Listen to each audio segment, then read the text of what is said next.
Good morning, good morning, good morning, ladies and gentlemen. I'm not really tardy to the party. 9:40, 10 minutes. That's about right for me. Let me just sign into chat so I can moderate and set goals and all that kind of stuff. Give me a second. Come on. Work. There's a drawing. God damn it.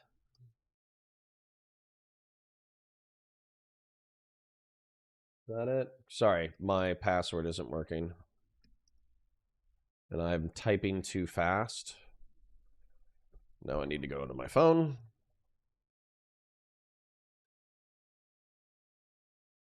Sorry, I was just checking out some of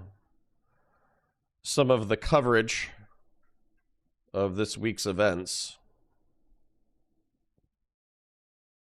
Obviously, it's been kind of interesting. God damn it. Resend it. Yes, it's me. There we go. Sorry, two-factor authentication is cool. Like, I'm happy that I get to secure my stuff against people, like, hacking my shit. But it is kind of a pain in the ass. Oh, lordy, lordy, lordy, lordy, lordy.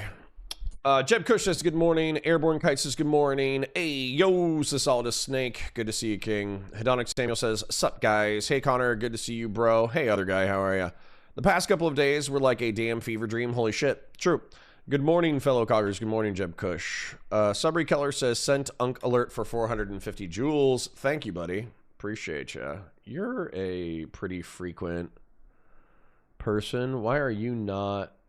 Did somebody moderate you? Whatever. All right. Well, yo, this debate was wild. Pisco was pretty annoying. Shocking. Morning, fuckers. I bet you've never seen a Mexican Yoshi before. I haven't. Not recently, anyways. Arthur says hello, chat. Hello, Arthur. Randy Chang says good morning, nerds. Good morning, grillers. True. Hello, Fell Runner. Ithaca says, I still love you, buddy. Appreciate you. Appreciate you. Arthur, permission to shill some Kalinda Geopol content? Yeah, absolutely. I think Kalinda's a good egg. Big fan of Kalinda. So, Vazraka gifted a membership, and I think Barabbas got hit with it. Excellent. And then Jagan says, hey, everyone. Hi, Jagan. So, let's go ahead and do the morning prayers and the national anthem and, get into it. There is a drawing of... there is a drawing that I want to complete, just because I've bumped into this repeatedly, of people pretending to or actually not understanding my motivations for doing what I did and saying what I said. So I might, just draw that on the side, so to speak. Do I need to do anything with this? Should I change helmets? Sorry, I have a third-party Sanguinius that's an amazing model, and a piece of it snapped off, and now I'm wondering if I need to change the bits. Whatever. We'll worry about that later. Ooh, we geopolling? Yeah, we are. So what we're going to do, there are more serious members of the COG. I would say that Christian Valaris tends to lean towards more serious content. He's a longtime viewer, day one viewer. There's Patriarch, who is a oiler. He likes to gift memberships. He's a good egg. We got Arthur, who I think, is a Kalinda fan, but after my historical conversation with Kalinda, he became a community member, and they are more interested in serious content. So, yeah, we're still going to do a healthy chunk of debates and slop, and we're going to try to extract the serious ideas from the slop. But the point is that, like, we're going to try to also do serious content in a predictable fashion. That way, if the people who enjoy serious content are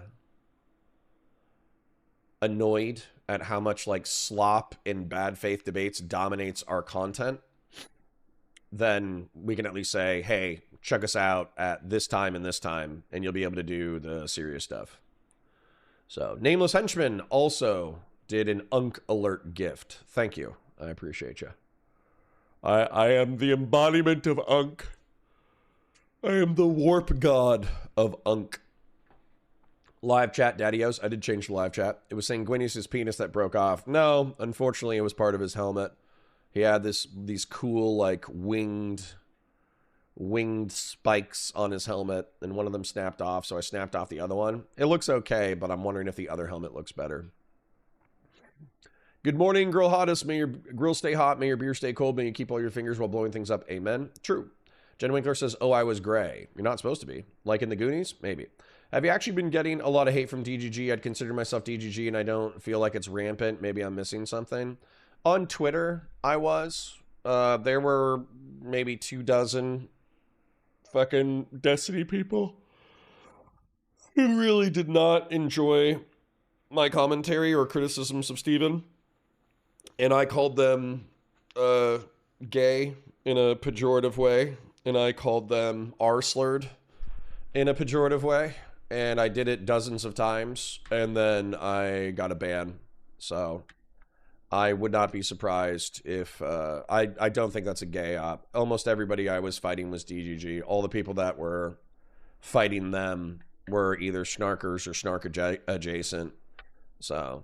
But honestly, it's... that's good. It's good for me. Because Twitter...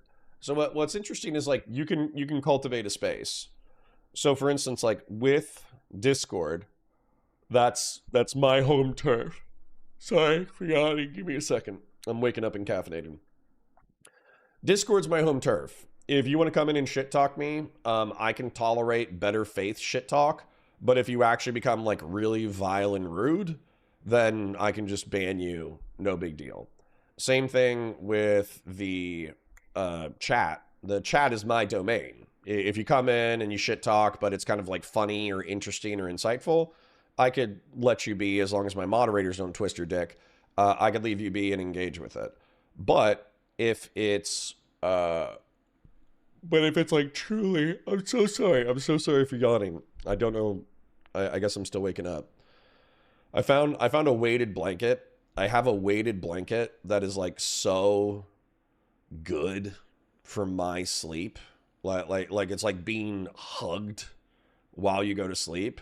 And I am like, the past 48 hours, I have slept better than I've slept in weeks because of this weighted blanket. I forgot how powerful a weighted blanket could be. So I'm like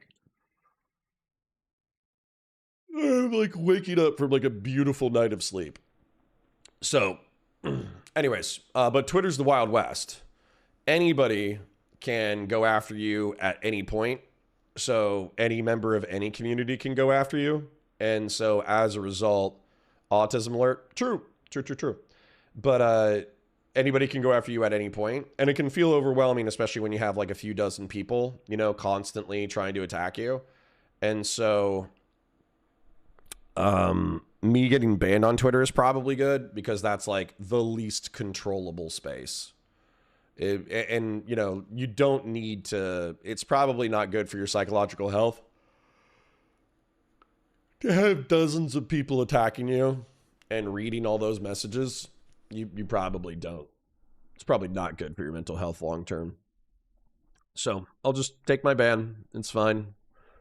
If it's a permanent, I'll check I'll check the status in a week or so. If it's a permanent ban, I'll just start another account. It's not that big of a deal. Yeah. Conserve says, I appreciate the more serious stuff, not gonna lie. Well, you'll love this afternoon.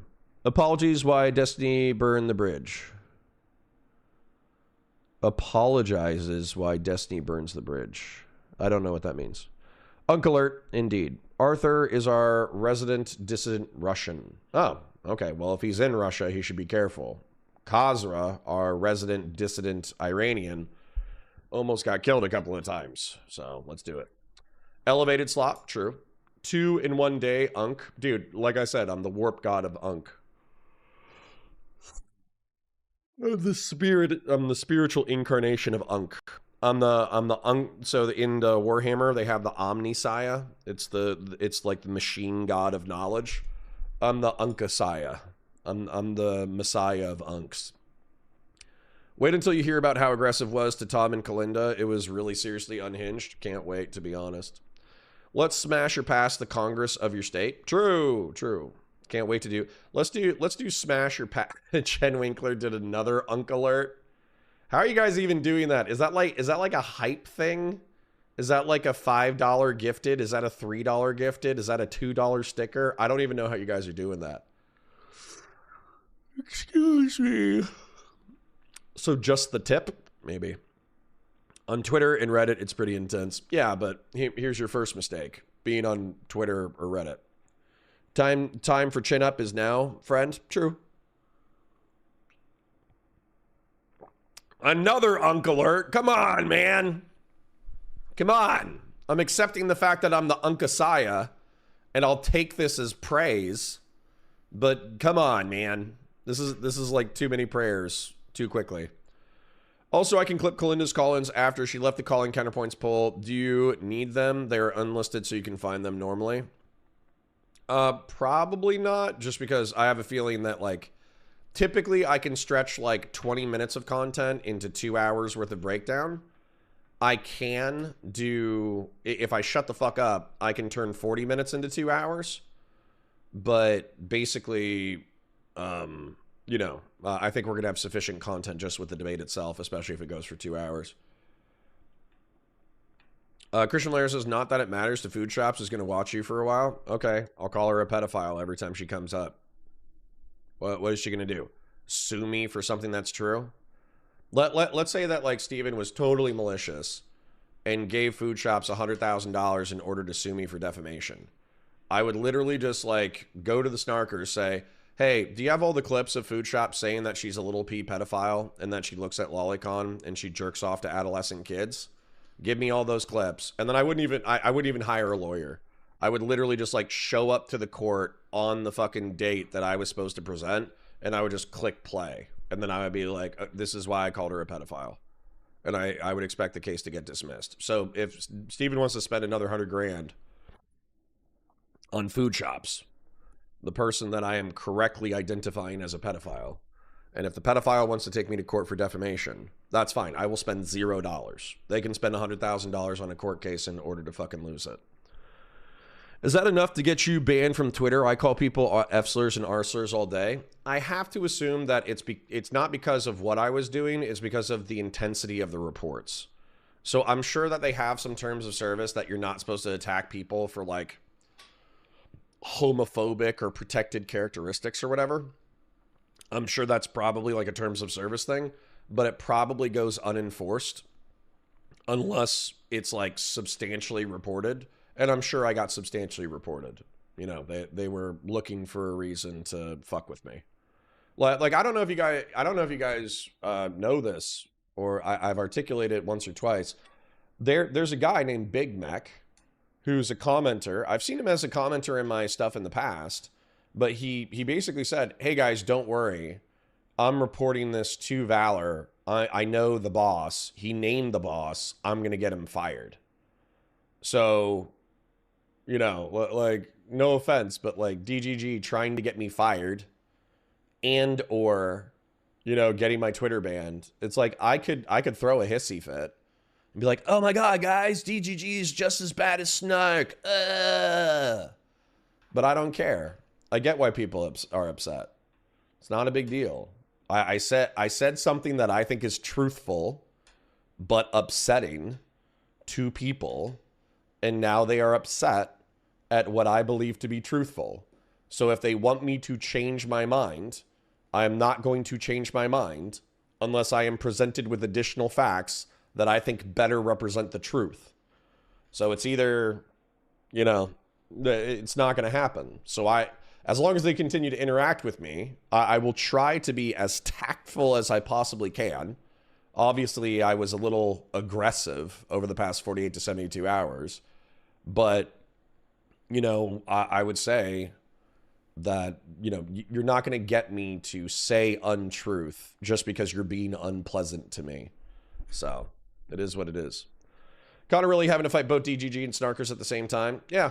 That's the other thing that DGG community critics don't understand is, like, you don't have, just because you're critical of Destiny doesn't mean that you're a Snarker. I'm critical of Destiny independent of being a Snarker. I am not going to monomaniacally obsess over Destiny and try to actively ruin his life over the next 2 years. I don't care that much. I have other things to look at besides Destiny and trying to ruin Destiny. Destiny will ruin himself. And I'll pop in every now and then. I'll pop in every now and then when there's like a truly big thing where Destiny has like actively ruined his life.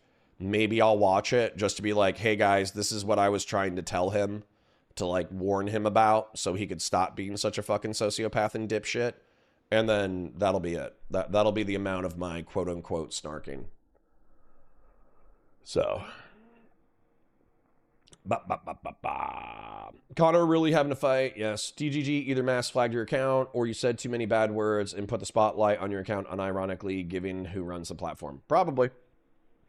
Probably. It is my fault. I could have been more kind on the internet, but I wasn't. Thunder Buddy, autism alert. True, true. Just think you've shown to have more grit and backbone than Andrew Wilson. You sure you're not a conservative by heart, Connor?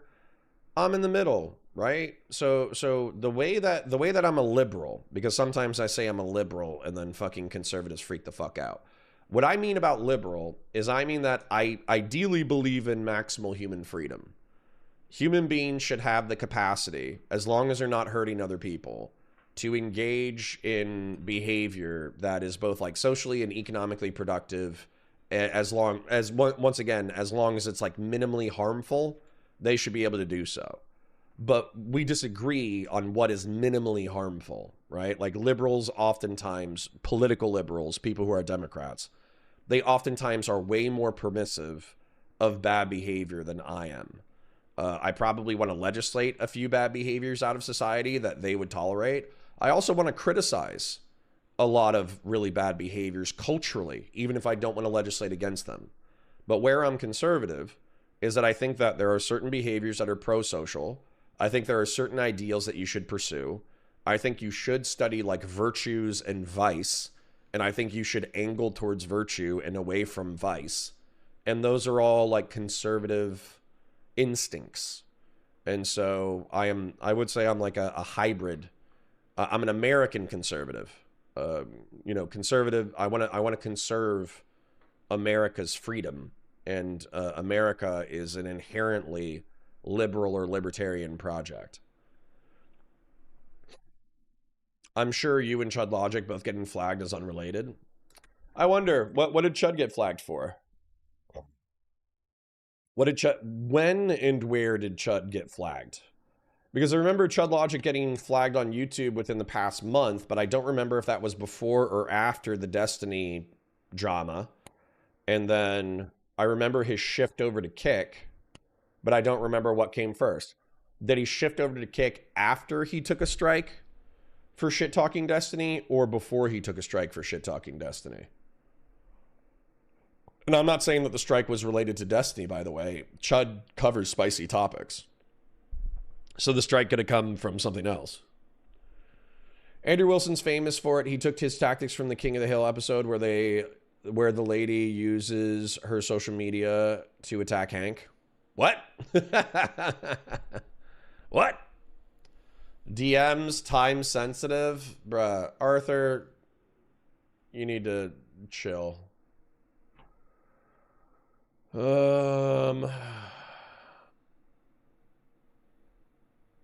Bumping the DM up in this order.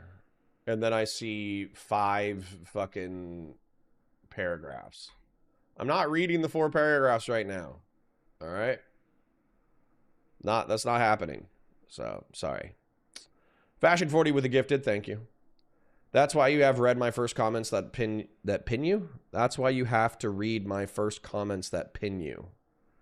I don't know what that means.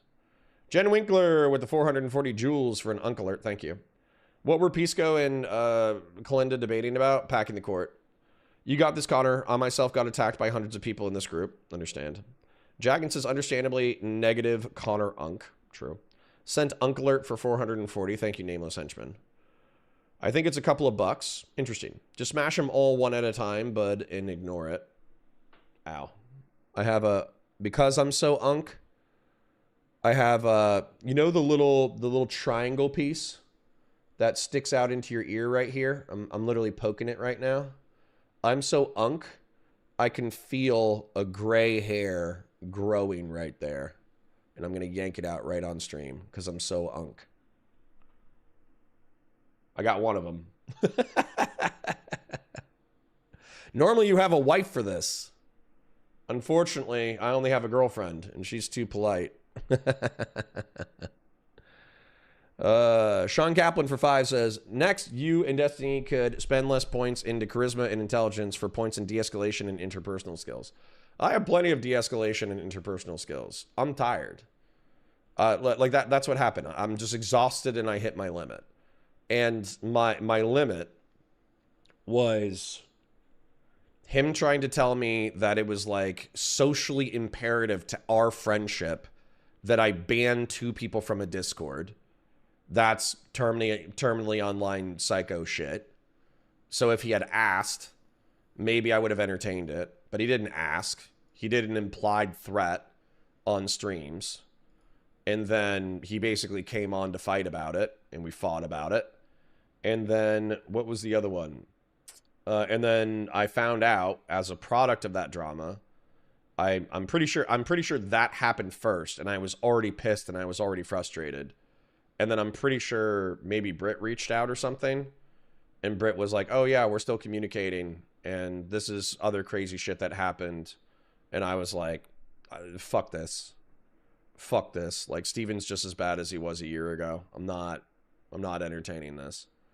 So. All right, no clipping then. You can clip whatever the fuck you want. Do you know what happened? I don't know. What you're talking about, clipping food shops? I don't give a fuck about food shops. I don't give a fuck about food shops. You know why I don't give a fuck about food shops? Because she wants to fuck adolescent kids. Okay? You should not care about the opinion of people who want to fuck adolescent kids. It's the easiest win in the world. Snark, I don't even think attacks her. They don't attack her because she's too easy of a fucking target. They don't even respond. So yeah, is it funny? Here's the steel man of the situation. Is it funny to watch food shops make fun of the fact that J-Stock is so obsessed with Destiny that it's a substantial amount of his content, and it seems that he, as an adult man, has oriented his life around criticizing Destiny? Yes, that is funny. I have watched some food shops content critical of J-Stock where she's making fun of J-Stock for being obsessed with Destiny, and I tolerated the fact, psychologically, that I think she's a bad person in order to just enjoy somebody criticizing J-Stock for being obsessed. Okay? But does that make her a good person? Absolutely not. And could anyone just kneel on her at any point for being a lolicon? Absolutely. And should Destiny be using that person as a defensive tool? Absolutely not. I told him it was stupid in person in Miami. He continues to use her as a weapon to this day. It's very dumb. It's very cringe. It's very lame. Like, I'm going to do a mind map while we're doing the Pisco and Kalinda stuff. I'm going to try to engage with the Pisco and Kalinda stuff so we can kind of move away from the Destiny shit. But I'm going to do a mind map that I think is necessary to like differentiate non-valid criticisms of Steven and valid criticisms of Steven, and then also like what Steven has done since these incidents that like have upset me and frustrated me. I'm gonna do that for sure, because I think that, like, for instance, like Hutch, I watched some of the Snarker coverage of Hutch, and basically Hutch was just confused the entire time. He's like, and so Wick did the same thing. He's like, why are we attacking Destiny about his personal life? What do you think the Snarkers are snarking about? Do you think the Snarkers are snarking about Destiny's political coverage? Do you think they're just like, oh, Destiny has bad political coverage? Do you think that's what they're snarking about? Or do you think they're snarking about Destiny's personal life? And do you think Destiny is conducting his personal life in incredibly stupid ways? Obviously, they're snarking his personal life. So if Destiny is doing something incredibly stupid in his personal life, then by implication, he is giving fuel to the Snarkers. And the Snarkers didn't even know about Britt. They didn't even know about the fucking trad calf husband. right? But I did. And I knew that it was only going to be a matter of time before it comes out. So why would I entertain Steven saying, I'm so much better. I'm not even doing anything crazy in my personal life. You're just jealous. You're just jealous of the fact that Lauren Southern and I are dating, even though we broke up like a month ago. And I'm lying to the audience right now. Why would I tolerate that? I'm obviously not going to tolerate that. I'm going to fucking... I don't have a nice way to say this. I'm going to rape his butthole with the truth. I don't really consider myself a DGG or a fan of food shops or even a stan of any streamer, but I think you and D are adults and some of that convo made good content but better private conversation. We had a private conversation. I read my letter that I wrote him in November, and it was almost identical to what I told him on Saturday. So, you know, like I did tell him in private. I did tell him nicely. I said, hey, man, I like you. I think you're smart. I think you're charismatic. I think you're talented. I think you're great. But you make it really hard to be your fucking friend. And if he actually understood that letter or cared about what I was saying, hey, you make it really hard to be your fucking friend. Which means that if you do something crazy, I might not be your friend anymore.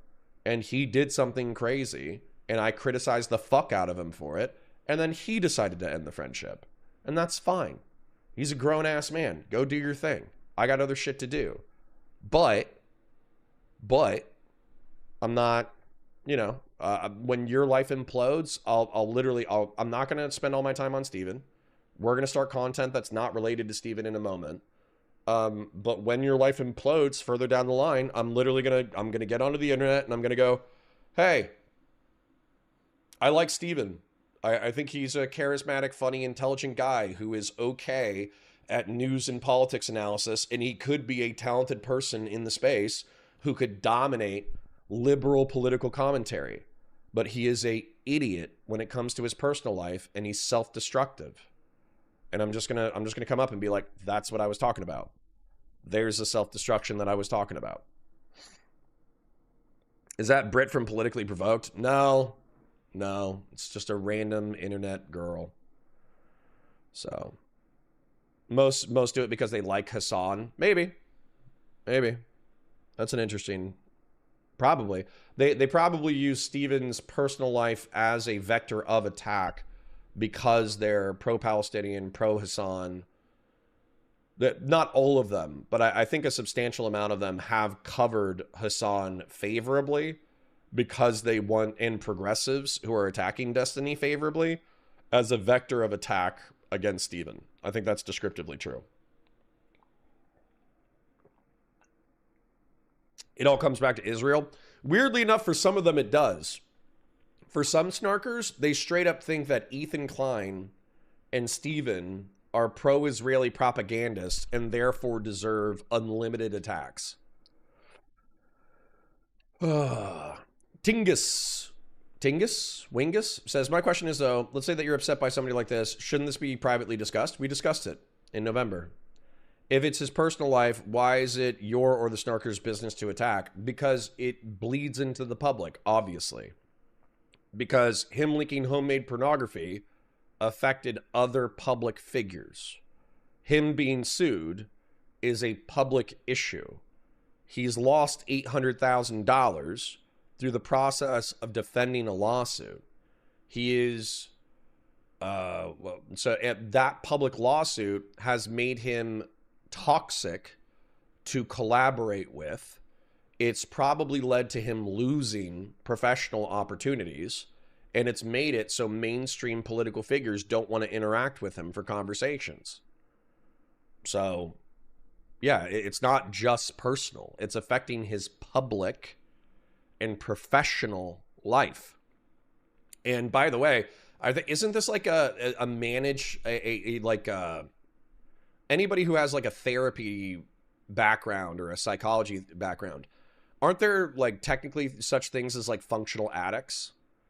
Like I had a police supervisor who took a drug course who said that weirdly enough, heroin is a drug that if you have unlimited money, it's something that you can perpetuate an addiction for and be relatively functional. Like there's like heroin addicts who will work, like let's say they're like doctors, lawyers, engineers, whatever. There's doctors, lawyers, and engineers who are heroin addicts who will actually like microdose throughout the week of heroin. Then on the weekends, they'll fucking slam a dose. They'll vibe out for an entire day. They'll lose an entire day of their weekend to being slammed out on heroin. But then they'll function for like years or decades. But what happens is if their addiction ever eliminates their income, then they're fucked. And so the reason why I articulated that is because just because you have a functional addiction doesn't mean that you don't have an addiction. And if you have an addiction that spills over into your professional and public life, it probably means that you're not only do you have an addiction, which is already bad, but you're probably mismanaging your addiction. So everybody who's saying this is private, this is private, this is private, this is private. No, it's not. It's public. It's public because he keeps doing things in public. It affects his public life. It affects his professional career. It affects his friends. It affects his professional peers. So no, it's not private. It's not personal. The content of the criticism is personal, but the arena of criticism is not personal. The thing that I don't get, everyone is up in arms about the prescriptive descriptive thing. Is D justifying Israel's excessive campaign by describing the history? No, his fans are like locusts. Skeptical, I don't know why you're not already a community member, but I'll go ahead and make you a community member for that, just for automatically understanding it. Leaking private DMs, intimate DMs is just fucking cringe. Okay. I didn't leak Steven's side of the DMs. I leaked my side of the DMs. I have every right to describe my side of the DMs. Yeah, see, and this is like the difference between a liberal and a conservative. I like you, Connor, but I don't understand why you think you're entitled to say in Destiny's private life and sexual escapades, because it's affecting his public life, obviously. And I'm watching my friend destroy his life. That's why. Hutch, I do think removes himself from majority of drama content and only focuses on politics. For Wick, I think he's just exhausted and wants to move on from it. Sure, and we're going to move on in a second, because I know my serious people are probably bored already. So it's 10:12. At 10:15, I'm cutting off the Destiny thing, except to do my drawing. But if people don't listen when he brings stuff up in private, we probably distance ourselves and probably don't make it shit public. No, weren't you married? I thought you'd be better adjusted. Okay, I've already articulated this 5 times, so I'm not going to articulate it again for your benefit. Are you saying this as a friend or a critiquer on the internet? Because I don't think y'all will ever be friends after this stuff. Sure, whatever. Both. Not my problem. Did he leak it or was he hacked? He sent it to a woman, or he thought he sent all of his intimate shit to a sex worker who he thought he was 19. He thought the sex worker was 19. It was actually a 26-year-old man from the United Kingdom. And he sent that person he sent them all the intimate messages. As a snarker, it comes from ethics and commentary, but it also is interesting. All the worst offenders in the space are Jews or Jew-aligned. Jesus. Yeah. Have you gone over the Hunter and Candace interview? No, but we could add that to the list. If you wanted to add that to the list. Yep. Skeptical says, didn't one of Destiny's canvassing events get in trouble just through Destiny's association? Yep, and that was before all of this, by the way. That was because of other personal stuff. The next person who needs intervention is Pisco. He does 4 hours of ot maxing. Nice. Flaring Roy says, and if he doesn't care about a loss of public or personal image, isn't that on him? You're right. But as his friend or former friend, I wanted him to do better. And so I was privately pushing him to do better. And then after a year, I find out that he's not doing better. He's doing worse. So I called him out in public for doing worse because he is pretending that he's doing better. He's not. So I called him out in public for claiming to do better. He's not doing better. He's doing worse. And I'm no longer associated. So it is what it is. I said what I needed to say. I said what I needed to say. But it's 10:15. We're gonna move on. I'll read the super chats real quick, but I wanna honor the trust of the people who want serious content and don't want to make the entire channel about Destiny's sex life. Nice. I want to honor their trust in me to guide us away from this. So I am going to pull up the, I'm not going to engage with chat anymore. I'm going to read the super chats. I'm going to respond to the super chats. We're going to pull up Kalinda versus Pisco. We're going to watch that content. I will be doing a Destiny related mind map that needs to be articulated while I'm listening to the content, but I'll try to keep my commentary solely to the actual Kalinda versus Pisco conversation. I will address the mind map at some point during the content once I complete it. And then, and then we'll move into Geopol in the afternoon. So let me go ahead and thank everybody who's already supported the channel. Doobie has thoughts on Comrade Piker's subpoena. I am torn between the execution of the technicality of the law and, basically did he actually violate a American statute? And then also the moral argument from Comrade Piker that effectively the nation state of Cuba is being economically strangled by the United States, which is causing a humanitarian disaster. And therefore, that's it's a moral thing, in my opinion, even though they're socialist, to stand up for the people of Cuba. So I'm literally I'm torn between a humanitarian concern for the people of Cuba and the legalistic execution of American, duty. I don't know what to think about it yet. What did Lauren Southern think about you mentioning some stuff involving her recently? She hated it. Yeah, she hated it. She was like, hey, I know you and Destiny aren't gonna be friends anymore, but could you not involve me? And I was like, yeah, my bad. Steven sucks, Geopol, Cog better, no more DGG slop. True. Let's move on in a second. Rifleman for 0311 for 2 says, Destiny is a social slur, but snackers are evil. True. True. Literally, I said this. Somebody sent me something truly vile that Mrau had said. I think Mrau dunked on, so who was it? It was Stardust. I have no problems with Stardust. I think she's a little sensitive. I think she's a little illogical sometimes, but I have no problems with Stardust. I like Stardust just fine. And Stardust posted a picture. It's like, you guys are, you guys will never be as cute as this. And it's a picture of her bird or whatever, and she's giving her bird a kiss. Nothing wrong with that. Although I do think she's dunking on a snarker as a function of a quote tweet. And so Mrau says something about a dead relative. That's really cutting and rude and shitty.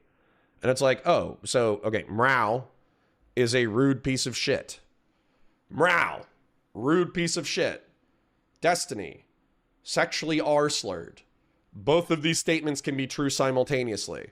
So just because I say Destiny is sexually r-slurred and Mrau is an antisocial, cruel, mean freak, those things can exist simultaneously. I don't know if you guys know this, but you don't have to exist within a raw binary of two opponents. You can actually exist outside of the binary and criticize both parties simultaneously. Weird, I know. Miradol gave us a membership. Thank you. Although I think Miradol was criticizing me at some point. It's good to see you, Miradol. Next, build you and Destiny could spend less points into charisma. I think I read that one. Fashion 40, thank you for the gifted. Sean Kaplan, thank you for the gifted. Vazraka, thank you for the gifted. All right. Let's pull up the content. I'm going to ignore chat for a bit because I have a feeling you guys are going to one-guy me on how bad the snarkers are and how bad, whatever, Destiny shit is going on. So I don't want to get one-guyed by chat, so I'm going to kind of ignore chat for a little bit. No offense. And I'm going to move on to the actual content. Ooh. Lonerbox says, U.S. strikes Iran, ceasefire broken, snark, slop, / catch-up. That's fun. I didn't know we were hitting Iran again. Oh, also, can I show you this real quick? Sorry, I know I'm breaking my own rule. But Wick did this thing where he was like, Zero Snark 30, the snarking of Wick TV. And all it is he's just like, yeah, these people are doing things that are defensible, like shit talking and criticizing and boosting posts.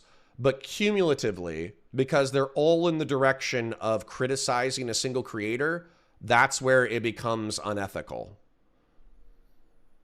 And I'm like, is that even true?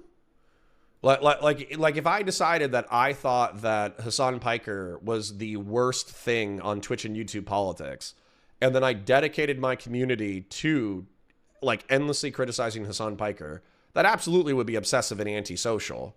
But it would also be relatively common for our space.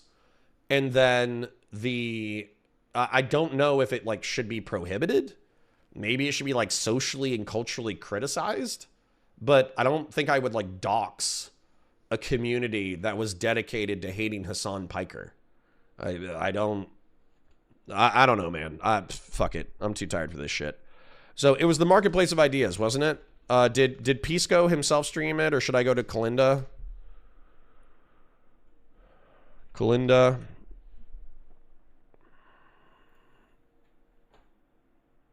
Great wokeness debate 2 weeks ago. That's not it.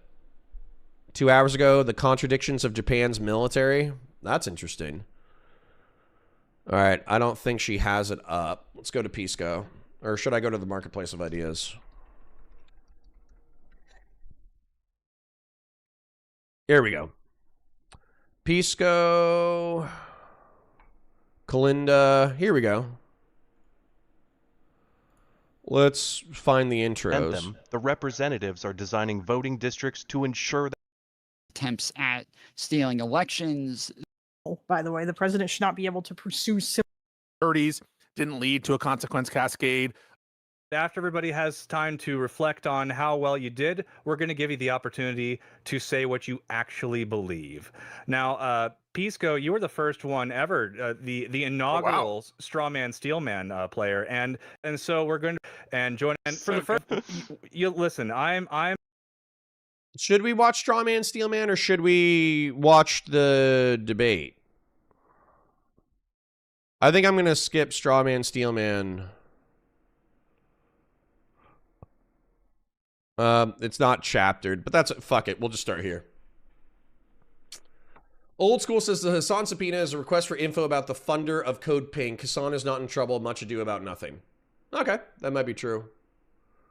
That might be true. I don't know. Well, like I said, I need to come out and see it. I do think that there is a sad thing where we are strangling economically Cuba, and that's hurting the people. But then I also don't want an authoritarian socialist regime on America's doorstep. So I don't know what to do about that. I really don't. Doobie for 10 says, Wick's thing is so stupid it pained me. No shot he believes most of what he said. No, I think he believes it. Sorry, Doobie. I hate to disagree. You can say what Wick believes is stupid, but I think he earnestly believes it. Arthur says, I procured Kalinda's link. Thank you. But yeah. Anyways. All right, well, let's do a little intro. Let's get cracking. I'll do a mind map. We'll break down the debate. Sorry to all the DGGers and snarkers who feel like we still need to decompress from the debate, but I have community members that I want to retain who do not want the Counterpoints Politics channel to be exclusively about the fallout from Destiny. I want to respect their desires and their, I think, pretty positive desires. So we're going to try to move into the content. So anyways. Hi guys, welcome to Counterpoints. My name's Connor. I'm a science fiction, politics, and philosophy nerd, a Marine Corps and law enforcement veteran. I would argue a real Republican. I'm trying to be a rhino. I'm trying to be a Republican who has integrity, honesty, integrity, nuance, and objectives. And today, I have a debate between lots of friends of the channel. I have Kalinda, who is a history nerd. I have the Marketplace of Ideas boys, who are also friends of the channel. We got Pisco, frenemy of the channel, progressive debate bro. And we got tomfoolery. And this topic is going to be about packing the court. Just in case you haven't caught it previously, I debated Pisco and Josiah early on this topic like a week ago or so. And effectively what was interesting was Pisco and Josiah were arguing that this is existential to the future of America. Like, we have to pack the court in order to save the United States Republic from stagnation and death. And then I asked them at the end of the debate, what do you think is the percentage chance that this is actually going to happen? And Josiah said 20%, and then Pisco said 27%. So even though they think this is like absolutely critical and existential to the survival of our nation, they are skeptical about their own prescription actually being implemented. So bear that in mind as we continue the content. But let's get into it and break it down. I will be drawing a mind map while we're doing so. I'm a fan of the candid screen grabs, and my goodness, that was Oh my god. a strong face, Pisco. Yes. Well done. So, if I may, Pisco, with the first scroll of the straw man, if you could please read and defend as best you can. Hacking the courts is a nuclear option that will start an ever-escalating chain of actions that can only end in the destruction of the United States. We should treat this like the Cold War and win it without direct open warfare, or we'll end up taking it in the buns. That's the straw man position of an anti-court packing position I take. Absolutely. Now, if you could, defend this position. Yeah, so one of the most important aspects of American democracy is the independent judiciary, and the rule of law will not work if presidents and legislatures feel that they have the capability to just overturn what an independent judiciary is saying. And packing the Supreme Court, because of how it's perceived and how it will have its effects on the other branches, will make it more and more likely for a few. If anybody in chat wants to check out if they like the format or if they like the show in general, Marketplace of Ideas is actually in chat right now. I'm sure that you could like right click and open their profile and get to their original thing. Here it is. Marketplace of Ideas, 75 subscribers. They put on a substantially higher quality show than what the metrics show. So I strongly recommend, because like I want these guys to continue creating this content, go over and support them.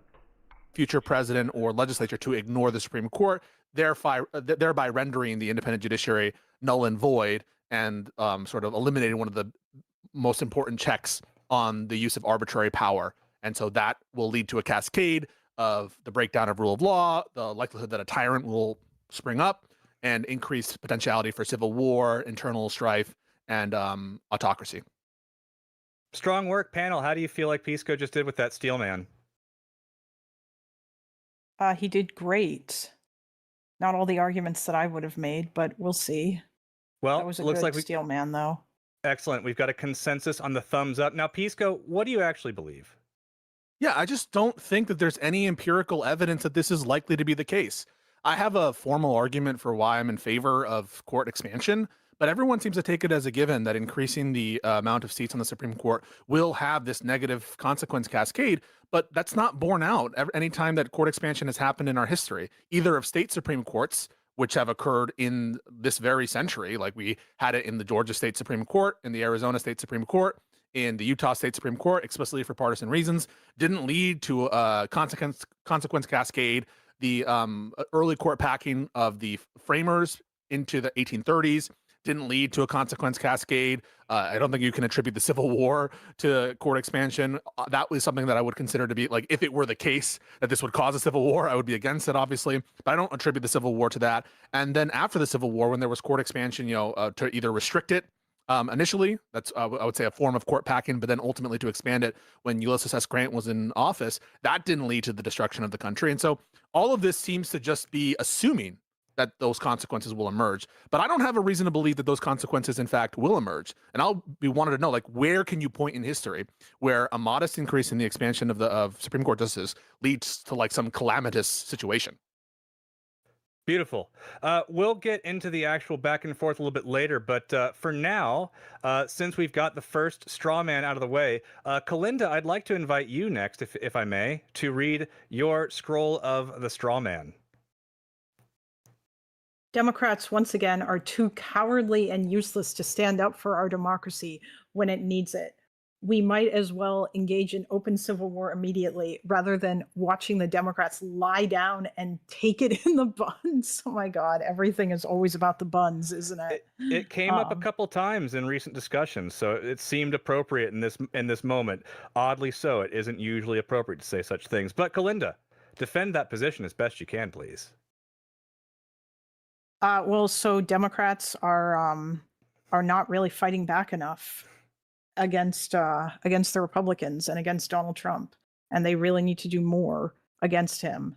They should be pulling out all the stops, and like basically doing absolutely everything they can, and especially once they retake the House in the midterms and the Senate, which hopefully they will. Then they should be holding it to accountable. They should be expanding the court. They should be blocking every single thing that Donald Trump does at every opportunity. They should impeach him. Honestly, they should probably try to impeach him every single year that he still remains in office. If they don't have the votes to do it, for everything that he has done, there needs to be committee after committee after committee over all the ridiculously corrupt shit that he's done, especially the fucking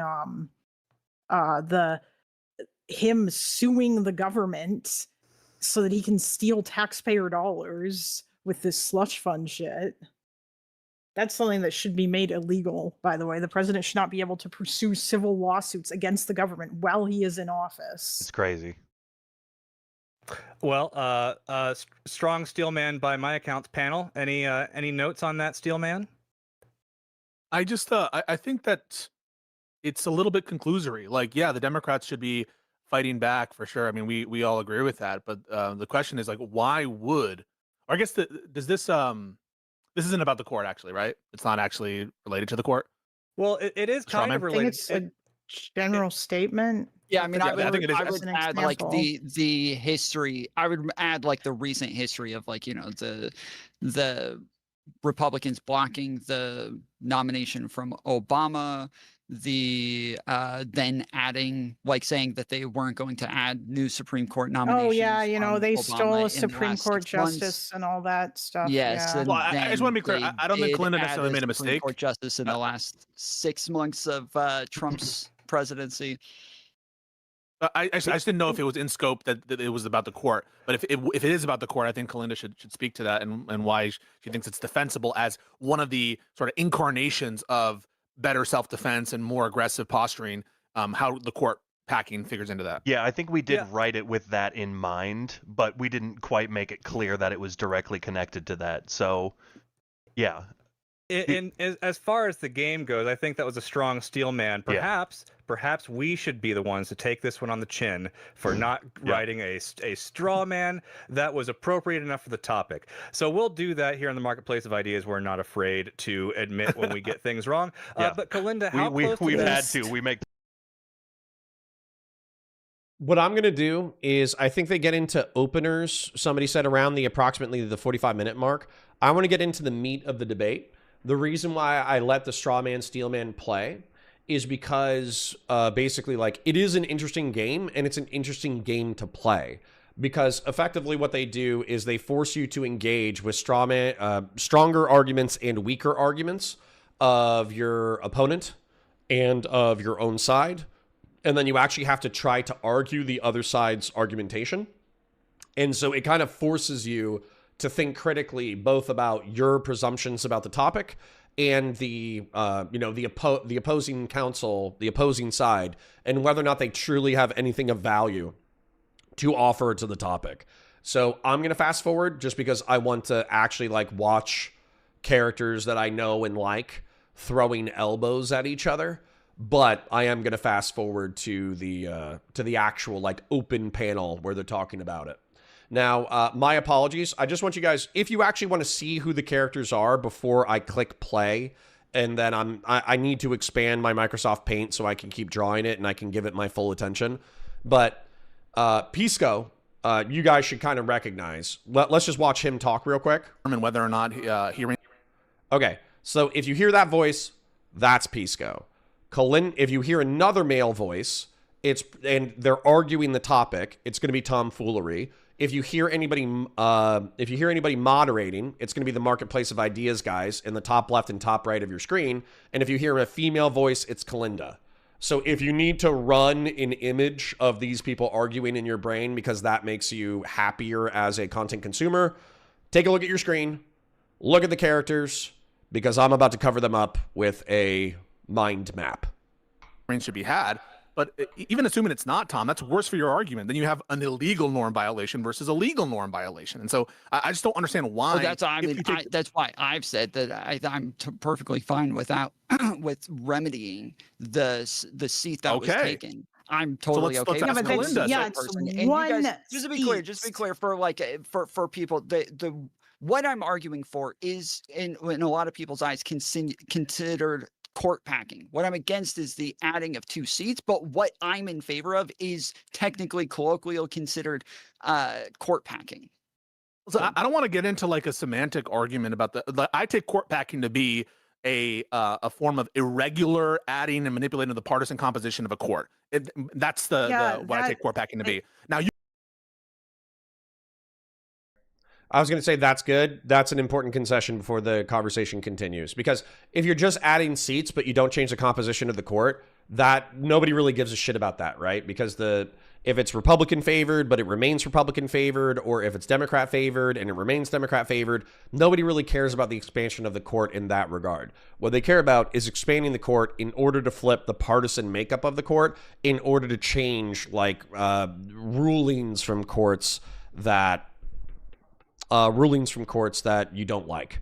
And just to like color this real quick, obviously what happened in Trump 1.0 is that as Obama was leaving office, Mitch McConnell had the capacity to hear out a Supreme Court nomination because there was a vacancy, and he held on to that vacancy for a year in order to be able to flip it to a conservative. And what ended up happening was, I forget exactly who retired or died in Trump 1.0, but in Trump 1.0, you know, I think Ruth Bader Ginsburg died at some point. Maybe there was a retirement or somebody else died. But effectively, the conservatives were able to flip the composition of the court. So now it's a 6-3 majority conservative court. And as a result of that, the Democrats in particular feel like there's a partisan imbalance in the court that is making it so conservatives are chalking up win after win after win after win, because all they really have to do is wait for it to get passed up to the Supreme Court, and then the conservatives will fucking dick smack any progressive or liberal interpretation of the law. So, anyways. Am I still getting jannied by the DGG or mods? No. And First T, I think you said something rude, but I've seen you before. I've seen you engage in decent criticism before, so I'll just make you a standard mod so it's harder to ban you. And then Lord of Gas says, hey, Connor, Lord of Gas here. Hope all is well. It relatively is. My life is an 8 out of 10. I'm not going to lie. There's a lot of people who are trying to say, oh, Connor's like, dude, sorry, real quick aside. But like Wick was like, oh, you know, Connor's going through so much in his personal life. My personal life is fine. My personal life is fine. Literally, the wife and I kind of knew that we were on the rocks in November. I got hit with papers in February. I mourned my relationship then. The paperwork was signed in April. I have a girlfriend. I like my girlfriend a lot. If you ask me what is my life right now on a scale of 1 to 10, it's an 8. I have a damn good life. I love my kids. I love my house. I love my dogs. I love my girlfriend. I love my car. I love my community. I love working out. I love my job. I'm a happy camper. I'm just pissed that my friend is an idiot. I swear to God. Anyways, moving on. You could say, oh, that's not really court packing. Then whatever Mitch McConnell did was worse. You can call it something else, but it's worse than legislative court packing. For me, the semantic issue, put that to the side. It's not going to help you here because what Mitch McConnell did was worse than legislative court packing. Okay, then why do you want? How many justices did you say you wanted to bump it up to? 13. Wait a second. Why don't you respond to that? Right? Do you take the view, or do you not take the view that what Mitch McConnell did was worse than a proposed Democratic? Let's add a 1-seat expansion to the Supreme Court. I think that if it was 1 seat, if you were going to expand it by 1 seat, then yes, I would say that norm violation is worse, but that's not what you're talking about. You don't want to just give 1 seat. In fact, if you just wanted to give 1 seat, I don't even necessarily disagree with you because it's only 1 fucking seat. Okay, so let's pause right there. So let's pause right there. So you would agree, at a bare minimum, you're in favor of court expansion. This is one of the things that I don't like about Pisco's argumentative style. He forces you into a linear argument and framing of his choosing, which is part of the reason why I was throwing some pretty harsh elbows last time that I was debating him about this topic. I really want you guys to like pay attention to this.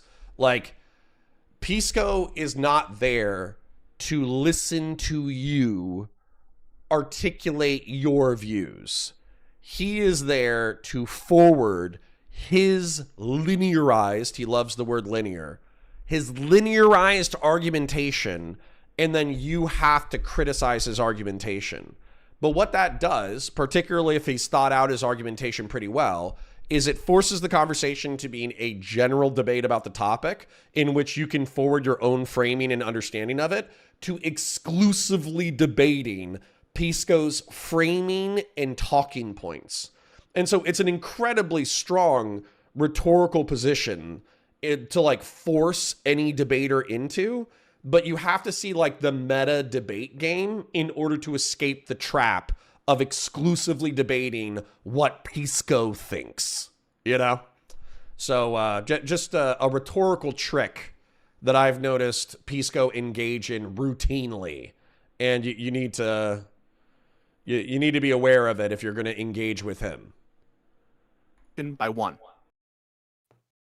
Yeah, I'm not necessarily opposed to that, but like that's not my concern though. My concern is the fact that if you want to bump it up to 13 justices, then all you are doing is you want to partisanly add justices to the court so that you can undo issues because you're mad that there is, because it's a conservative court now. And you know what's going to happen, and I'm sorry, but you're not going to convince me otherwise of this, because like Tom said, in those other states, the Democrats haven't had a chance to do it back. All you're doing is you're pressing the nuclear button. And as soon as the Republicans get in power, they're going to press the button and launch the nukes too. Well, that's just a claim, but let's take it. So that's a claim on the consequences. But it sounds like we have agreement, at least between Kalinda and I, that it would be justified, by which we mean good, for Democrats to at least expand the court by one member. Is that right, Kalinda? If we take the view that McConnell stole that seat, I mean, I don't know if I'm fully 100% on board with that. That's what I want to get ground on. I think that what he did was like really bad because it was outside of the norms, and because it was it or was it not worse than a one-person legislative court pack? Was it or was it not worse than a one-person court pack? Honestly, I think that they're probably both on the same level, and that's why I think that if you wanted to like add one person to the Supreme Court in order to redress that justice, I'd be okay with that. Okay, but that's different than adding way more than that. Okay, so but we agree with, so we're getting common ground. This is why it's important, and I appreciate that. You and I agree that at a bare minimum, court expansion is justified if it's just one. Now we can talk about more, but I want to get Tom here. Number. Yeah, Tom. Okay, so can you reflect on that? Was a one seat expansion of the court in response to what McConnell did? How do you feel about that? Yeah, I think that adding one is again justified, but I wouldn't be happy with the outcomes of this. I don't want 10 Supreme Court justices where there's tied decisions in the the oldest or the tie breakers would be conservatives anyway, so where there wouldn't be much of a difference. So yeah, so you think it's justified, by which you mean what? What? You think a one-person court legislature, a legislative court pack is justified, by which you mean what, other than we should do it? If it's justified, what does that mean if it doesn't mean it's good to do? Meaning that I think, so if somebody holding a baby shoots at me, I have the right to shoot back at them, but I don't want to hit the baby. It might be a bad idea, and I might be able to find other ways of doing this that would be better without me killing a baby in the meantime. Right, so what are the other ways of remedying that injury other than a court pack? I have some ideas, by the way. I've named numerous ideas. How about we aggressively pursue like impeachments and like ethics code shit? Because like we all know, we can all be like pretty certain with pretty high levels of certainty that fucking Alito and Thomas are corrupt as fuck. Or is at least Thomas? It wasn't he the guy who was taking the bribes and going on the crazy yachts? I don't take that view. And shit. First of all, yeah, I think that starting to impeach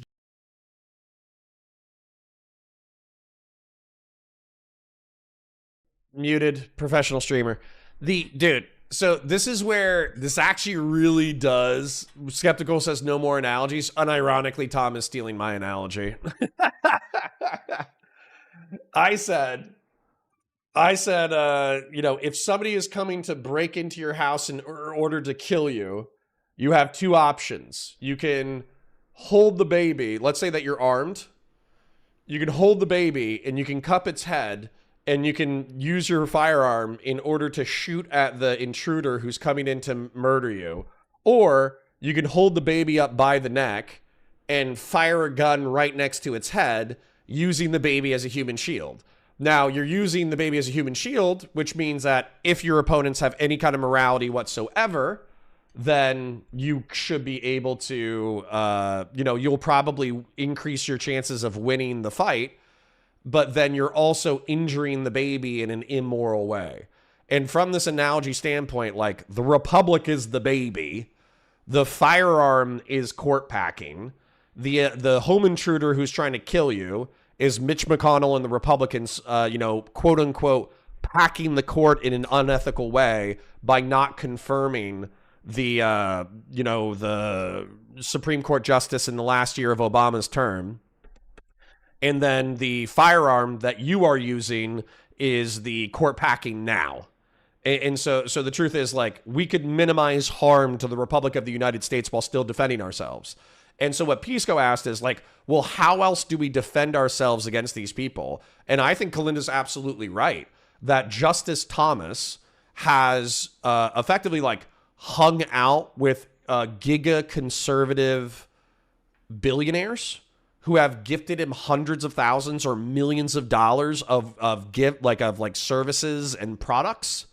And so as a result, you could absolutely open up an ethics investigation into Justice Thomas and effectively see if he was being bribed and see what those communications are. You could 100% subpoena his communications to see if that pecuniary, meaning financial, benefit had any effect on his rulings. You could 100% open that up. Alito, I haven't heard as many allegations, but Thomas, I know for a fact, has been accused of taking hundreds of thousands, if not millions of dollars, of services and gifts from conservative, super rich conservatives. So, yeah, why wouldn't you just do that? Then not only would you not just do that, why wouldn't you go after anybody who Donald Trump doesn't pardon as he's leaving office? So, for instance, let's say that I like Jared Kushner. I think Jared Kushner is actually a interestingly competent guy. And when you hear him talk about, like, foreign policy and aligned interest in business ventures, he actually doesn't sound like a dipshit. He actually sounds like a pretty intelligent guy. But if you wanted to open up, if you want to accuse the Biden family of criminal malfeasance in the way in which they conducted themselves and received money from shady characters overseas, I think it should be 100% fair game to open up a active criminal investigation against the Trump family for their complicity with coins, like all the tech bros, and then also with foreign governments, because they are receiving billions in financial benefit as a result of their daddy being the president of the United States. So they're not bound by any ethics separations of powers argument, then we should change that. If they're not bound by any ethics oversight, we 100% should change that. Are you kidding me? Gay Ben for 5 says, respect on standing up for your own autonomy. Lately, I honestly didn't think you had it in you. Still think D can do the changing dance and change. I hope so. I would love to be wrong, man. I would love to be wrong. And he doesn't have to become like a priest. He doesn't have to become celibate. He just needs to not engage in, like, fucking insane sexual behavior that puts his career at risk. That's it. So, anyways, continuing. Justices is what's up, Tom?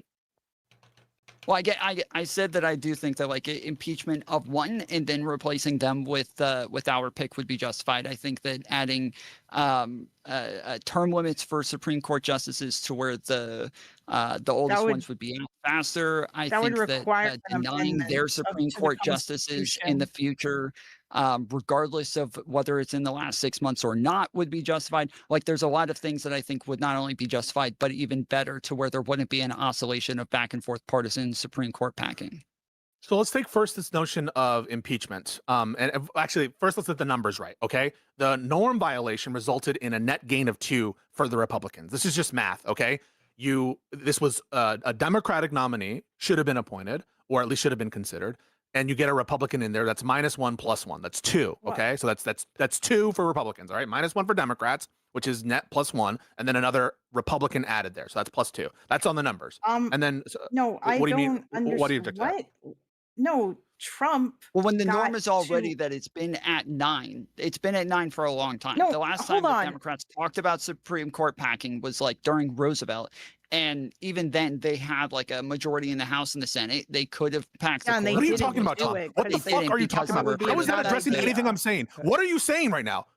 FDR period. What does that have to do with anything? That- I'm talking about math, they- all right? that You That the number this has was a been Democratic at 9. nominee. What do you mean? What do you mean? How do you not We're know what talking the about- number has been at 9? So That's you been don't the norm understand for a what's going long on. time, So and Mitch that they denied McConnell this under Roosevelt for the same exact reason, because they wanted to keep the number at 9.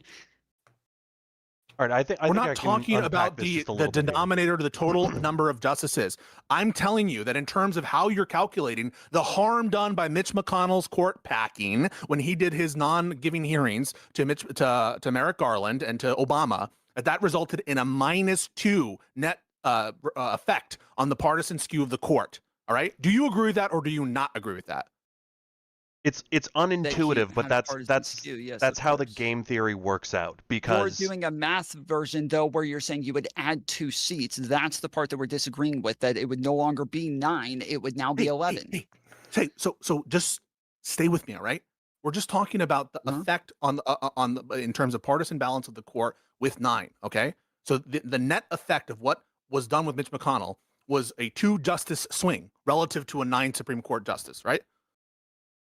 Why was it? Hold on. I don't. Why is this so why hard to was it give ground, guys? This is math. No, it's not. No, but it's worse than math. It's logic, okay, Pisco. It's not It's what entirely we're intuitive. talking You know, about. you see It's one no, seat. It's No, not. wait. Hold on. I Tom, understand shut what up he's for a saying, but we're second. I talking don't about under- seats. Hold on. We're talking. No. We're talking about seats. That's the difference. Is that when we say, hey, we would remove them and replace them with one person, we're not considering that 2 seats now. This is 1 seat that we are replacing. You're talking about 2 things that you're adding because you find the number to be 2, whereas we're saying, well, if we want to keep it at 9, this is just 1 seat that has been where there is an injury on 1 seat. We would remedy this 1 injury for this 1 seat.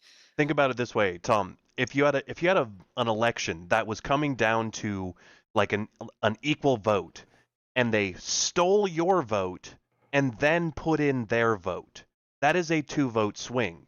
It doesn't feel that way because we're only looking at this 1 open court seat, but that mathematically the game theory of it works out such that it is a -1 I understand and the a logic of it. +1. I'm Sure. disagreeing with that it's relevant. I'm disagreeing. Weirdly enough, if somebody wants to explain this in chat, that way maybe I can understand it. Correct me if I'm wrong. So it was like a 3-seat swing, okay, towards the conservatives, but wasn't it exclusively the seat that Mitch McConnell hung on to that was determined by Mitch McConnell? So for instance, like Trump nominated, somebody correct me if I'm fucking up the lore, but Trump nominated 3 Supreme Court justices during his time as president during his first term. 2 of them happened naturally during his tenure, and 1 of them was forced. So why are we saying, oh well, the Democrats really need 2? I'm not following. 2.5? Okay, weird. Petitioning the COG to encourage Fellrunner to sound less like a frisky prison guard when mod abusing officer, and I think I agree court packing is necessary, but the Dems seem too weak to do it. Probably. There is another, like even Pisco and Josiah both admitted that they only think that there's a 20 to 25% chance that this is going to happen. So I appreciate their passion, but the truth is that I don't think that they're going to get where they want to go. So. Okay. agreeing that How it is matters. it not That's relevant? what I'm trying. The overall Because harm I just is calculated explained in it the by part. going through Let me explain Roosevelt, it. and you Tom, started Tom, saying that it didn't Tom, apply. So. listen to my words. It doesn't apply. Just forget about everything you just said. The harm done to the Democratic Party is in terms of the effect on the partisan nature, the partisan swing and composition of the Supreme Court. And that harm is not just the effect of removing one Republican justice. It's the effect of removing one Democratic justice and adding a Republican in its stead. Do you understand that? But that doesn't. Okay, that's the okay, harm. I said I understand it. I've said over and over, I understand what you're saying. It doesn't apply to the actual prescription at hand, because if we're talking about keeping 9 seats, we're only talking about the seats that have been injured. That's it. That's what we're talking about. So if we can remedy it's your this assumption one that we seat, would. I'm in that's favor it. of court expansion. Why would your? It's not relevant because we're only talking about 9 seats. That's exactly what we're not only talking about. We're debating court expansion. So why would we onboard an assumption that we're only talking about 9 seats? Makes no sense. Makes no sense what you just said, Tom. It does, because Why that's do you what we're wanna- saying, is that we disagree with you on expanding the fucking court. That's what we're saying, is that we're talking about 9 fucking seats. You're talking about a possibility of more seats. And we're saying 13. we're not talking about a possibility of more seats. We're talking about this 9 seats that are at hand. That's what we want to keep. And we want So to we're not here to remedy this debate court within that. expansion. Are we here to debate court expansion or not? We are. We are. Okay, so then but why we're we're disagreeing only with talking you. about 9 seats? No, we're not. All right, We're right. not only talking about 9 seats, Tom. You fucking We, idiot. as in Let's- me and her. We as in me and her. I don't know why I have to break everything down for you like a fucking child, dude. Her and we are talking about 9 really clear. seats. Do you Tom, understand that? s- Do you Tom, understand it's- that? it's Yes really- or no? it's- Yes Tom, or no, it's Pisco? really- Do you understand Okay, that when can I say I- we, You're wrong. we're You're talking wrong. about 9 So seats? so Do so you- let's yes or just no? Yes guys. or no? Do you All right, understand that? stop. I'm Jesus not wrong. She fucking wants to keep it at Christ. 9. We're off the rails I'm not here. wrong. No, She wait wants a to keep it at minute. I 9. don't I actually That's her wanna- just a conclusion. second. That's We her. want to keep I it don't at want to Gang. keep it at 9 permanently. However, I don't think right now would be the time to listen. Okay, here is my proposal. Oh, yeah, And I sure. don't even know when exactly one might do this. All right, but you know what? You know what you could do if you actually wanted to expand the Supreme Court and not look like you're being a fucking partisan hack who's just mad that it currently has a conservative majority. Great argument, by if the you- way.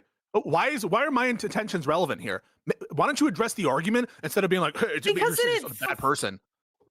I'm Address not, the argument. Jesus Christ! I didn't hang on, say you were a bad person. I'm just No, saying like that, my motivation. If you don't want to seem this way, that's not part of the argument. The question is, Okay, what is here's my justified? question. Put me out of Pisco. it. Would you be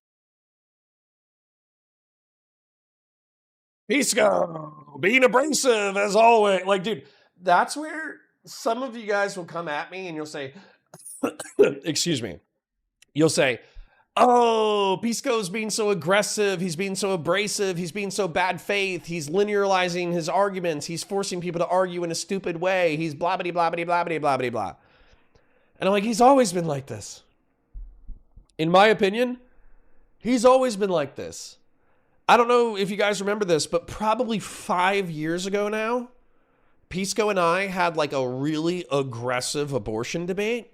And we were oil and water, man. We were going for the fucking throat. He was going for my throat. I was going for his throat.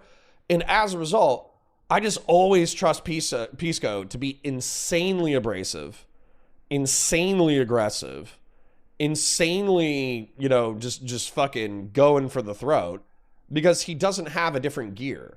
Like his other gear where he's being friendly or whatever, that's the exception, not the rule. So the fact that we had like 2 or 3 calm conversations recently in which we just articulated our ideas and we weren't fucking viciously fighting each other and calling each other pieces of shit, in my opinion, over the long length of our relationship, that was the exception, not the rule. I felt like he was taking a break from being an asshole. So, what Kalinda said, which I don't even think she got to fully, was that I actually said that I would be okay with court expansion if it was nonpartisan. So there are 13 federal districts in the federal system, I think. And so if we expanded it to 13 justices, it would be an aesthetic and symbolic choice to have, one justice for each district, even if they didn't actually like represent those justices. And because 13 is an uneven number, much like 9 is, but you could still expand into a desired number, you could expand to 13 and you could have 6 Republicans, 6 Democrats, and 1 independent. And you could even have like a person be a chief justice who was designated as like a tiebreaker, who was an intentional independent and judicial moderate. And so you could you could actually try to enforce that partisan makeup of the Supreme Court in order to achieve some kind of balance. But I don't think that's what they want to do. I think what they want to do, what is it? Is it like 6-3 right now? So I think that they want to expand to a 7-6 Democratic majority. So, yeah, he argues as though he's given a deposition. It's true. It's true. He has taken his legal skills, because Pisco is a lawyer. He does have a Juris Doctorate. He's taking the legal skills and hostile questioning and argumentative strategies of law in order to, do that. So, Old School says Pisco could piss off Christ and the Buddha. Yeah, he's kind of an abrasive guy. And I think it was funny that I was like, hey, are you an only child or the littlest brother of the family? And I'm pretty sure he's the littlest brother of the family because he does have little brother energy. So, yeah. Connor, people should argue like Pisco. You create an argument to secure the debate prompt. Your opponent needs to either break the soundness or validity or lose. Or you can totally fucking reframe. Like that's what I kind of did. Like, I know within like formal debate structure, there is like, you have to have a positive argument and a negative argument, and then you have to like linearize your sub arguments, and then you have to argue your sub arguments, and you flip back and forth between who's arguing what. I understand that that's like the way that formal debate works, but the other option is just like calling your opponent slurs, That's what I went with. Would you be mad if the shoe was on the other foot and it was the fucking Republicans that were trying to do this because there was like a really liberal Supreme Court and they were super mad about Answer no. I mean, you can try to say that because you're a hypocrite, your argument is bad, but I'll bite the bullet and say, I am. I do think why don't you it's look bad. at the argument? So why don't you look? Why don't you look? But I bite the bullet. So my argument is a neutral argument. At this point, I want to present the argument and want to get them to disagree with one of the premises, okay? Because this is totally off the rails. James, I sent you the formal argument. This is an argument in premise, conclusion form, and it's a logically valid argument. Yeah, I know. I want you to reject one of the. Yeah, and I want you to so you agree that it's a valid argument, and if the premises are true, the conclusion follows. And now I'm going to ask you to reject one of the premises because this is totally off the rails, and it's a neutral argument. So the answer would be, if the injured party were the Republican Party, I would be in favor of their taking action to remedy that injury. You can say I don't believe you or whatever, but I mean, okay, you can just say that. There wouldn't be. I'm not talking about any injury or whatever. I'm saying, let's say the Republicans started talking about packing the Supreme Court like FDR did in the 1930s because there was a bunch of liberals on there and they were mad that all their shit kept getting struck down. And they talked about packing the court. I'm sure you would be against that. That's not what we're talking about, right? We're not talking about an FDR situation for which there is no. Yeah, but you're not talking about. You're talking about expanding it to 13 justices. Yeah, I think it's justified. So James, I'm asking you, please, now at this point, this conversation has evolved. I want to get at them to reject one of the premises. It's a formally valid argument. Let's get it on the board. Let's get everyone so they can see it. I'm going to ask you which of the premises you disagree with. Here, I can pull it up on my screen and I can minimize my face so that you can see the argument without seeing as much of me. So let me get that up for everybody. While we have a lull in the conversation, I'm getting that done. You're listening to the Marketplace of Ideas. We've got Pisco, Tom Foolery, and Kalinda here. If you're enjoying the conversation, please like the stream, maybe subscribe to our channels. We've also got YouTube channels for our guests. Please hit up their channels, give them likes and subscribes as well so we can all stand out in the algo. And let's see, where's that? James, could you shoot me that link, or where do we have that? I sent it to James. It's a tweet. And here it's really important. I'm gonna grab my tea. I will be right back. For us to just like realize what we're not talking about. We're not talking about whether Pisco's a hypocrite. We're not talking about whether some other solution potentially would be better, unless it's fitting within the formal strictures of the argument. And that's like, I just want that to be clear here. That you're gonna have to reject one of the premises in order not to follow the conclusion. I think we're touching on a lot of important things. I think I think everybody's frustrated because they realize how much is riding on all of this. And I think we slow down a little, give each other a little bit more space to make those arguments, even if it's not driving at the part of it that we each think is most critical at each moment. I think there are a lot of good intuitions here amongst the different speakers that Okay, have can value I- in this conversation, even if they're not perfectly logical at any moment or perfectly related to the arguments we're trying to have. I think there are important things that we should be digging into here, and I understand Okay. why it's frustrating for everybody. I really do, guys. All right. But Okay, I understand. Can I because like yeah, I reject like multiple of these premises. Which one? Or do you want or do okay? Well, first of all, and I know you don't care about this, so please don't interrupt me when I say this, but obviously I reject like the framing of like what McConnell did as court packing. I would rather call it like court capture or something else, because that packing is adding seats. It's not like playing partisan games and fucking around in order to secure control of the Supreme Court. So that's I take that to be a semantic. I can just tell you what I mean by court packing. Okay. No, can just I tell you what I understand what mean you by mean. court I packing. don't care. Can I please finish? I understand what you mean. I know what you're saying. You have a more expansive definition of it than I do. I don't want to get bogged down in that. Okay? I do not think, first of all, the proposed reciprocal packing doesn't overshoot beyond mild deterrence. I don't necessarily agree with that. You want to add, Do you wanna agree with bump it or up to not? 13 justices. No, I don't agree with that. You're trying to bump it up to 13 fucking justices. Yeah, You don't I want don't- to just add like So I think that doesn't overshoot beyond mild deterrence. I mean, that's still maintaining the Supreme Court with a conservative majority, potentially. yeah, potentially. Yeah. I mean, it depends. Not I mean, the thing is, would you be in favor of an 11 court expansion? No, I wouldn't. Right, so Because let's- hell, so I'm what- not even. so- Hold on. Can I just say? I just want to say I'm not even sure if I'm in favor of expanding it by one. Okay, I'm You gonna just said walk you back that were. position. So, No, so stop. I said that it would be justified morally, but that doesn't mean you should do it. Because What this is- was what the do you take Republicans will come justification to in mean and if they you're not will talking do about it. legal justification? Pisco, we've already corrected this This is numerous times. crazy. This is No, the no, problem, let's is get that clarity. Wait, So it's so not my crazy. argument. Hold on, no. It is crazy. Listen. We have gone over this numerous times. When I went over like the baby analogy, where like we're giving arguments against what it is you're saying, and we're saying we think this makes sense. You could be correct on this, but we don't think this is a good idea. And you don't engage with those arguments. You just keep pushing more of the same exact argument. It sounds like, sorry for the dead air. I was chewing on peanuts. This is something that Pisco needs to contend with, and I hate that he's not contending with it, is the fact that you can be morally, and he didn't like this argumentation when I had this debate with him either, but I think it's descriptively true. So I'm in my house, and I think this is how we got to like the human shield baby analogy, is that if somebody breaks into my house, I can be morally justified in killing them because I can presume that they are there to hurt me. That's just like a blanket statement true. And so Pisco will establish, hey, the Republicans have tried to hurt us in this way that has resulted in a conservative majority on the Supreme Court. Therefore, are we not entitled to hurt them in the same way that they have hurt us? And that's true.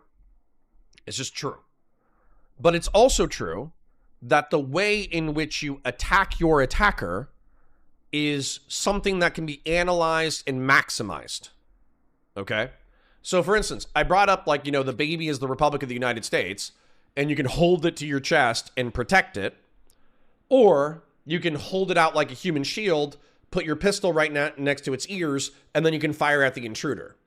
Either way, you're firing at the intruder, you're trying to take out the person who took you out, but the amount of harm that you're doing to the thing that you protect is going to be different based off of how you attack your attacker. Of course. This just makes sense. And it's kind of shocking to me that Pisco has not updated his argumentation in order to keep this, this idea in his mind.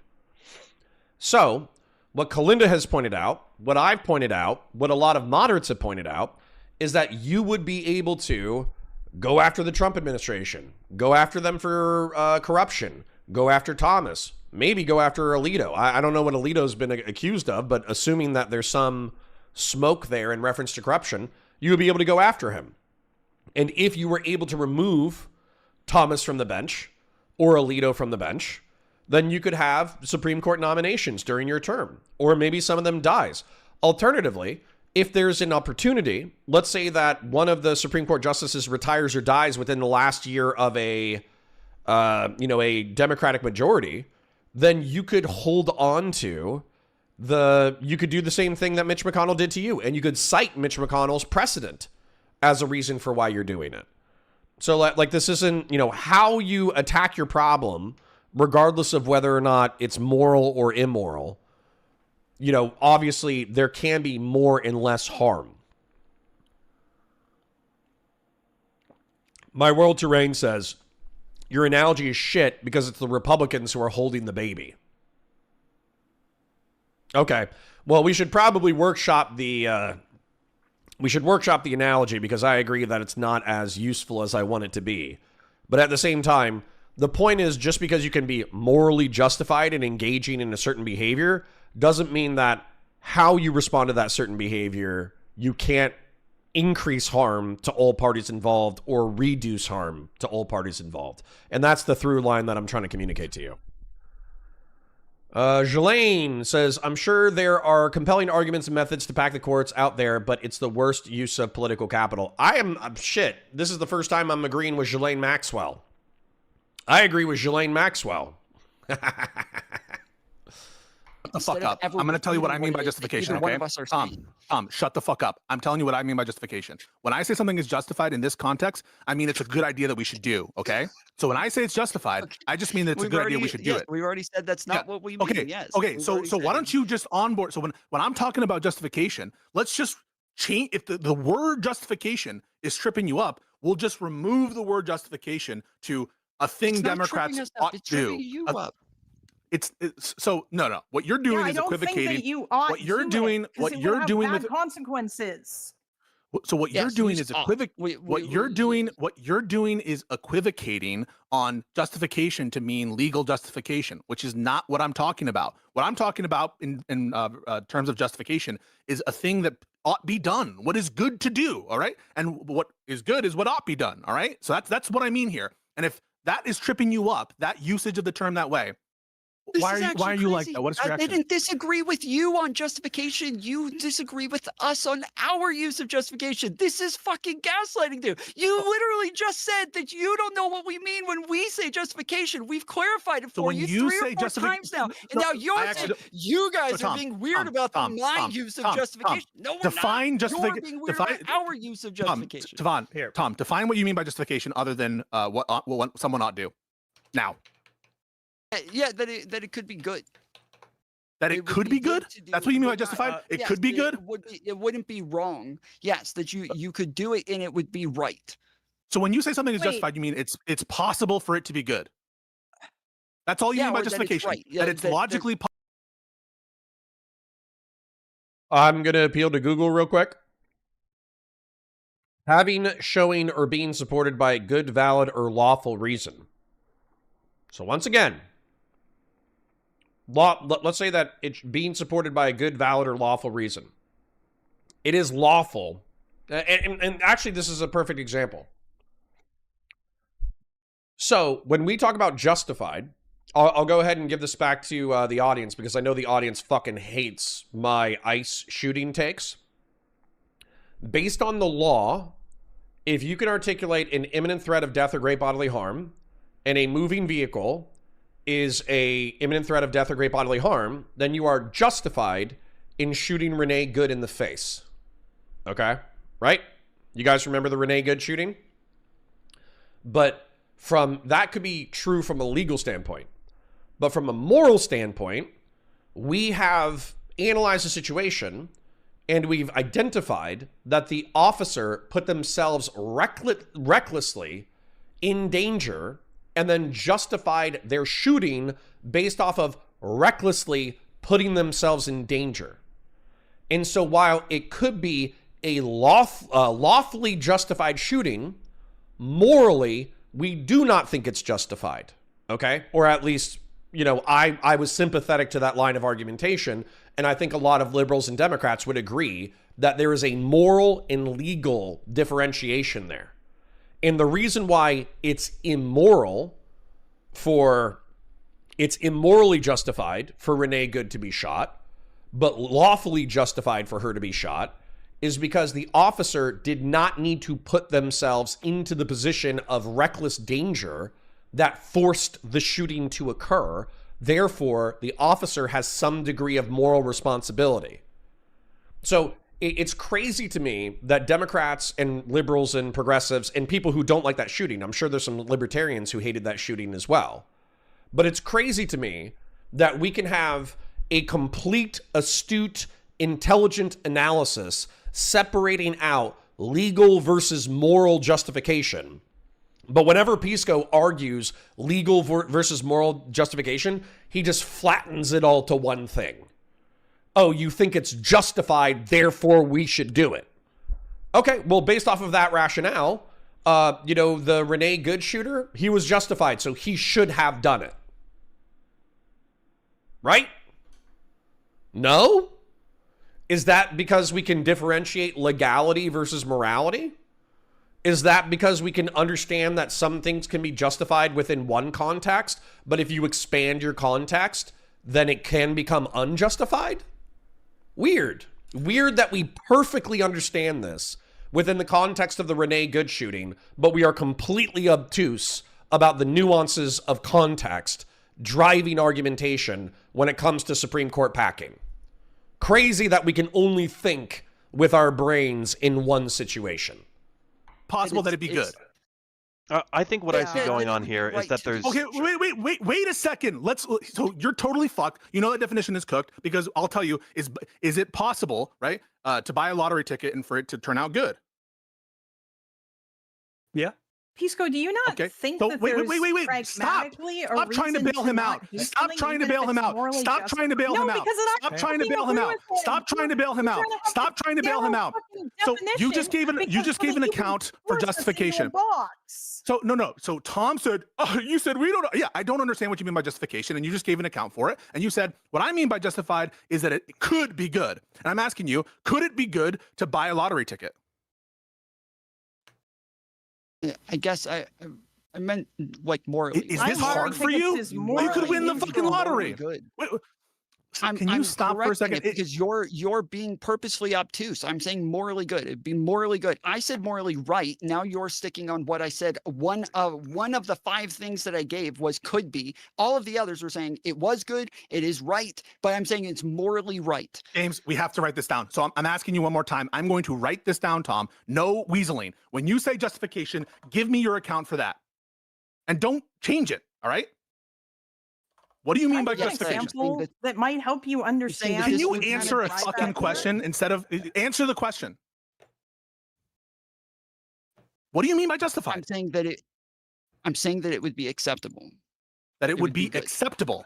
So it would be acceptable. Morally good. And when you say acceptable, when you say that it would be morally acceptable, do you mean that it would be morally good, right? Acceptable here is standing in for good or permissible?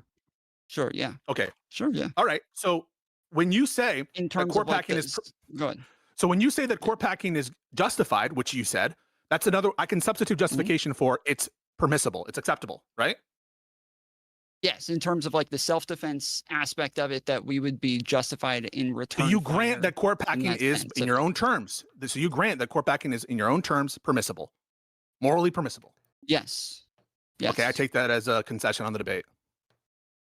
Really? So okay? So you're a fucking moron. Then that is the debate. You just said court packing is permissible. What is? Yes, of course. Morally but permissible. Pragmatically, it doesn't mean that it's a good idea. It doesn't mean that it is the best thing to do. We went over this at the very beginning. Now, we went over this at the very fucking beginning that we were saying the best thing to do, and I gave the baby analogy. We said it doesn't mean that it is the best thing to do, and that there can be some things that would cause more harm that could be justified, but there are other things that would cause less harm that would also be justified, that we would rather do this, and that to do the thing that would cause more harm would be fucking stupid in that scenario. and you're totally ignoring that on purpose. So we go over the same thing for the fucking 5th time in a row. Wait, Tom. So let me take your view. Did you write it down? Let me take your view. Let me take your view. So you think? So I just want to be clear. So you think that it's morally permissible to take an action that leads to a whole slew of consequences that are structural and integral and that might lead to civil war, and you said that's morally permissible? Yes, I think the action in and of itself can be morally permissible, but not pragmatically optimal. So it's morally permissible to do an action that you think that leads to like civil war? Yeah, of course. Yeah, of course, it's morally permissible. On whose notion of moral permissibility is that? That makes no sense whatsoever. Of course, it's not morally permissible to take an action that's going to lead to civil war. Would ever be morally permissible? I think civil war itself is sometimes morally permissible, but not if you can avoid it. Okay, well, this is one of the reasons that I wouldn't want to do that, is because I do think that this sort of thing. You said it's more. Then what do you mean by morally permissible? If you're going to, if you think it's permissible to take an action which leads to this set of consequences that ultimately ground down into civil war, in what sense is that permissible? You're going to permit civil war that you could avoid? May I offer an example? Yeah, go for it. Sure. I don't know why I'm asking for permission. I'm the damn host. So my understanding You might of have to start muting people, by the way, if you want to get a word in, because we're all screaming. How much room to make for the spiciness, for the passion. It's a constant internal debate here on the show. I want to make space for people to make the arguments that and not feel inhibited. I also want to make sure we're having a good discussion. So I think there's been relatively decent self-governance. If we could avoid talking over each other as best we can, that would be excellent. Now, as far as this idea of something being justified but unoptimal, there's a couple things I could think of. One would be, let's say that somebody calls a black person the N-word in public. I think that most people would be, if that person then got immediately punched in the face, I think that there are people who would be like, yeah, you probably shouldn't have punched him in the face, but like, I also kind of get it. I think that's what I think of when I think of like, yeah. Or what does deserve? Wait, that doesn't make any sense. These are incomprehensible notions to me. So would you want that to occur or not? No, it's just the same as like if you? somebody raped me, I would if I raped them back, they would deserve it. But would it be wrong, like in a more like legal sense? Should they be punished for it? Yes, of course. But that's not the same thing. Like, what is your notion of deserve, other than what we think is morally Pisco, okay, do you morally not, acceptable? do you? I think like Pisco, do you not? I think Pisco, I'm not trying to be a. Hold on. Can I just? I'm not trying to be an asshole when I ask you this question. Do you not understand the concept of pragmatism and how like it applies to morality? What's wrong with what Tom just said? There's nothing wrong with what Tom just said. You guys are just being rude for no reason because you don't like Tom. Also, Pisco is being wildly obtuse. Are you kidding me? Are you kidding me? So, okay. Let's break down the racial slur example. So a black gentleman is walking down the street and somebody says the hard ER N-word, clearly directed at them to insult them. There's competing morality here, okay? The liberal American morality is sticks and stones may break my bones, but words will never hurt me. Therefore, you should just go, hey, you're a fucking asshole. And then you should keep walking. That would be the moral thing to do. That is what you ought do. But based off of a different moral analysis, that person is invoking a racialized term that has been used to castigate black folks as less than human for decades or centuries. They are clearly trying to intimidate you. They are clearly trying to be unpleasant to you to make you feel like you are not fully human. And therefore, if the black guy walked up and slapped him in the face or punched him in the face because of the extreme history of the word, while most people would not find that preferable, they would find it understandable. So, and there might even be some people who would argue you ought hit him in the face you ought slap him or punch him in order to teach him that style of conduct is not only, uncouth and vulgar, but it can lead to real world consequences. Okay? Obtuse. What do I mean by obtuse? Give me a second. Let me Google that. That way I can give you the true definition of obtuse rather than me stabbing at it. I'll tell you my definition in a second, and then I'll Google it just to make sure that I'm using it correctly. But the point of it is, I'm pretty sure Pisco and the Marketplace of Ideas people and us can understand that while slapping the person who said the N-word to you in the face could potentially be morally justified based off of the black experience in America, the ideal would be to tell him to fuck himself and keep walking, because you don't have physical violence. It's not equivalent, a racial slur versus hitting somebody in the face. You could go to jail. There's a host of deleterious legalistic consequences that can happen that, while maybe morally justified, are not ideal. So, yeah. Is it deliberate? That's another interesting question. Let's say that somebody called you the N-word and you're a black gentleman, and that person is clearly a schizophrenic, right? They're screaming the K slur. They're screaming the K slur. They're screaming the N-word. They're screaming random profanity. They look like they're strung out on drugs. Or let's say they have Tourette's, right? Don't you, wasn't there a guy who was at a award ceremony and they brought him up on stage because he had Tourette's, and they were trying to honor and normalize having Tourette's?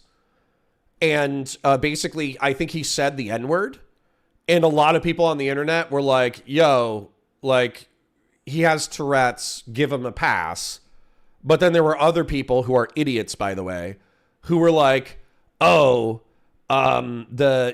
he clearly has some kind of racial animus subconsciously. Therefore, he's still evil and we should still criticize him even though he has Tourette's.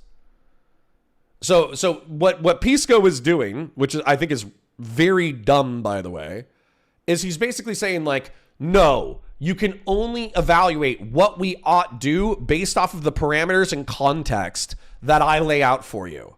So somebody is trying to harm you, so you're allowed to harm them back. So this would be like me saying, no. Answer the question yes or no. If somebody says the N-word, do you have the right to criticize them and maybe even hit them? And the answer is probably vaguely yes, right? You should criticize somebody who uses the N-word, har-er. But then, if you add in the context of somebody having Tourette's, it clearly becomes immoral instantaneously. So what I mean by obtuse, I'll tell you what I mean by obtuse, and then I'll Google the word obtuse, is, there's obtuse angles. There's acute angles. That's clearly one use of the word obtuse. That's not what I mean. What I mean by obtuse is obtuse oftentimes means, in the context of rhetoric, that you are not understanding on purpose. Okay, you are being obtuse. You are defending yourself with too wide of an angle where effectively you are making criticism or insight impossible to communicate. And it's not because you're incapable of understanding the insight. It is because you are being an obtuse, see you next Tuesday, right? So that's how I use the word obtuse. Let's see how close I am to the definition of obtuse. Obtuse definition. Obtuse describes someone who is slow to understand or insensitive to others' feelings. It literally means blunt or not sharp. In geometry, it refers to an angle that is greater than 90 degrees but less than 180. In everyday language, when used to describe someone, it means they are imperceptive, dull, or slow on the uptake. It suggests that they struggle to grasp simple concepts or intentionally ignore obvious situations. The latter part of the definition is how I'm using it. Intentionally ignoring obvious situations. Okay? That's what I mean. I think that Pisco is intentionally ignoring the context that I have forwarded to him, that Tom has forwarded to him, and Kalinda has forwarded to him. And what's frustrating about Pisco being obtuse and being quote unquote slow on the uptake is it's not a question of intelligence. He's perfectly capable of understanding exactly what we're saying. But because it's inconvenient to his argumentation, he will be purposefully obtuse in order to try to win a rhetorical argument. And it's very frustrating. Anonymous Chatter for 5 says, yes or no? True. Thank you. Real Serious says that literally happened at the BAFTAs. I think that's why I was thinking about it. Benny says, hey, not a big fan of yours at all, but I recently joined your Discord server and then got banned like 6 hours later without even having sent a message. What's that all about? I think that the mods are a little bit defensive of the Discord right now because we're looking for gay ops. Primarily, we're looking for snarkers to back up, no offense, Officer Nasty and Doobie, but you know, I think this is what the mods are looking for. We're looking for snarkers to try to come into the community and then back up Officer Nasty and Doobie in their argumentation of why Destiny's a bad guy, and we're not trying to get gay opt from the snarkers. I think we're also not trying to get gay opt by DGG either. So DGG, you know, mass entering the Discord in order to try to, you know, fight out a battle over Steven's public reputation. You know, I don't think we care to have that in our community. So real quick, just because I'm probably going to write a couple more notes. I'm just organizing my thoughts and then I'll deal with the mind map. So, excuse me. I don't want to become a Destiny hate channel or a Destiny hate community. So I think that if there is a current event where or a debate where Steven is saying something hyperbolic or abrasive, then we could all criticize him, and or Doobie and Officer Nasty could say, hey, this is actually an example of our previous criticisms of Steven, and I think that would be acceptable. What I'm not going to accept, though, is consistent criticism of Steven when there's not a current event or debate or news story going on. We're not trying to gay op the fucking zeitgeist into a permanent Destiny hate campaign. We are just trying to call balls and strikes. Okay? All we're trying to do is tell the truth as maximally as possible.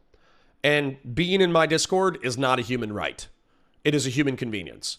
And so I will actually tell, I think Doobie is on his better behavior than other people, but Officer Nasty was very rude to Valorfax, aka Fellrunner, and obviously Fellrunner has a hate boner to try to get rid of Officer Nasty. But what I will say is, like, being rude or abrasive to people I like is enough for me to kick you from the community. So let's say that Grassroots Hegemon was going through something tough and Doobie or Officer Nasty said something nasty to Grassroots Hegemon, I would kick you immediately. It's not even about principle. Grassroots Hegemon isn't just an oiler of the community. I also consider him kind of like an online friend. Same thing with Silver or Taze or even Valor. I think Valorfax is a little bit like hot on the trigger, but even Fellrunner, I consider him a community member who has stepped up to the plate in order to help manage the community. So if you attack somebody that I like, that will be enough for me to kick you from the community. But it won't be because Destiny said so. It will be because you upset somebody that I like. And that's enough for me to get rid of you. So tread carefully. Gay Ben says DGG is clearly now attempting to infiltrate counterpoints to find dirt. Good luck. Good luck. Literally, the part of the reason why I live my life as an open book is because you can't hurt me with the truth. So, you know. So you hate me and Christian? No. I love you guys too. I just think that Patriarch and Christian Valeris are a little critical of the way that I conduct content. So if somebody razzes them along a line that I agree with, then I'm going to let them get razzed a little bit more than maybe I would let other people razz. Yeah. Fellrunner says, I appreciate this, but it makes me sad for Destiny, who I would have expected to also trigger a Doobie ban. Not arguing, just sad. No. Nope. The reason why is because of the drawing that I'm going to draw of valid versus invalid criticism. It's not to say that you can't have valid criticism. So, Valor Facts, for instance, if Officer Nasty wrote a sane treatise of, hey, I feel like Fellrunner has a hate boner to try to ban me, but here's where I think Fellrunner is falling short in reference to Israel-Palestine. That could be like I think Fellrunner is a Zionist apologist, and here's where I think he's falling short. That's cool. I like that. I would love it if you guys like sincerely fought out how you might be too Zionist and he might be too anti-Palestinian. That he's criticizing you, but he's criticizing you in a way that actually enriches the conversation. Whereas if he says Fellrunner is a Destiny DGG or infiltrator F-slur, and he has a hate boner for me because I criticize his Zio-Nazi masters and he should KYS. Well, clearly I think that, you know, that's way too spicy and he should be moderated and or banned. So it's not necessarily whether or not people do criticism. It's the quality of the criticism and the tact with which it's delivered to be engaged with, right? Who is this? Is this Fashion 40? Looks like Fashion 40. $5. No hate to Officer Nasty, but Connor, you should have taken my advice months ago. And when me and him were beefing and would have been less drama, for real. That's not the point. Having two snarkers in the cog should not be an existential fight. Do you understand? So hold up real quick. I just need to demonstrate this. I'm sorry I'm yapping so much. I promise I'll try to get back to the content, but I also feel like I've been listening to the content passively for a long time. So I feel like the serious people should be fine with it. But the, what would I say is there's 1,000 people in the cog. If there's 2 people you don't like, go into a different chat room. It's not that fucking hard. Freedom of association. Connor giving advice to his enemies. These people aren't my enemies. Not that I know. And by the way, if advice to the enemies is if you're going to criticize a person, deepen your criticism and deliver it tactfully so people can engage with your argumentation, why is that not just good advice? That's just good advice in general for like human beings. So don't get sucked into the binary of Destiny versus Snark. There's a secret third option, which is called not being a cunt. So don't be a cunt. Yeah, see, Mr. Jerkian gets it. Criticize fairly and don't be a sweeping F-slur. Literally. He gets it. All right. I'm almost done with my thing, but somebody asked for an invite. Oh, shit. Darius was trying to talk, I think.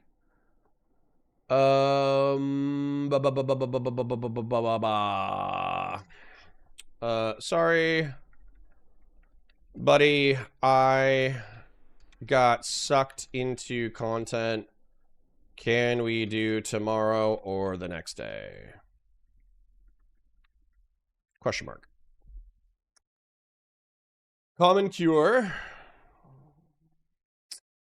says, your thoughts on the Bible and Jesus are on point. Jesus was a cool guy and we should follow his example, but why should we have to accept him as the Lord Savior to get into heaven? Well, totally unrelated for what I'm currently talking about, but that's okay. All right. Anyways.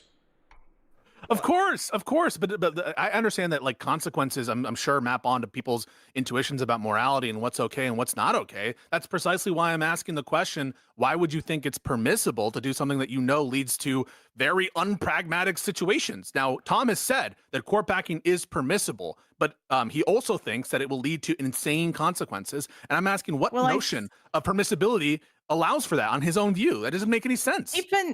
Keep in mind that our permissible, that we think it would be morally justified thing applies to adding like 1 seat, because that was where the injury was. Okay, not just imagine it's just 1 13. seat. Okay, Let's just limit it to 1 seat for now. That would be a court expansion. Let's just only talk about 1 seat. Yeah, And yeah, he says, I agree. I'm just saying, and just- he says that would be morally acceptable, but in some ways not.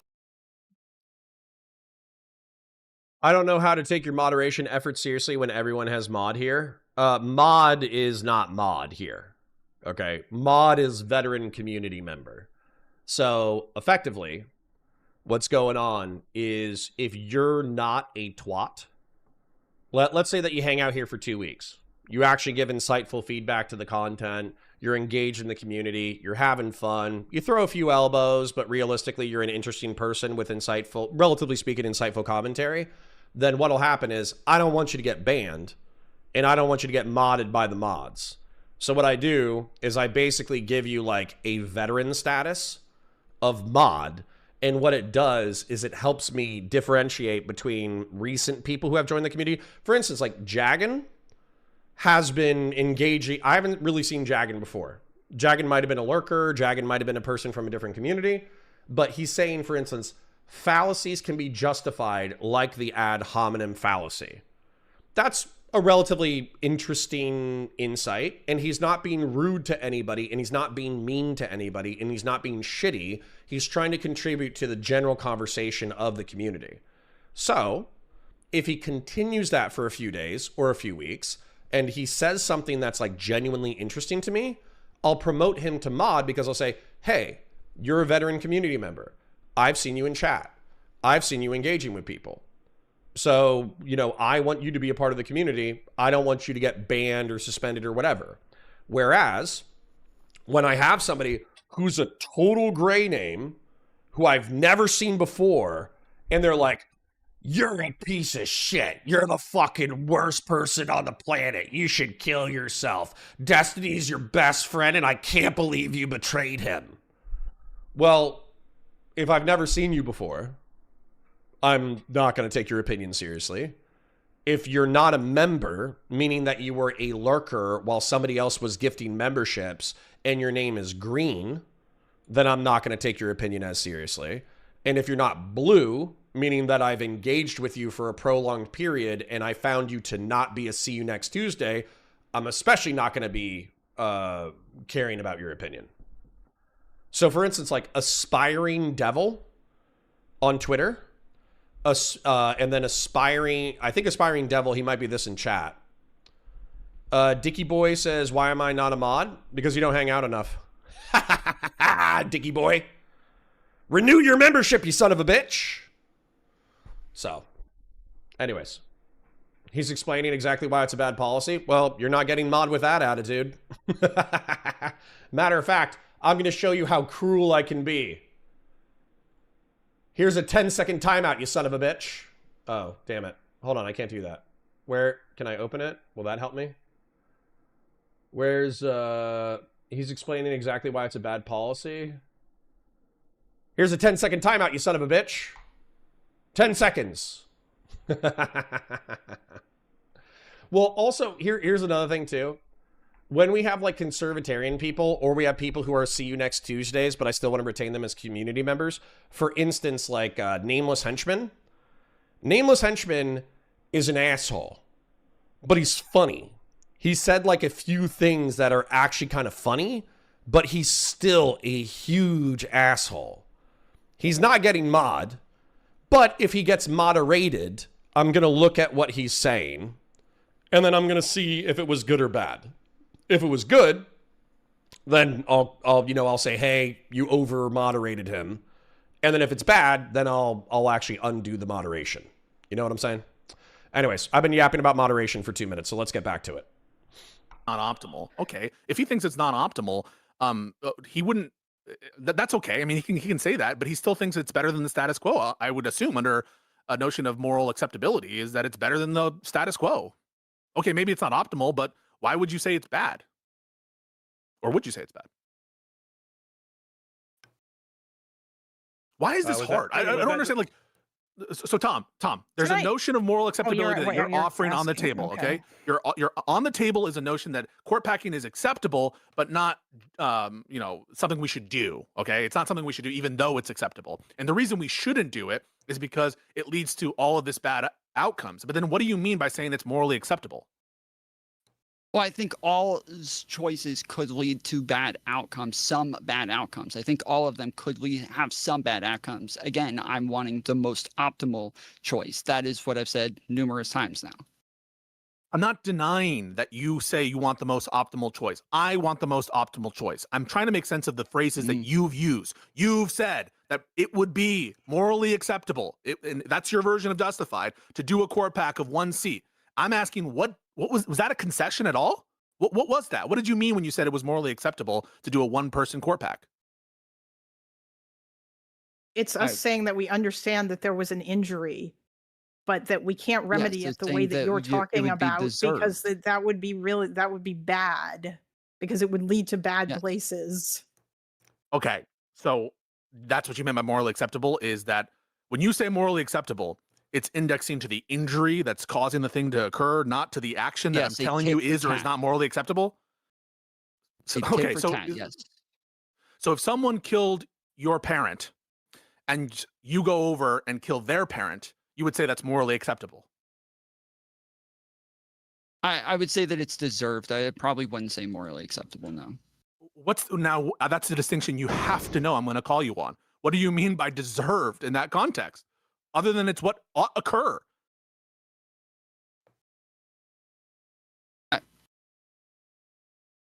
So he means in this case, fuck around and find out. Hang on. Yeah, Tom, if you could. But again, I do think that I am saying that, like, yes, this is something that 1 seat, yes, this would be a thing that they would deserve, but I don't like the outcomes. I don't. Do you understand my question? Do you understand my question? Do you understand what I'm saying? You're using different notions of moral good. Of trying to understand what it is that I'm saying. You're fighting me on semantics right now. I'm trying to get back to the actual point. What's happening here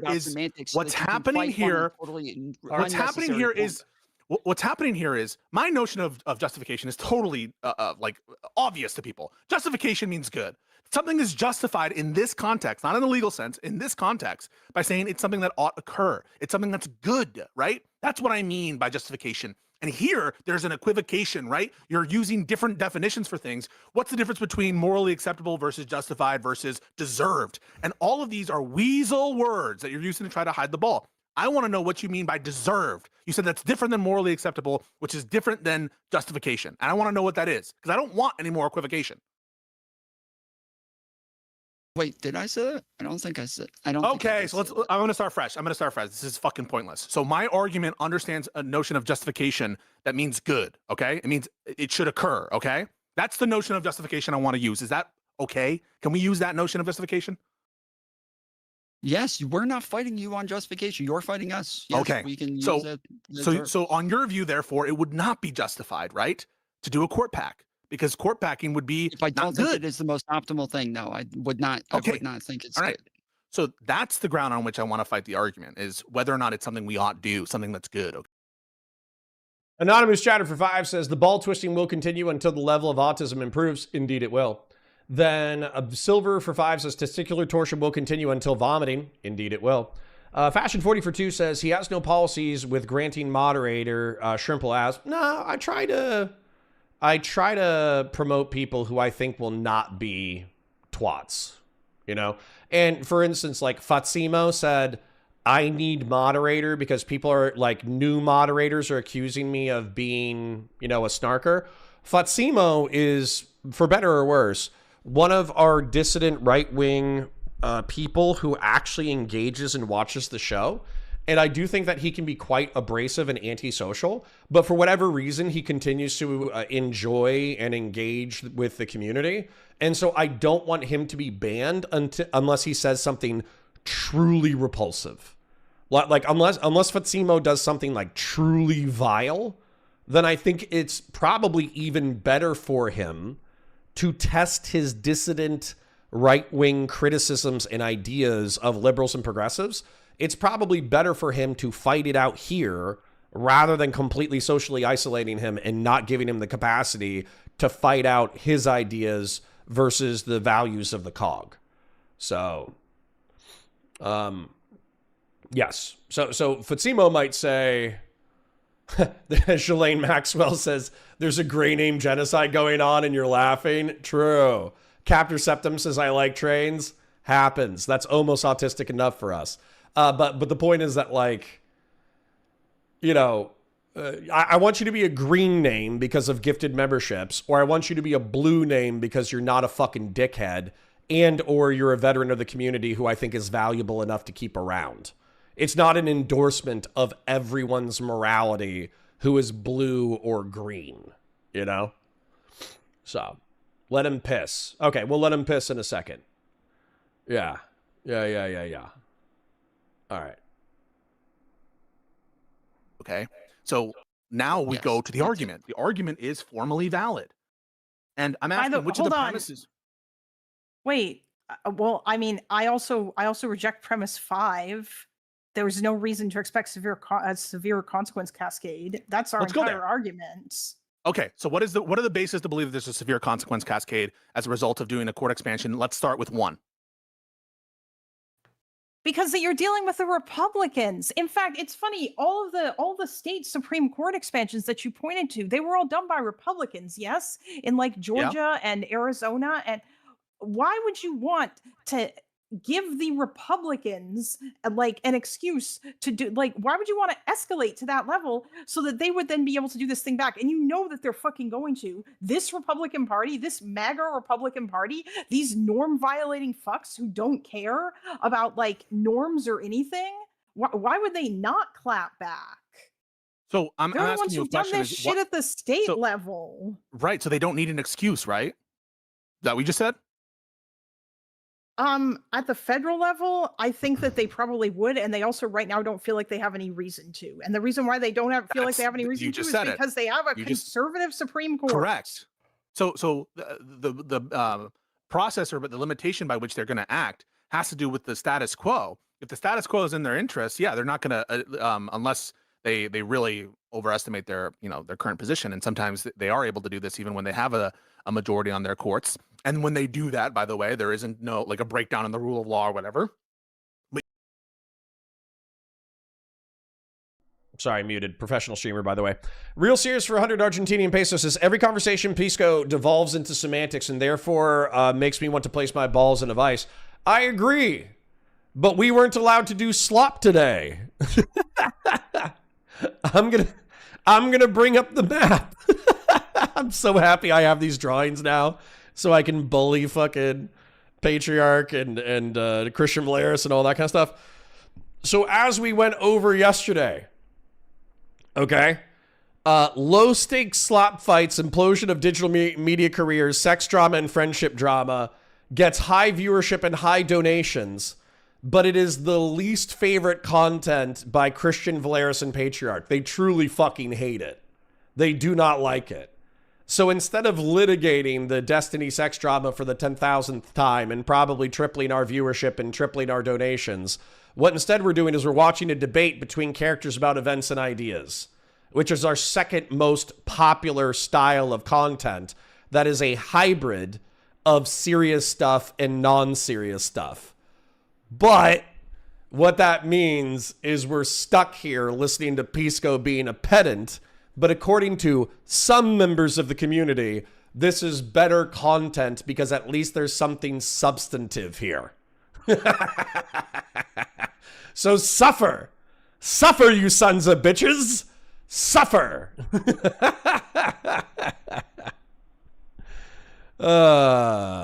Good times. Good times. But you just said it, right? They don't need an excuse to do this if it's in their interest. You just said it. So why is there really, like, what is the basis to believe there's going to be a severe consequence cascade? Because as a you're result of giving this them action? the excuse by taking them, by like making it harder for them, by taking control of the court away from them. If you do it, like if you bump it up to Yeah, 13, which again is what you want to do. Yeah. So like, isn't it better, right, to have a situation in which the Supreme Court, if this is the outcome, oscillates some of the time to Democrats, some of the time to Republicans, even assuming this is the case, right? Which I don't think necessarily. But it won't oscillate. They'll expand it that better? again because there'll be no way for them to remove the justices. What is that what is more Democrats preferable? previously What is appointed. more preferable? Having a permanent Republican skewed conservative Supreme Court, or having one in which it's variable? But it's not going to be variable. It's going to Answer be the ever question. expanding. Can you answer the question? Honestly, what is preferable? Yeah, I'm sorry, but I think that it would be more preferable to fucking find another, either A, find another way to do this, or B, wait it out just like the fucking conservatives did in order to gain control of the Supreme Court in the first place, instead of trying to engage in any sort of court packing previously, because they were never the ones who wanted to do it previously. In the modern era, it was the Democrats under FDR on the federal level who did that.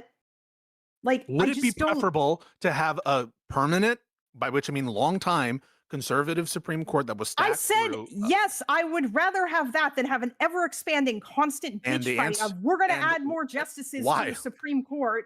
And the answer is, why is Because that preferable? Because Or the question, the Supreme Court is going to become fucking meaningless. It's literally just going to become a rubber stamp Says to let the who? president do whatever Says the fuck who? he wants. Who says it's going to be meaningless? Why would it be meaningless? Why would you think that? Okay, so you don't think that the Supreme Court's going to become a fucking joke if it ends up being expanded 100 no reason to justices think because that. of this Well- constant back and forth? Well, hang on a You second. just So you I don't. just don't care about So the I don't- potentiality of how much of a mess that would be? I have no basis to believe that the kind of majorities that you would need to, undo a lot of this. It's actually sometimes difficult to get, a unified caucus to push these kinds of reforms, and there's often a lot of resistance. So I don't actually think that it's going to be expanded to 100, 1,000. I think that's a ridiculous notion that'll No. happen. In I'm short not order. saying But that the even putting that aside, Democrats are going to do that. I'm saying that what'll happen is we'll bump it up to 13, and then the Republicans will get in and they'll add more in order to be able to retain the majority, and then the Democrats will get in and they'll add more in order to be able to retain the majority. And it'll just keep going back and forth forever ad infinitum, and it's fucking bullshit until finally somebody goes, "Oh my god, this is so fucking stupid. It's time to amend the Constitution and pick a fucking number." Yeah, so I don't actually think that even if that were the case, it would be tit for tat for that. Patriarch gifted 20 memberships. And what I'm assuming, based off of the gifted Patriarch, is that you are endorsing not only the higher quality of content this morning, that we're engaged with a debate about a substantive topic, even if Pisco is being a pedant, but I'm assuming you are also endorsing the fact that we're going to be doing geopolitical content later this afternoon. And so what you're trying to communicate to me is that there are Oilers in my community who want me to engage with higher level content. And I will take that into my calculation of the kind of content that I engage with. That you are willing to back what I think is slightly drier content, but you are willing to back it financially. So thank you for your donation, King. I appreciate you. So, you're assuming? No, I think it's pretty explicit. You're endorsing geopolitical content in the afternoon, and you're endorsing us watching this debate instead of engaging with Destiny drama content, right? That's what's happening? I know I have autism and ADD, but that's what you're saying, right? With the donation, I'm presuming. Regular Dude says, I hate this argument because it's just analysis paralysis. You can't do anything in response to. I don't agree. I think that you can absolutely go after the Trump sycophants for any corruption that they engaged in. You can reinforce FARA when you're back in office. You can attack the blatant corruption done by Trump and his cronies for anybody who is not specifically pardoned. You could go after Justice Thomas for his alleged corruption and investigate his alleged corruption. You could also nuke the filibuster. I know I was talking about how nuking the filibuster in order to court pack is dangerous, but I do think that nuking the filibuster by itself in order to pass a moderate agenda would not be that bad. But what I'm worried about is that that Pisco doesn't want maybe not Pisco, but people in Pisco's orbit, they don't want the filibuster to be nuked so the Democrats can get a few more infrastructure projects and maybe like universal paid parental leave for, you know, companies that have revenue greater than $10 million a year. That's not what Pisco wants. What Pisco wants, or at least what Pisco's orbiters want, I should rephrase, they want it at minimum like a public option for healthcare. At maximum, they want a Medicare for all. They also want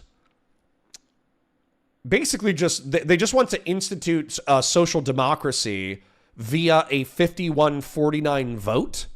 In my estimation, is that if they implemented a social democracy via 51-49, then what would happen is when it flips back to Republicans, because the fucking, oh my God, the money spent is going to be so insane. It already is insane right now. But because of the money spent and the taxes needed, it'll flip back 51-49 to Republicans and fiscal conservatives, and then they will shred the social safety net with the same reckless abandon with which the social democratic state was established. So we're basically going to like flip-flop between progressives instituting a social democracy and fiscal conservatives shredding it. And there will be people who get on to entitlements that they need in order to survive, and then they'll be killed by fiscal conservatives when they're taking off of the entitlements. Whereas like an incrementalist, bipartisan policy approach would actually result in better outcomes for all involved. So, anyways, I know that's too moderate. I know that's too simple, too incremental, too sane for Pisco and his ilk, but is the way that I feel. There's a reason to think that that's worse than the current status quo. I just don't like, what is the basis to believe that would be worse than the current status quo? Because because the Supreme Court is supposed to be a check on the president and on Congress in terms of, but especially on the president. Yeah. Why would it stop doing that? Why? Because the president's going to come in and he's going to pick a bunch of justices that are going to like politically agree with him in order to be able to retain the majority. Because again, all this goes Like back Trump to did, right? that the court has a supreme Like Trump majority. did, right? Now Trump picked the justices in his term, right? Term one. Yeah, like Obama did too. Obama also did that. So that's on all fours. So what is it about expanding the Supreme Court? But there's a difference between doing that and expanding the court. Why? Because you're trying to change it just so that you can make it so that the court agrees with you, and then the next president's going to come in and do the same thing. That's what's motivating every president whenever they nominate anyone, is to have someone who they can have a legacy and that will largely agree with their views. But they're only talking about like one or two justices. You're talking about looking at the court and being like, I don't like the way that the court is currently. Wait, in this context, we're just talking about a one justice Supreme Court expansion. So I thought I made that clear. So right now we're only talking about a one court expansion. Yeah, but that's not okay. Yeah, but that doesn't even work anyway, because then you have 10 and then there's going to be tiebreakers and shit. Okay, two. Fine. Let's do two then. A two that's really where the math leads you. It's really two. I don't know why that's hard to grasp, but it is two. So let's take the two. No, I mean, I disagree with this idea that there were two injuries, but that's a separate thing. No, the injury constitutes two justices. All right, that's just math. That's math. James tried to explain it. I don't know why it's lost on you guys. That's the math of it. But even just put that aside for now. All right, the two justices. Why is it? It's just not intuitive. That's going to all of these. Yeah. Kalinda and Tom are smart. If they're having trouble with one of these things, then your average Republican voter is going to have even more trouble with it. You know, if we have these sorts of disagreements on our side of the aisle, then it seems to me that it's completely rational that a great amount of the American voting populace will be swayed by this kind of argument that, well, now that the Democrats have done it, the Republicans are fully justified to do it. I think the Merrick Garland situation is they almost got to pass on it because it's a complicated thing, and it's hard to show someone who's disengaged from politics how that's an injury. It's obvious to everyone here that it's is that what we're here to do? Is what we're here to do? I'm only allowed to deploy arguments that are intuitive to the American people. If that were the case, I'd be like, 13 circuits, 13 justices makes sense. We need them. Like I thought we were here to debate.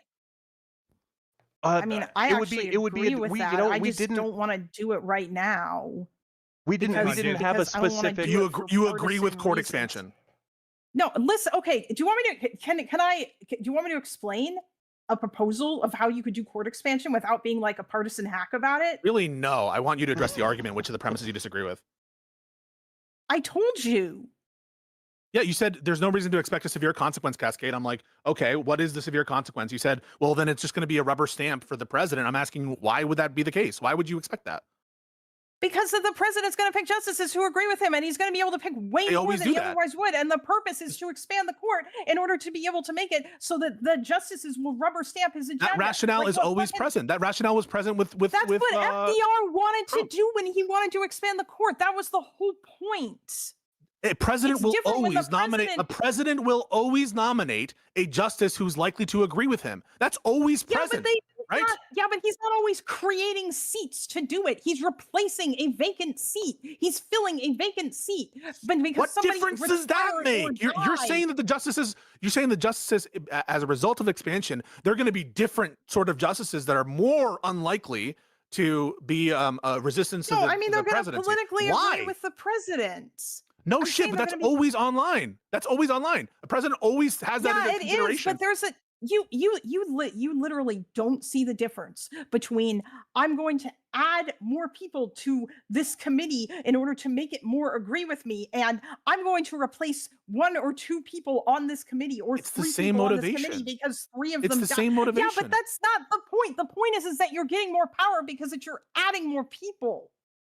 Yeah, obviously with respect to the expansion, but you're saying that it's going to be less of a rubber stamp. By the way, right now we have a pretty rubber stamp Supreme Court. I know on some issues that they've bucked Trump, but they've given him massive expansions of power. So in terms of being a rubber stamp, I mean, they put their thumb way down on the scale for Trump right now. Just to let you know, the state of affairs and separation of powers is fucking horrible. And I want to get a reason why this new crop of justices that are nominated in virtue of a court expansion plan, these are going to be the horrible justices that are just going to act as rubber stamps any more than traditional vacancies. What is the argument for that?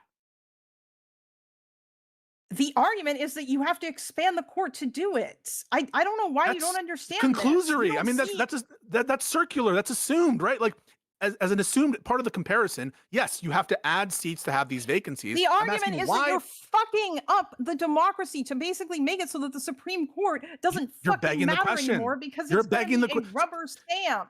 You're trying to prove that. What's funny about this argumentation is that Pisco already agreed with me in reference to the ideal court expansion. So let's say that we did 13 Supreme Court justices, but then we had 6 Republican, 6 Democrat, and 1 independent. Tiebreaker. They could even be a Chief Justice if you wanted to give them some kind of privileges over these subordinate justices. But the Chief Justice should probably be like an independent moderate. So anyways, that you could make that argument. And weirdly enough, when I offered that as if we were able to accomplish that, would you be down for it? Both Josiah and Pisco agreed with it. And weirdly enough, I feel like Kalinda is alluding to that as a solution. But what she's calling out, which I'm calling out, is that the current Democrats believe that the Republicans are so bad faith and so shitty that they should just take every seat. So if they go to 13, then it should be 4 Democrats. That way it becomes a 7. Would it be a 7-6? I think it might be a 7-6 because it's currently 6-3, right? Weirdly enough, a 7-6 is, quote unquote, balanced. It just doesn't have the intentional bipartisan pragmatism, and then it leaves it so like a larger swing is possible in the future, which I think is dangerous, but whatever. So that's interesting. That is an interesting detail that I don't think they brought up during our previous debate, is that even if they expanded to 13, is it 13? Even if they expanded to 13 and they made all 4 of them Democrats, it would still be 7-6. A 6-7 would be better. True.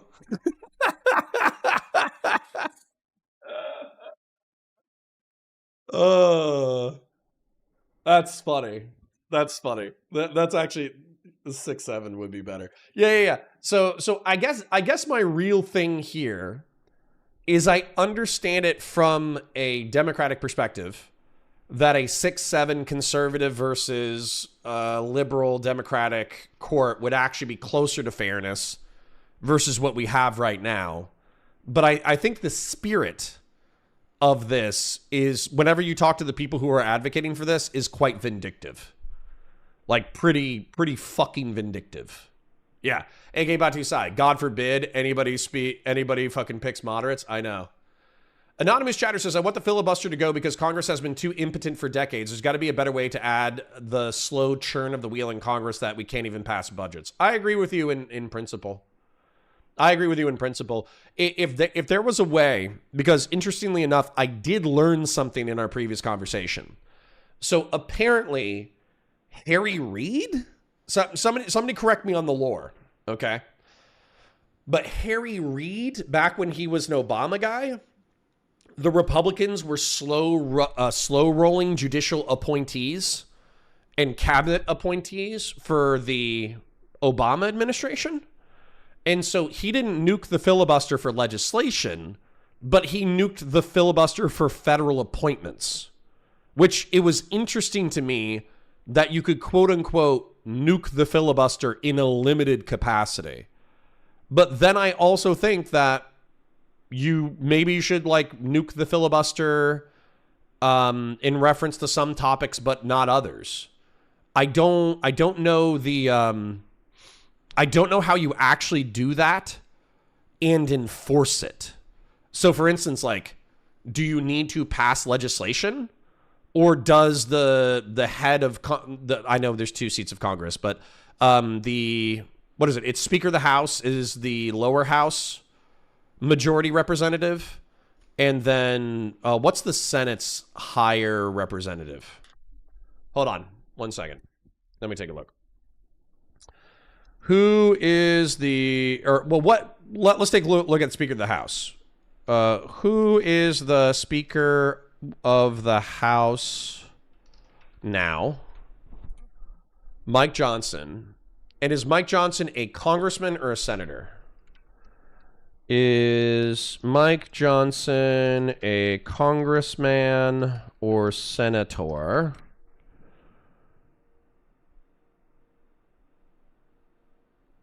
The House of Representatives. Okay, so he's a congressman, right? So what is the title for the majority leader in the Senate? Senate majority leader. I was trying to think about that, but it was like too simple. Saying who, the Speaker of the House sounds very like official, whereas Senate majority leader just sounds like 2 adjectives and 1 noun slapped together with duct tape. So that didn't sound very official, but I guess, that's the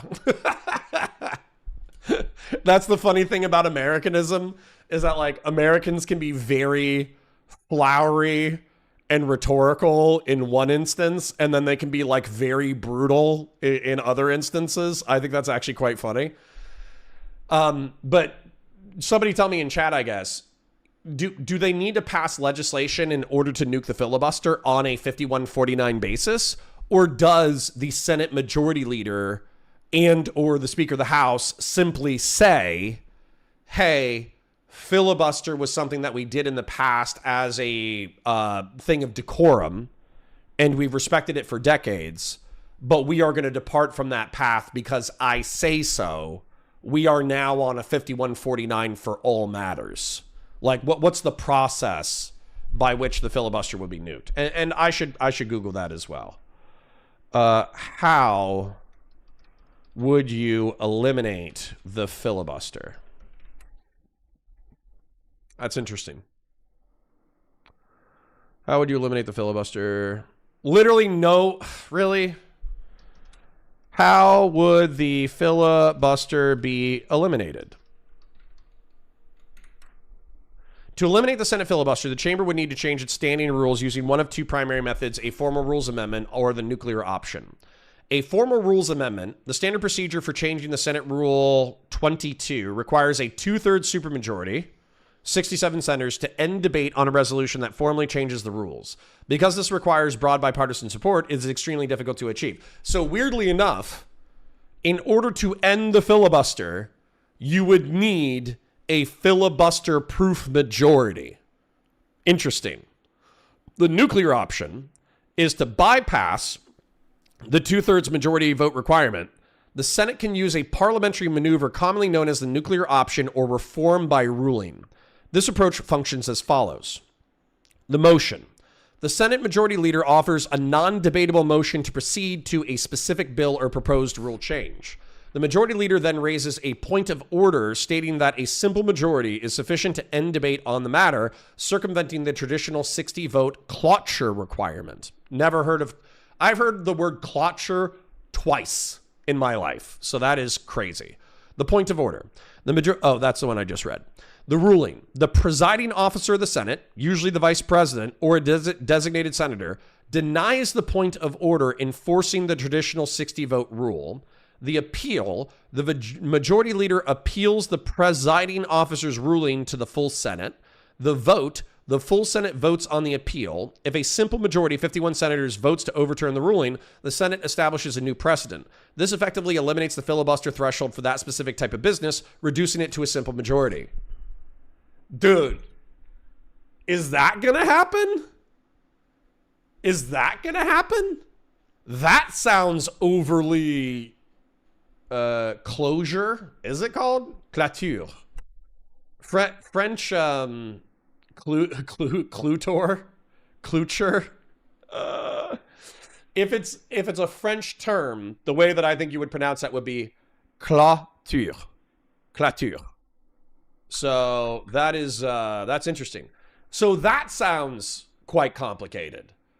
So isn't it kind of crazy to think that they're arguing for court packing while also the nuclear option, the filibuster itself, sounds quite complicated? What are the chances that an end to the filibuster is going to happen? This is probably why the filibuster hasn't been ended for decades, despite people talking about it, is because the process sounds like a huge pain in the ass that requires a shitload of political capital.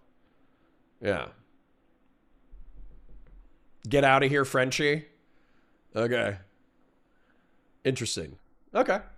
AK Batusai for 10 says, nuking in the Senate is a loophole. When they have something that needs 2/3 majority, someone can propose a chance and procedure, and then if it's disputed, by settling the dispute in a simple majority.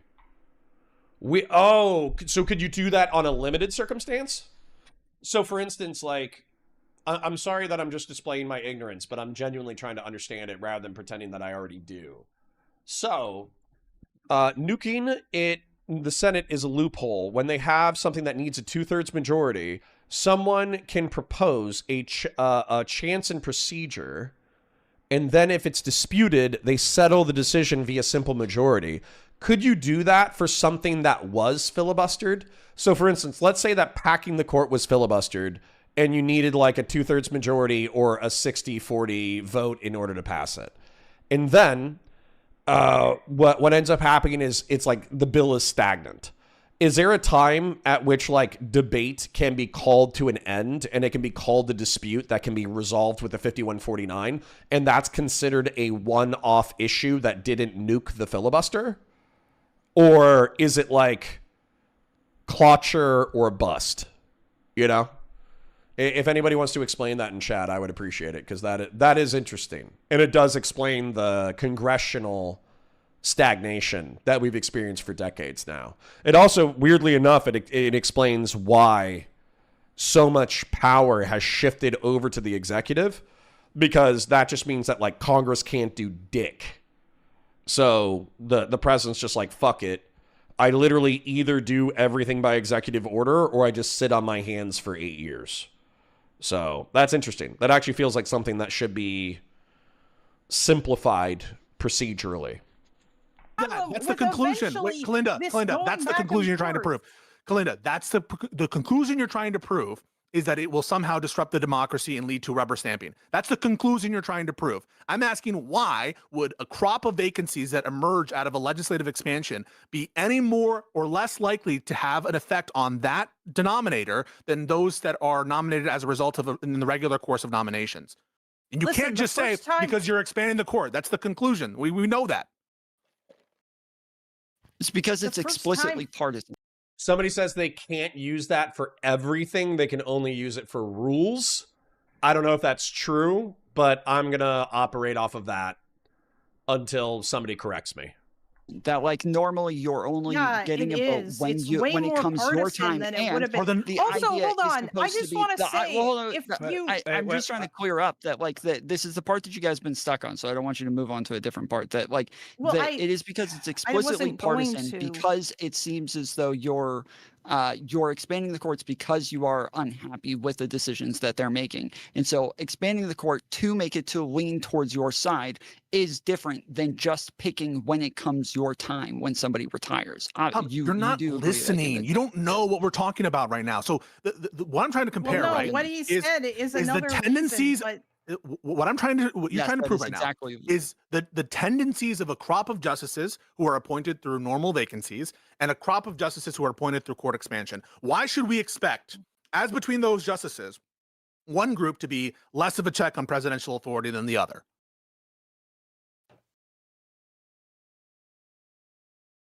that they seem to be picking people that is more explicitly about partisan lines rather than it being based on when it's your turn to pick somebody for that seat. That this is now saying, All right, you're hey, saying it I'm seems changing that the way. composition of the Supreme Court so that it does agree with me now. That is the idea, right?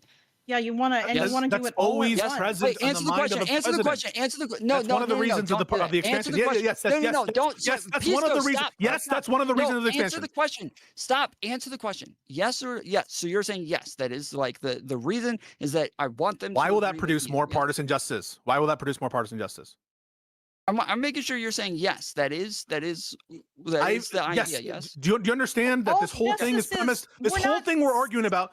Stop. This Oh whole my thing we're goodness. arguing You about can't is answer that partisan court packing. Of course, I say without any shame whatsoever that one of the major rationales here is the partisan balance of the Supreme Court. You think I deny that? You think I contest that? The question you have to answer is, why are justices who resolve out of that process as opposed to the process which is emerged from partisan motivations in the normal vacancy process, why are those justices pursuant to the expansion likely to be less of a check on the president than those that are done through normal vacancies? That's what you haven't offered any demonstration of. Okay, no one is saying that they are necessarily going to be less of a check on a president. It's the fact that you are trying to add more seats specifically because like you're trying to like basically do it all at once because that you're mad about the current makeup of the court. Whereas normally a president will get like 1 or 2 Supreme Court picks within like, it's probably like about 2 on average, I'd say, if he's like 1 term or whatever.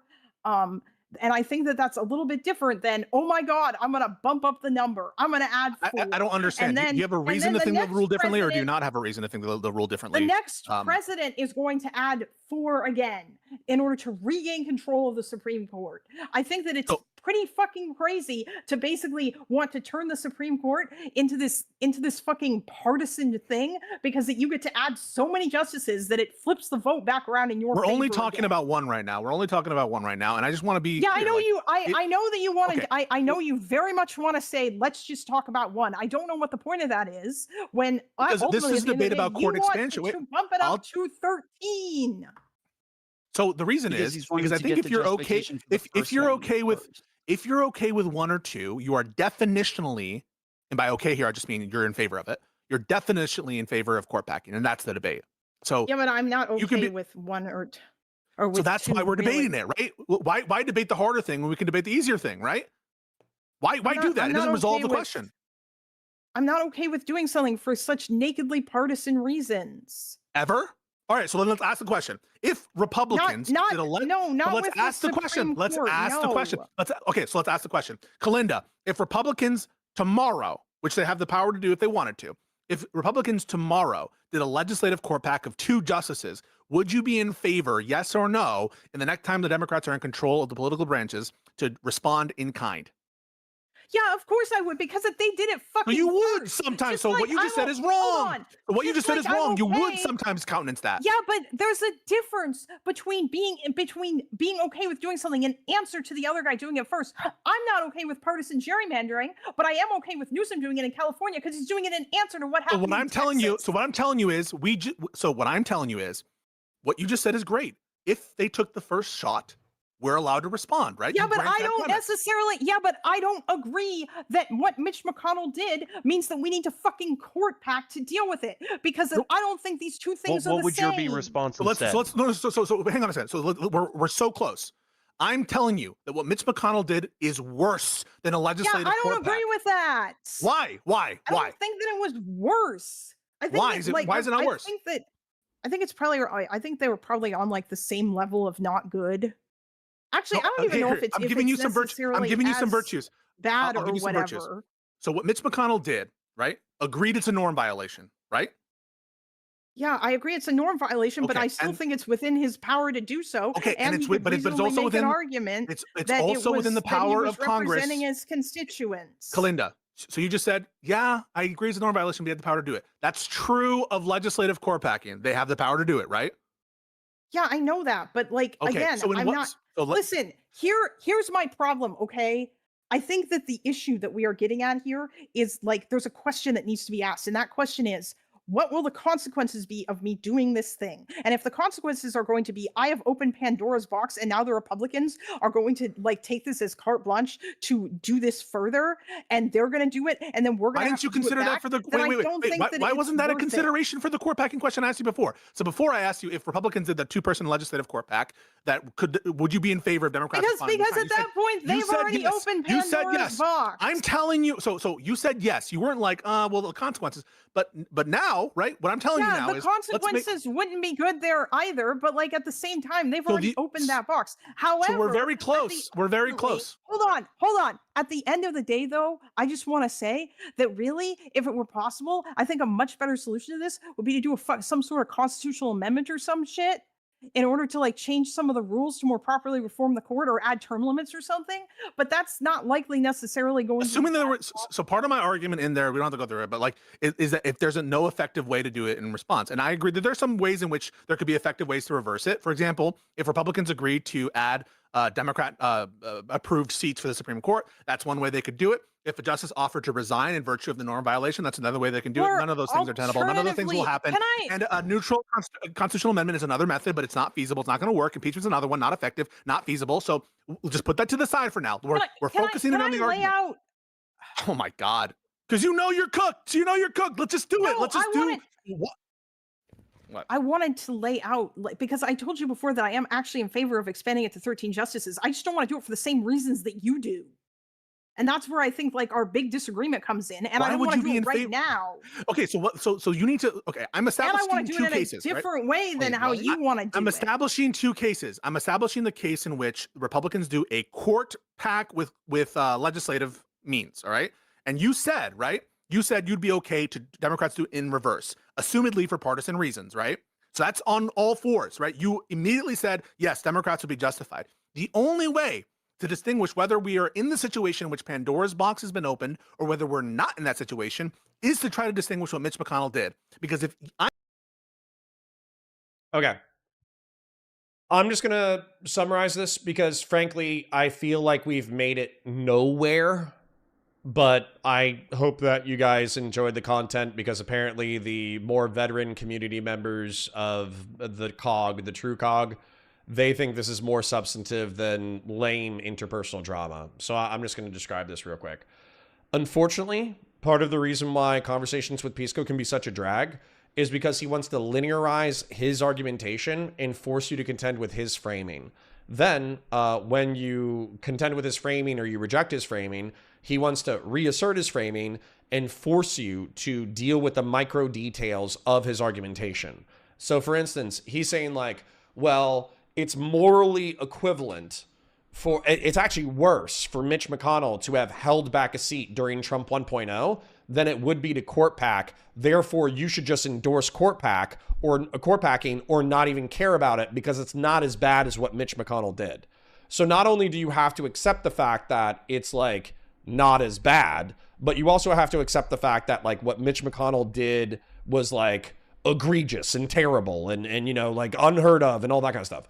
And you also have to accept the framing that like the Democrats, when presented with a similar opportunity, should just take advantage of a similar opportunity. Well, the harm's already done, so that's not sufficient. So you have to change the game in order to do something that is morally reprehensible, but not as morally reprehensible as the Republicans, because we all agree in self-defense, right? Somebody trespasses against you, you are right to trespass against them. You know, that's you know, tit for tat morality, effectively.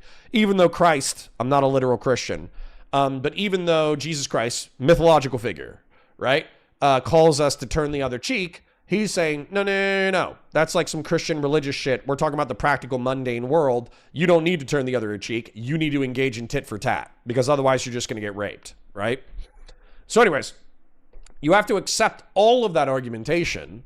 Meanwhile, the argumentation that Kalinda has forwarded, that I have forwarded, that Tom has forwarded, and I understand that, you know, maybe you don't think that's like the best group of creators to agree with, but the point is that like, we don't want increased instability in our republic.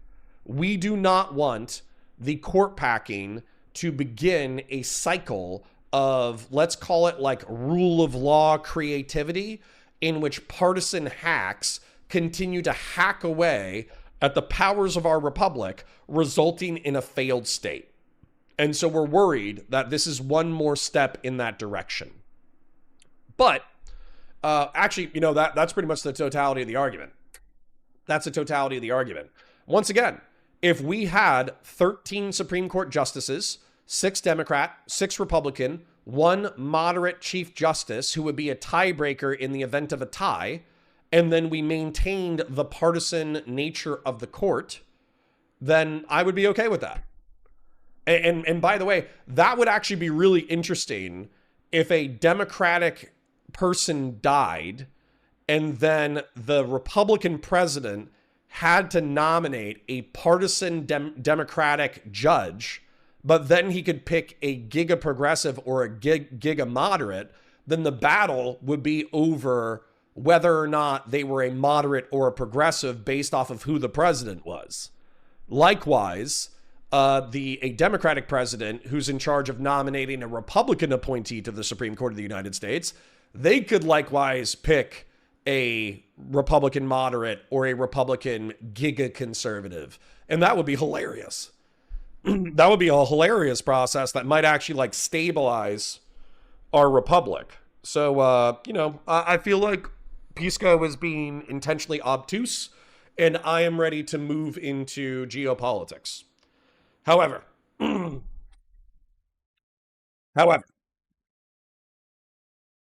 have been working dutifully on a destiny document because I think that while Stephen himself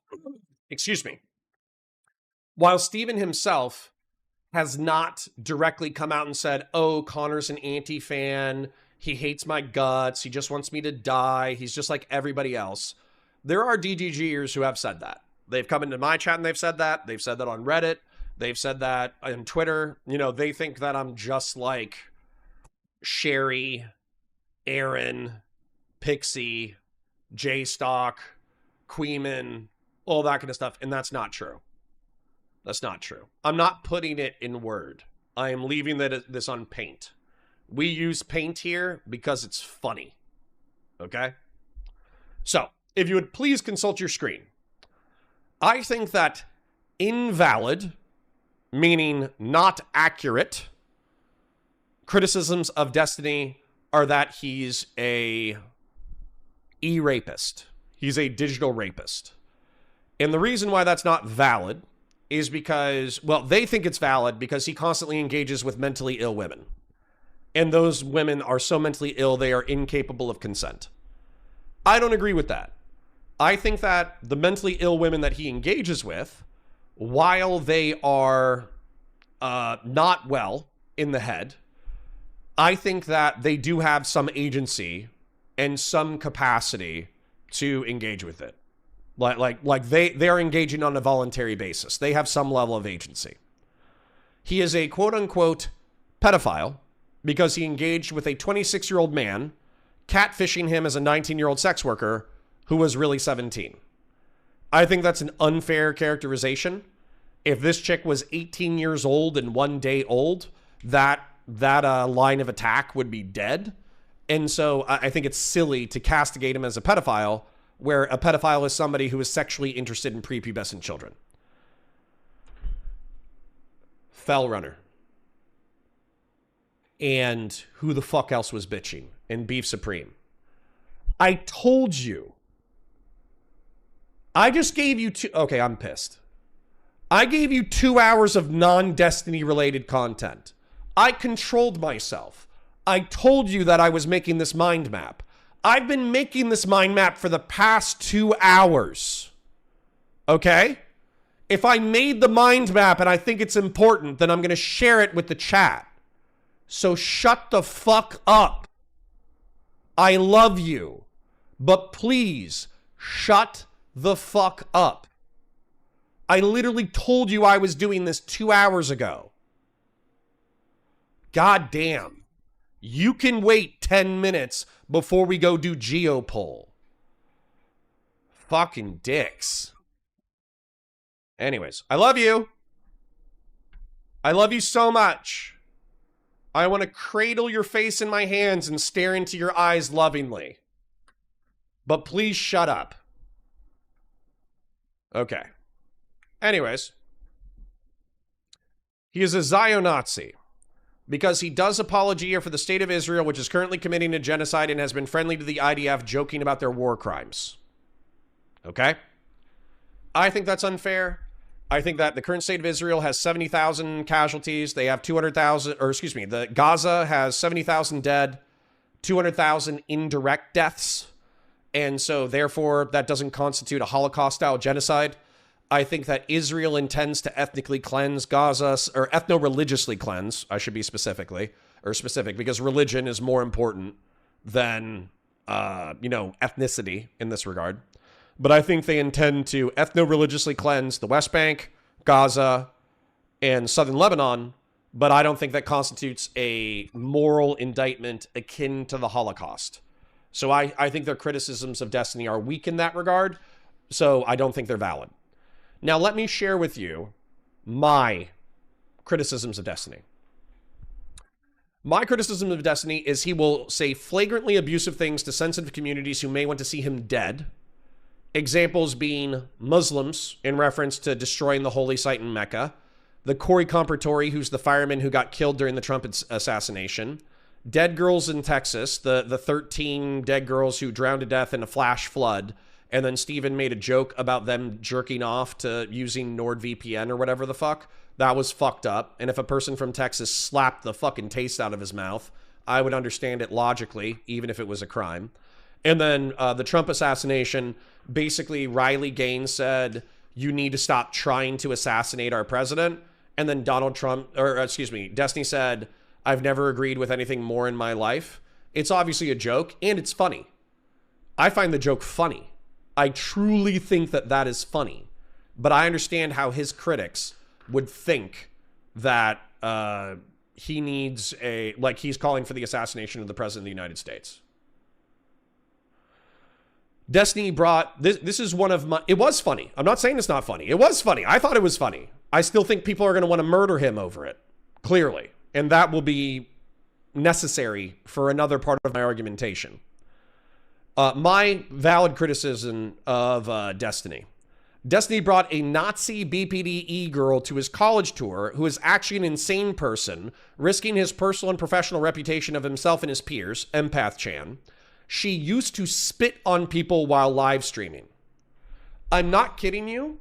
There are live streams of Empath Chan walking around in public, spitting on random human beings.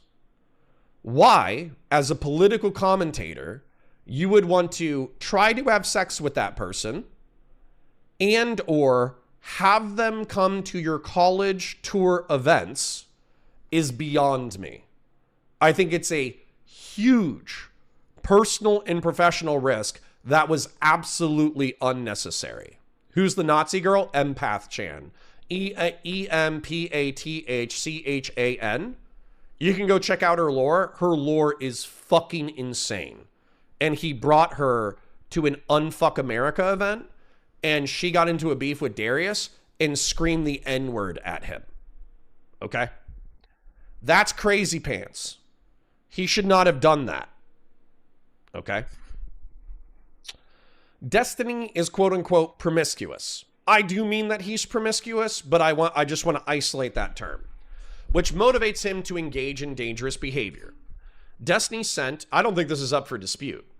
Destiny sent homemade pornography in private messages to a sex worker catfish he knew only for a couple of weeks. I think this is descriptively true. After the leaks, oh, and by the way, not only did he send somebody that he'd only known for 2 weeks homemade pornography, he also sent her private loving messages between him and Lauren. There was no reason to do that. You want to talk about leaking private details? Why did Steven leak Lauren and his messages to Mr. Girl, to Lavloon, and to Rose, who is a 26-year-old man from the UK who was sexually exploiting a 17-year-old girl who lives in Texas? After the leaks, he attacked Pixie publicly on Twitter in rude and abrasive ways. You can think that he's emotional, and therefore you can understand why he's being so abrasive to Pixie, but he's called her like a see you next Tuesday and worse. Like he's called her pretty awful things on the internet rather than just allowing the legal court case to proceed. So I think that's criticizable. After after being sued for recklessly getting homemade pornography and private DMs leaked on the internet via catfish, he engaged with Brit. Okay? This is the detail that everybody's like, Connor, why are you bringing this up? Why are you bringing this up? Why are you bringing this up? It's because it's necessary to demonstrate that he has not gotten better.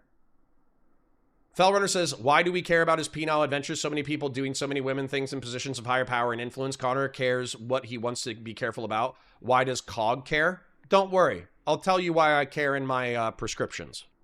Okay?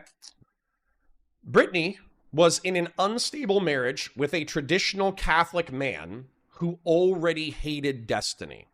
They engaged in spicy role play.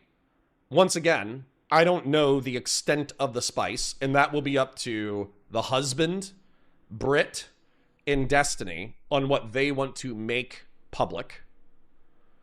But they engaged in spicy role play. And as a result, the husband hated his guts even more and was in a private group chat where they were talking about what Destiny deserved, which included consequences up to and including homicide.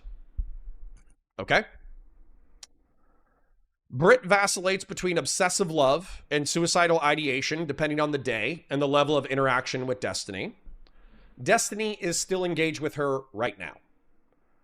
Maybe he's cut her off. Maybe he's not cut her off. I don't know. Okay? I have no idea what the state of their relationship is at this exact moment, but I know that they've talked within the past month. Okay? Based on his interactions with Anne Avoir, a woman with OCD that he was sexting long after it became apparent that Anne Avoir was also a self-destructive personality. Sherry, unironically has borderline personality disorder, truly an antisocial person who tried to destroy his life multiple times. He continued to engage with her in a sexual way. Lavloon, an insane pop star. Kelly Jean, who I think technically Kelly Jean and him never had sex, but it's quite clear that if you go back and watch the way that Kelly Jean used to talk about him, she was also obsessed and craved his approval. Even as a friend, she craved his approval. Rose, who's the 26-year-old catfisher, who was actually a 17-and-a-half-year-old girl, it's not a famous Brit. It's a random person on the internet. Don't worry. You do not know this Brittany. It's not Venti. It's not politically provoked one. It's not a Brittany that you know. It's a random girl. Okay? Rose, Melina. I bring up Melina not because I think Melina is a specifically insane person. I think she's crazy because she was in an open marriage with Destiny that was very dramatic and crazy, but I actually don't have any specific examples of Melina being a crazy person besides being in an open marriage with Destiny. And then Lauren Southern, also likewise, I think Lauren Southern's a little autistic, but I don't think she has like a really severe case of like OCD or BPD or anything like that. Lauren Southern's just autistic. And Lauren Southern and Melina are the best people out of all the girls that I've listed, but they are clearly women who they're a little crazy for engaging with Destiny after they knew how crazy he was. Okay. Anyways, Melina and Lauren are the best of the bunch, but they're still crazy for dating/marrying Destiny. Okay. That's my assertion, is that Destiny has a long list of engaging with mentally ill women, that there are two in particular, Sherry and Anna Voir, that were very destructive. And so based off of that destructive scenario, he should have cut off the Britney situation as soon as there were yellow and red flags. And there were plenty of yellow and red flags. Destiny is being doxxed and swatted routinely, and his friends and associates are being digitally harassed and doxxed. That's not a criticism of Destiny. That's actually a establishing fact. Okay. It's not Brittany Simon either. Destiny has harsh critics who are A-logging his personal and professional life in a desire for him to collapse as a creator. He is doxing the personal information of people he has not demonstrated are doxing or swatting him. This is just descriptively true. Esports Batman, Wicked Supreme, J-Stock, Queeman, and Doobie, while they all hate Destiny's guts, they have not been demonstrated to be responsible for the swatting and doxing, and therefore he needs to articulate why they are deserving of doxing. Okay?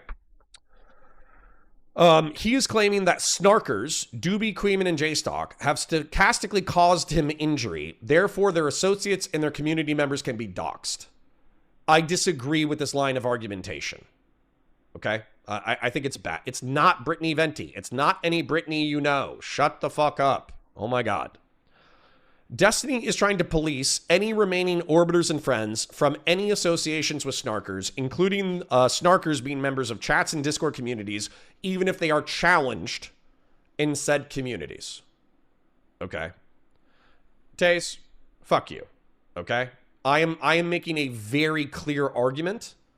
People watched me debate Destiny for 8 fucking hours, effectively repeating the same talking points over and over again. You have 20 to 30 minutes for me to articulate concisely the totality of the argumentation. Thank you. Appreciate you. Eat a wiener. All right. So, and I also disagree with that. If you want me to ban Doobie or ban Officer Nasty, you need to show me that they are engaged in antisocial behavior that is greater than the rest of the online political space. Otherwise, I'm going to tell you to go fuck yourself. Okay? My wife's name is not Brittany. I am not the traditional Catholic. Oh my God. To be clear, my wife's name is Victoria, not Brittany, and I am not Catholic. Okay. That was fucked up. That was funny. Okay. Snarker prescriptions for Destiny. I think that Queeman, J-Stock, and his community would agree mostly with these statements. Okay?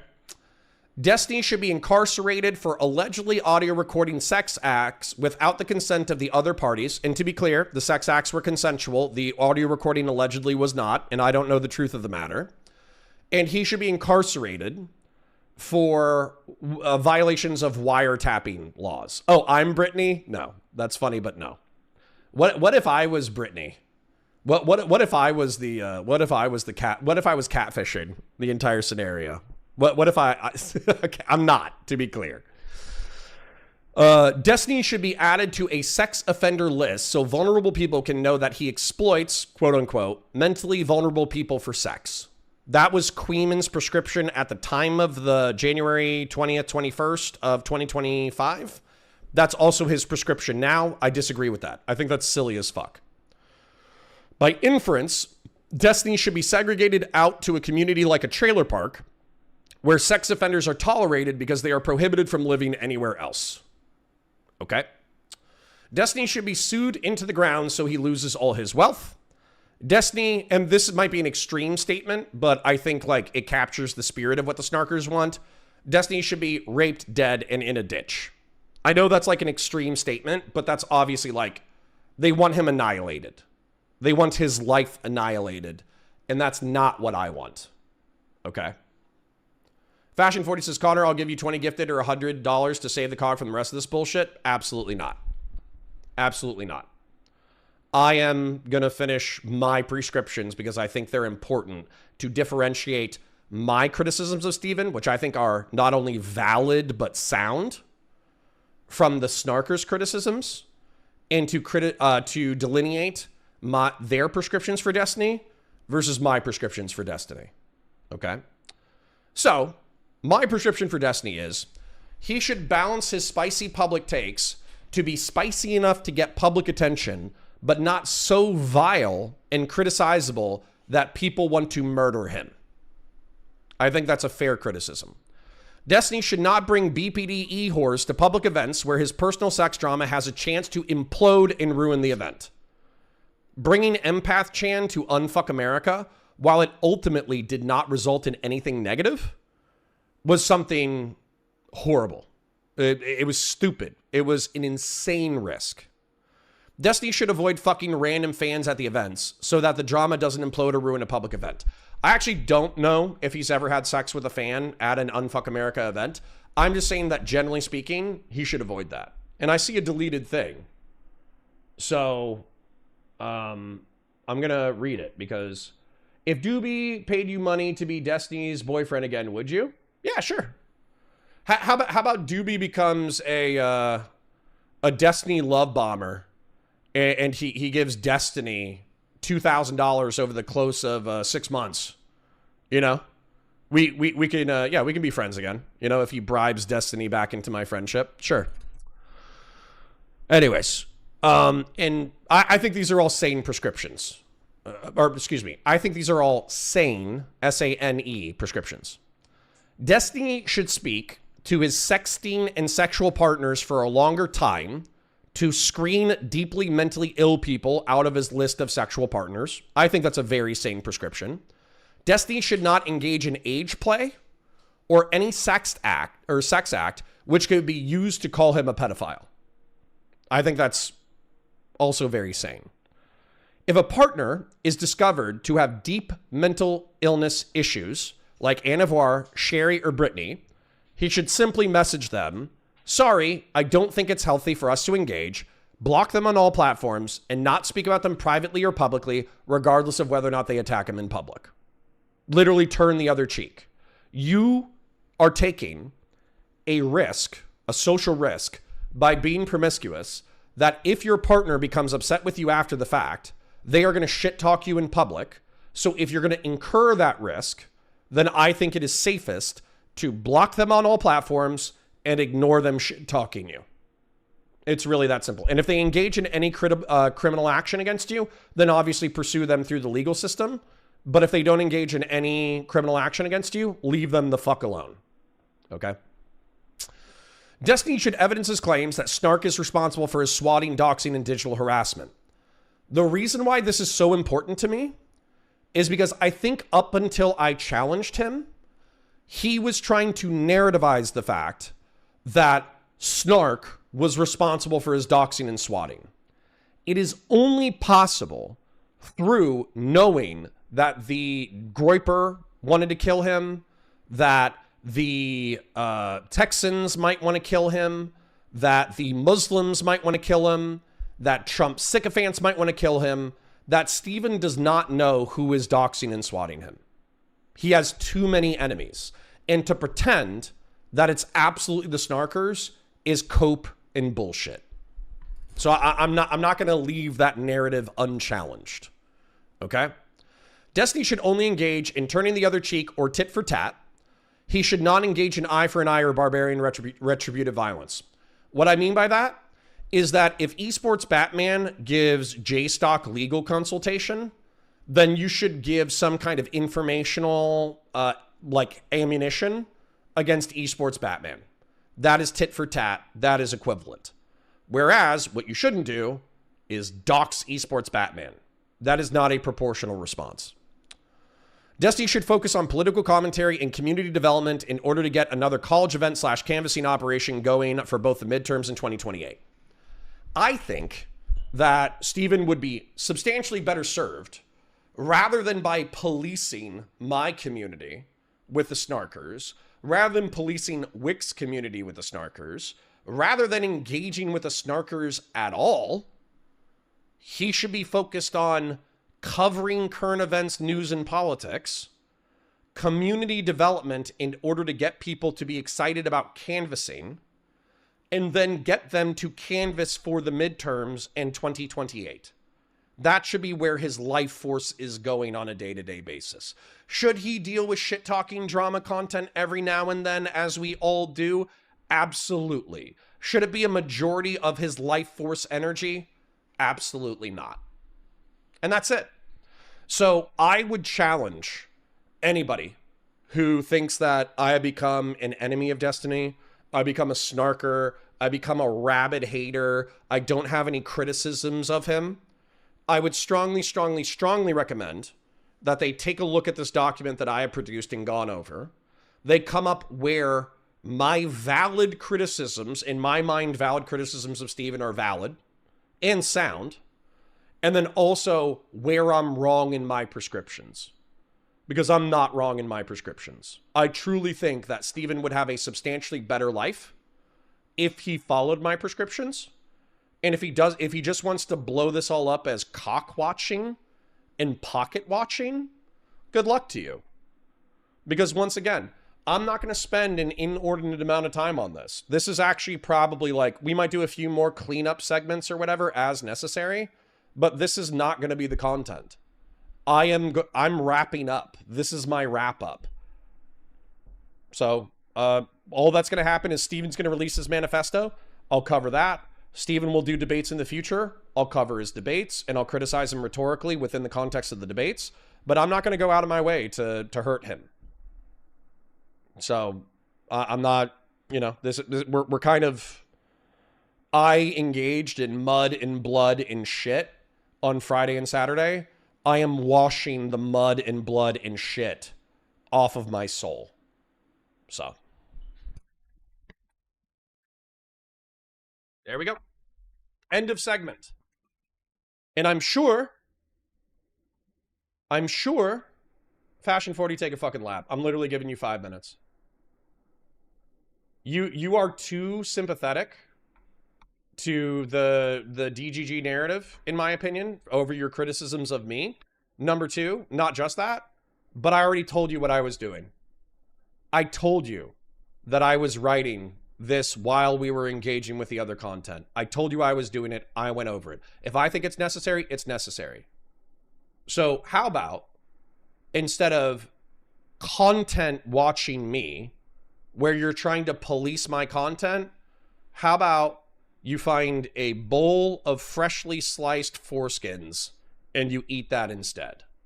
Okay? I do not want your feedback on how I conduct my content. I will be doing the content that I think is appropriate when I think it's appropriate. And what I think is appropriate is, not only did we do a serious segment this morning, we're going to do a serious segment now. Somebody sent me, I think it was by something violence. I forgot the name of the thing, but it was something violence, and it was a breakdown of NATO, the expansion of NATO, and Russian narrativization. Cock tent watching. There you go. True. All right. Valid. So, Snarker crit of Destiny versus counter crit of Destiny. All right. There we go. So let's find the, what was that violence thing? What was that violence thing? It was armchair violence. Armchair violence, NATO. NATO, not NATO. NATO. Here we go. I'm going to do an intro, and then I'm not going to say anything, and then I'm going to go get some water. Do a call with Arthur when this is done. No promises based off of time. I can do a call with Arthur in general, but maybe not today. For the record, Connor, you swept, and hello, Queeman Chatters reading this. Okay, sweep my nutsack. How about that? Anyways. Hi, guys. Welcome to Counterpoints. My name's Connor. I'm a science fiction, politics, and philosophy nerd. I'm Marine Corps and law enforcement veteran. Hold on. Sorry. Let me actually look at the camera and let me increase the video quality. My bad. 1 second. Hi, guys. Welcome to Counterpoints. My name's Connor. I'm a science fiction, politics, and philosophy nerd. I'm a Marine Corps and law enforcement veteran. I would argue a real Republican, and I'm trying to be a rhino. A Republican who has integrity, nuance, honesty, and objectives. And what I got for you today, excuse me, is I have a breakdown by Armchair Philosophy of NATO, Russia, the philosophy of John Mearsheimer, a real politic character. And we're doing a Geopol segment, a geopolitical segment, because there are serious people in my audience, and they don't want me to endlessly break down slop. So let's take a look at serious content with serious implications for the world that involves ideology, that involves international players. Let's take a look. In content that I was planning to ease people into over the course of months. But I realized that this video could lose relevance depending on Trump's peace deal terms, so I had to get it out now. My background is in political science, and I'm probably more knowledgeable in international relations than I am in martial arts. So hear me out. Ever since Russia invaded Ukraine in 2022, there have been people peddling the narrative that this conflict is somehow the fault of NATO, that NATO's aggressive expansion has made Russia view it as an existential threat, poised to surround Russia and destroy it. The narrative maintains that Russia was forced to invade Ukraine to stop NATO from putting a metaphorical knife to Russia's throat. This view has mainly been pushed by Russian bots and political scientist John Mearsheimer. I know, what's the difference? Anyway, I want to explain why NATO is not an existential threat to Russia, why NATO is not the cause of the war, and outline why Putin did decide to invade Ukraine, relying extensively on Putin's own words. Also, this is not a beginner-friendly video, nor do I care to make it one. To get the most out of this information, you should know all of these people and terms in at least reasonable levels of detail. First things first, NATO is not an existential threat to Russia. The best evidence for this is that NATO is a defensive alliance that does not act offensively without broad international support. I'm sure some of you are upset that I'm regurgitating NATO talking points, so let's get into the specifics. Those that claim NATO is aggressive point to three main instances: Bosnia, Libya, and Yugoslavia. Those are the main instances in which NATO conducted official NATO operations against people that did not attack NATO first. NATO actions in Bosnia were conducted at the behest of a United Nations Security Council resolution calling for military intervention in Bosnia, a unanimous Security Council resolution. Russia voted for NATO to intervene. Russia even participated in the NATO-led peacekeeping operation, meaning they approved of NATO's actions and worked alongside them. Okay, but what about the intervention in Libya? Another unanimous Security Council resolution, but this time Russia abstained. And remember that Russia has a veto on the Security Council, meaning they could have stopped the resolution, but chose to let it pass. However, the real exception to this rule is Yugoslavia, where NATO did launch an air campaign without UN approval over fears that an ongoing ethnic cleansing could lead to regional instability. However, a Security Council resolution that Russia introduced to condemn the campaign was outvoted 12-3 because NATO's actions had broad international support. Not long afterwards, the Security Council passed a resolution explicitly calling for military intervention, which Russia voted in favor of. Military intervention, which NATO continued to participate in. Other non-Article 5 related uses of military force by NATO include leading a coalition in Afghanistan, which Russia voted for, and countering piracy near Africa, which Russia voted for. So if Russia is concerned about NATO taking military actions, maybe Russia should stop voting for it. Now we have to talk about the thing Russian apologists never seem to shut up about: NATO expansion. At a summit in 1990, Secretary of State for George H.W. Bush's administration promised Gorbachev, leader of the Soviet Union at the time, that he would not let NATO expand a single inch further east. And then NATO expanded further east. This is used as proof that NATO is an expansionist power that can't be trusted. However, the main problem with this idea is that it frames Bush's promise as a lie and a betrayal, which it wasn't. Bush 100% kept his word. He didn't want NATO to expand eastward, and it didn't, until Bush left office. Forgive me if what I'm about to say sounds like I'm talking to a 3-year-old, but I'm sick of people pretending to not understand this. You see, in a democracy, we have different candidates that advocate different policies. One candidate might say that NATO shouldn't be allowed to accept new members, and the other candidate might say, I don't know, maybe NATO should accept new members. And then the people vote and decide which candidate and set of policies they like better. The winner gets to make decisions, and the loser gets to go home and cry about it. And in 1992, George H.W. Bush got to go home and cry about it. Bill Clinton came into office, and his administration was willing to accept new members. Bush kept his promise, and Clinton never made one. Democracies often change course and adopt different policies. That's the point of having elections. No president can make promises on behalf of subsequent administrations. If they could, then we wouldn't have a democracy. Now, if an administration wants to make sure that future administrations are held to certain promises, then that administration can sign what's called a treaty. When a president signs a treaty and Congress ratifies it, then all of the future presidents also have to do what the treaty says. It becomes a promise made by the country instead of a promise made by some guy who might get replaced in a few years. And Sorry, I keep muting myself. That way there isn't any feedback noise. But I do like that hand-wrist flip that that guy just did. And if I haven't made any commentary, number one, it's because I was getting water in the other room. Number two, it's because I haven't found anything objectionable yet. There's not a single thing that I can object to yet. Literally, he's just being descriptive about historical facts that I find to be true. So I think the closest thing that I can even come to any commentary for 5 minutes of, not extemporaneous, but 5 minutes of ranting by this guy, is that I think that we can allow Russia a little bit of grace, that they might want to be viewed as a fair player internationally.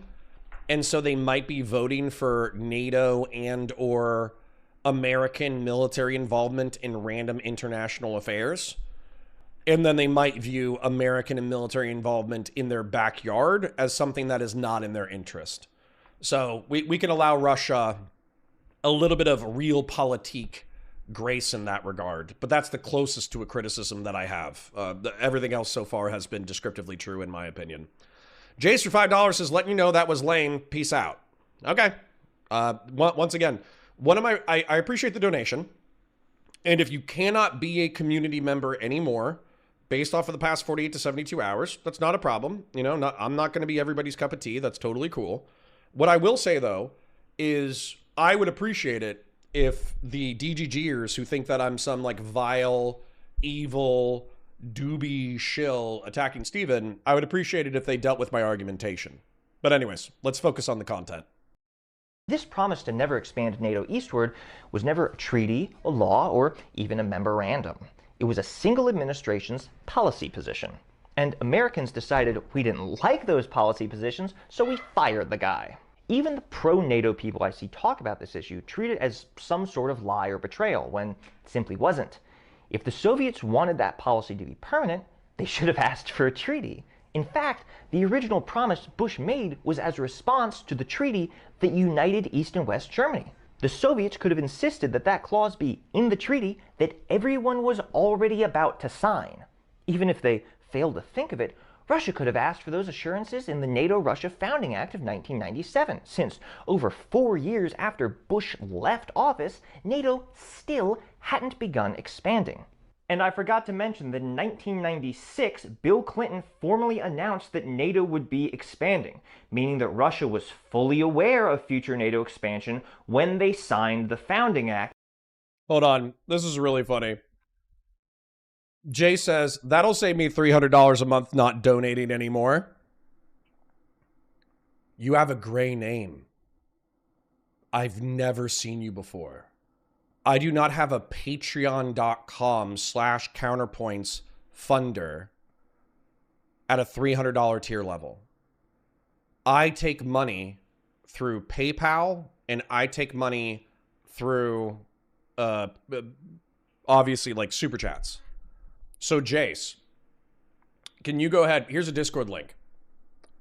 Can you go ahead and substantiate the fact that you have given me $300 a month consistently?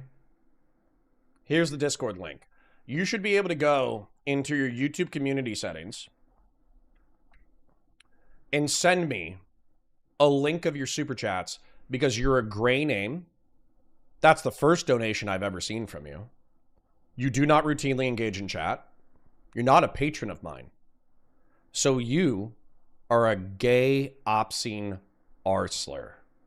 You're either so bad at it that you're a DGGer who's just trying to make me anxious about the money that I make on a month-to-month basis, or you're a snarker pretending to be a dumbass DGGer, in which case I applaud your cunning. Either way, I'm calling you a lying piece of shit unless you can substantiate your claims. So go ahead. I linked my Discord. Go ahead and DM me your evidence that you have given me $300 in your entire digital media career, life. Send it to me. You should have donation history available. Okay? In 1997, they were perfectly willing to deepen their relationship with NATO while knowing that NATO was going to expand. Either Soviet leadership was too stupid to realize what everyone else knew and too stupid to ask for a treaty, or more likely, they could see that a permanent ban was simply a fantasy and were instead satisfied with Bush's indefinite moratorium. Even during George H.W. Bush's term, NATO expansion was never a question of if, but when. After the Cold War, U.S. realists wanted to preserve American influence and hegemony in Europe. U.S. liberals, foreign policy liberals, not leftists, big difference, wanted to spread Western values and maintain international organizations bent on European security. Western European powers wanted tighter European integration on security. Eastern Europe desperately wanted military assurances against a possible resurgent Russia, and everyone wanted whatever military structure or assurances were necessary to stabilize the many quickly fracturing post-Soviet states. NATO was the only thing that could satisfy all of these groups, and people knew this at the time. Bush Sr. was... Here's an interesting comment. So what he's saying is allies and other powers negotiating should never expect the USA to keep their word for more than 4 years at a time. Is this the lesson for the international community? Correct. Get it in writing. Okay? I don't know about you, but the way that I was raised was that verbals are great. Okay? Verbals are great. Having someone verbally tell you something that they're going to do something, that's great. But a verbal is only as good as their actions. So if they are a consistent partner who always fulfills their word, awesome. That's great. If they're a wishy-washy person or they're a total flake, then you shouldn't trust them at fucking all. Their word is worth nothing. What is substantially better, and I'm assuming international relations is probably fine, is you need something that's written, that's enforceable. It's effectively contract law.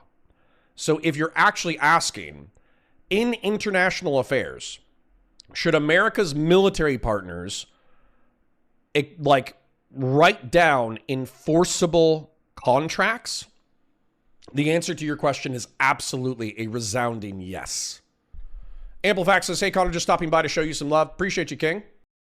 Perfectly aware that his promise would not last forever. Now, did the Bush administration purposely downplay the seriousness with which expansion was being discussed and planned in the White House? Yes, they did. But subtly downplaying how often it was being discussed is a far cry from the diplomatic lies and betrayals that people often allege. If the Soviets had done the obvious thing and asked for a treaty, they wouldn't have been able to get one because such a document would require ignoring every geopolitical reality on the continent. Of course, once NATO did inevitably expand, this allowed former Soviet and Russian leaders to feign betrayal whenever it became politically convenient to do so. I understand that Russia has never had a functional democracy, so they might not intuitively understand that different leaders might be radically opposed to each other, but for Russia's highly educated and politically experienced leadership to pretend that they don't understand how democracies work is embarrassingly transparent. A president cannot make promises that extend past his term, and anyone with even passing knowledge of the American political system knows that. If you don't understand that staunch political adversaries in a democracy might pursue different policy objectives during their respective administrations. Fashion 40 says, Connor, Jace is me, peace.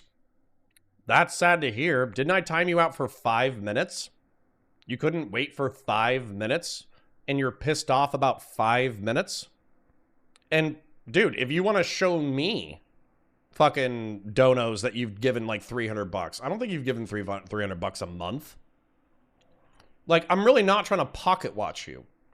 $5, $2, $5, $10 is fine. But don't fucking exaggerate. And also, if that was the fracturing of our relationship, okay, I'm sorry to see you go. I am. I don't want to lose anybody over this. But if you're going to criticize what I'm doing, you need to tell me where I'm fucking wrong. Literally. I'll just say this. I don't want to lose Fashion 40. Do you guys remember, was it AF Racing? AF Racing was a community member for months. I said something they didn't like. They joined the community again for like 2 days. They shit-talked me in chat, and then they dipped out. That was sad for me. The same way losing Fashion 40. If Fashion 40 stays gone, that will be sad for me. But if you want to fucking police what content I'm covering, absolutely the fuck not. And then, if you want to say that I'm wrong, then you need to tell me where I'm wrong. You can't just say, you're wrong, Connor, stop talking about this. Fuck you. I'm not dealing with that. So, no, sorry. Sorry that you donated to me and we no longer align on this topic. But either you can show me where I'm wrong, or you can eat a barrel of wieners. Okay? That's the rule for everybody. Then you should not be allowed to run a country. Either Russian and Soviet leaders were okay with Bush Sr.'s temporary moratorium on expansion, using it to market themselves as both deal-making diplomats and betrayed victims, or they're genuine morons who could be geopolitically outmaneuvered by a child. Either way, it's difficult to take their positions seriously. Irrespective of your view on the legitimacy of NATO expansion, I think it's rather obvious that it was not an immediate cause of Russia's invasion. First of all, between 2010 and 2014, the application process was on hold as Ukraine formally pursued non-alignment under a pro-Russian president. Obama, Merkel, and Orban would have all happily blocked Ukrainian membership, and the odds of Ukraine joining NATO were now further away than ever. But Russia invaded anyway. They annexed Crimea and kicked Ukraine's efforts to join NATO back into gear. However, even that effort hardly mattered. You see, NATO has guidelines against letting states with active territorial disputes join the alliance. This includes irredentist claims and internal jurisdictional disputes. There are very good legal and political reasons to have these rules, and Russia's annexation of Crimea and funding of separatist movements in the Donbass created more than enough internal and external territorial disputes to make Ukraine's ascension into NATO highly unlikely, if not impossible. And in the subsequent 8 years, Ukraine didn't make much progress on that front. Their disputes didn't improve, and their NATO interoperability proceeded at a glacial pace. In the weeks before the 2022 invasion, US officials even reiterated to Russia that no one had any actionable plans. We can cover Bay of Pigs for sure. If there's specific content, let's say that there's a 20 or 30 minute documentary on YouTube about the Bay of Pigs and the chronology of it and the major players in it. One of the interesting things about the CIA guys that were you know, basically talking shit about the Trump administration and the Epstein files. That Batista guy, Batista is the dictator of Cuba. That's not what I meant to say. Bustamante, and then whoever that guy is who works for Russia today, and he's a former CIA officer. That guy said that he had a superior who was actually in charge of the Bay of Pigs operation, who he like is kind of lending credibility to the idea that the assassination was a coordinated hit, coordinated by a cartel within the CIA. But his evidence for that was that basically one of his superiors said that if Kennedy had actually supported the Bay of Pigs with air support, they could have won the Bay of Pigs. But basically what happened is they had, what, like a few thousand light infantrymen with small arms and ammunition land on Cuba, but the Cuban military was already ready to go. And so the Cuban military cornered them and killed them and captured them. But if American air support had actually helped out, he thinks that his men could have won. So, kind of interesting. For admitting Ukraine in the foreseeable future. Russia had, for all intents and purposes, successfully prevented Ukraine from joining NATO. But they invaded anyway. Since their invasion, Finland, the prototypical example of towing the line between East and West, has formally joined NATO along with Sweden, turning the Baltic Sea into a virtual NATO lake. An action that provoked Russia to do absolutely nothing. In fact, as NATO grew and tensions mounted post-invasion, Russia pulled military resources away from the Finnish border. They also pulled military resources out of Kaliningrad, their strategically vital enclave on the Baltic Sea. If Russia viewed NATO as a military threat, these actions would be completely suicidal. Russian apologists would have you believe that potential Ukrainian membership in NATO, which hadn't happened for 14 years and was basically impossible, was an immediate existential threat that justified invasion. But two historically neutral countries actually joining NATO are no real cause for concern, and Russia can actually deplete their border defenses and be totally fine. These puzzle pieces are not fitting together. The only way to explain this inconsistency is by acknowledging that a military threat from NATO is not the reason that Russia invaded, or at least not the main reason, meaning that people like John Mearsheimer are just objectively wrong. Now, this isn't to say that Putin is fine with NATO expansion. He obviously doesn't like it, but it's also obviously not the reason for his invasion. Now, if NATO isn't the reason for Russia's 2022 invasion of Ukraine, then what is?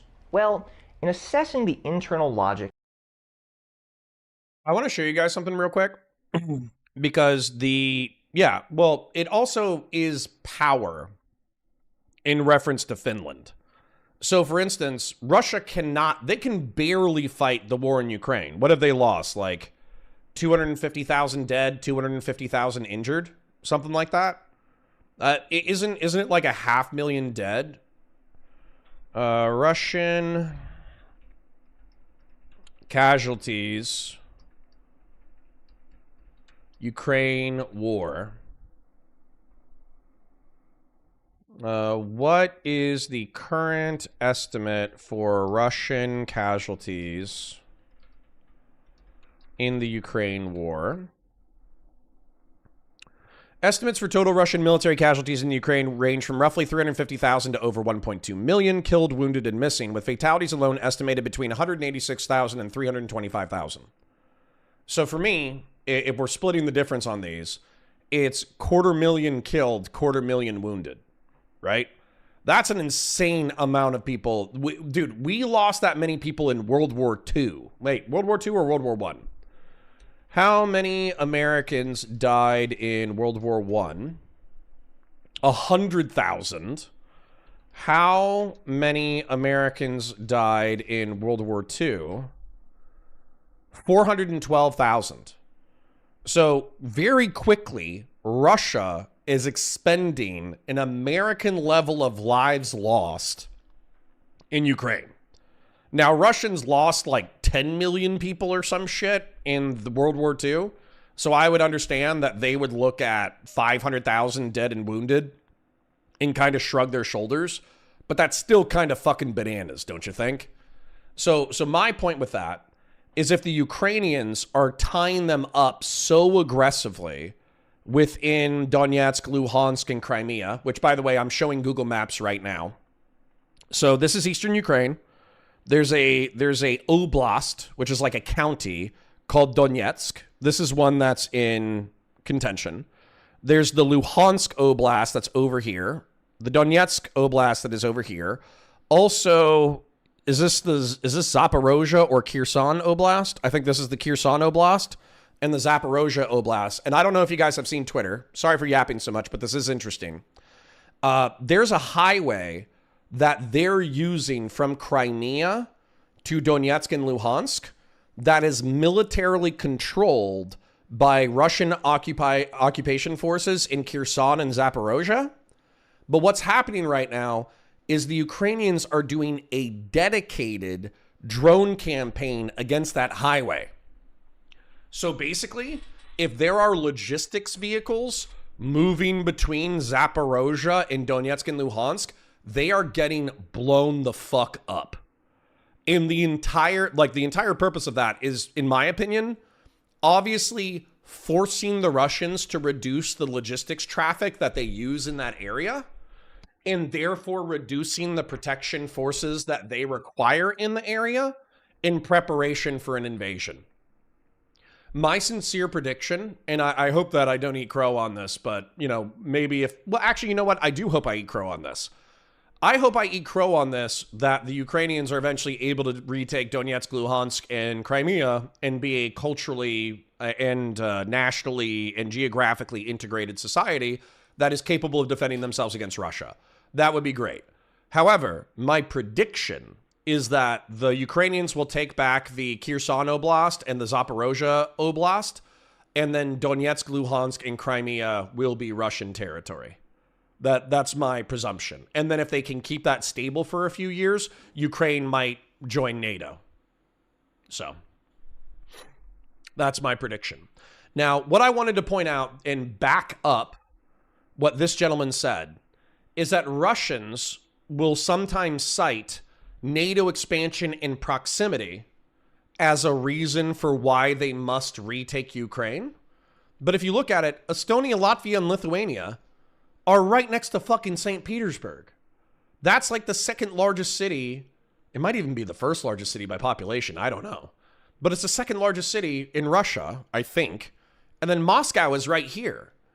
If America in the United States, if NATO wanted to do a mechanized push where we put a bunch of assets into Poland, and then we put first strike assets into Estonia, Latvia, and Lithuania, and then if the Finns wanted to join us as well, they could pincer St. Petersburg in a matter of hours, and they could be bum rushing Moscow in a matter of hours. So saying that we need Ukraine as a buffer against NATO is kind of horseshit. So, sorry it took me a long-winded way to back this guy up. But, yeah, I agree that it doesn't fucking make a lick of intuitive sense. Did Finland join NATO, and what year? Finland joined NATO in 2023.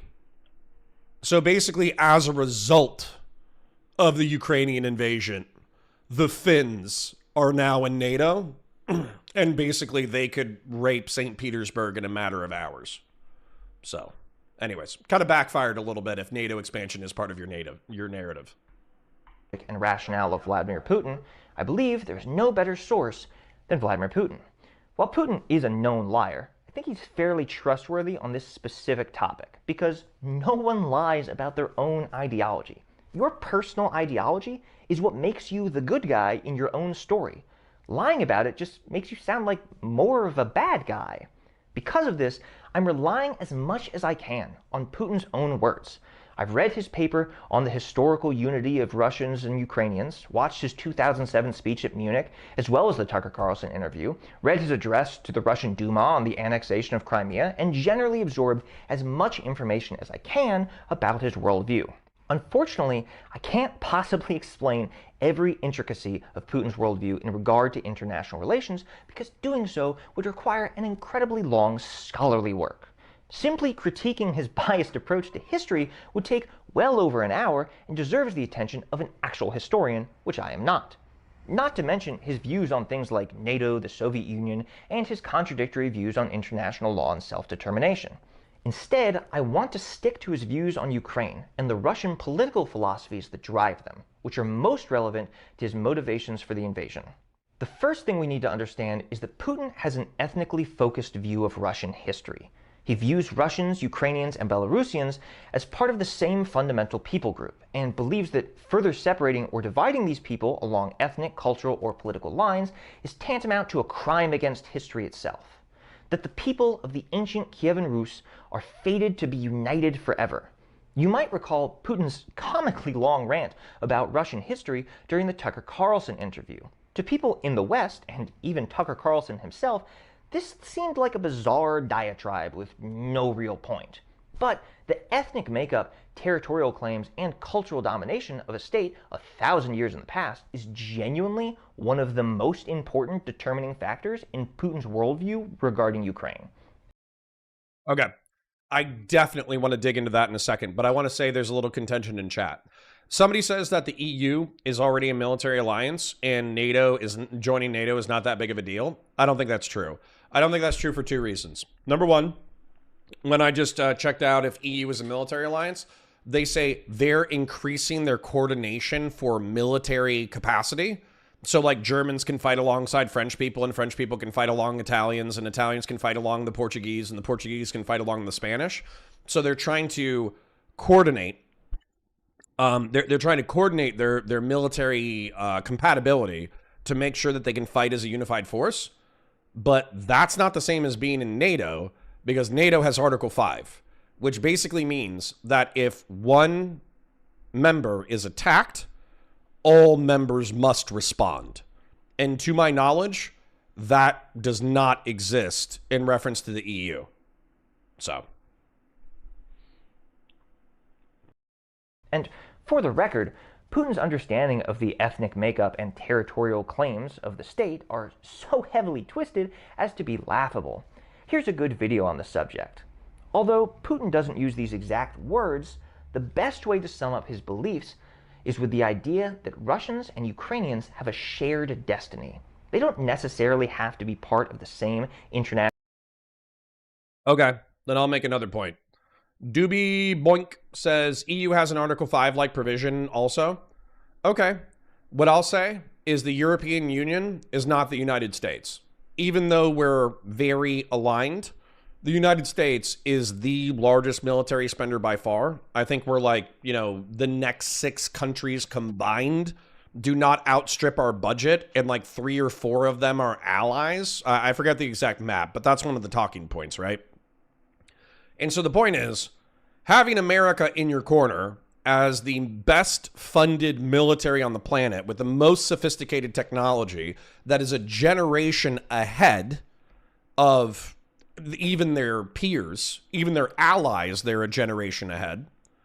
And then, on top of that, France and Germany, to my knowledge, Germany hasn't had like a large combat operation since World War II. The closest thing that the French and other EU allies have are minimal deployments during the War on Terror and France's military adventurism within Africa. So, like once again, and Lactoid is saying, I don't know if this is true or not. I'm just going to trust Lactoid because he's a lawyer. The EU Article 5 provision does not require a military response. So, you guys fight about it amongst your chat.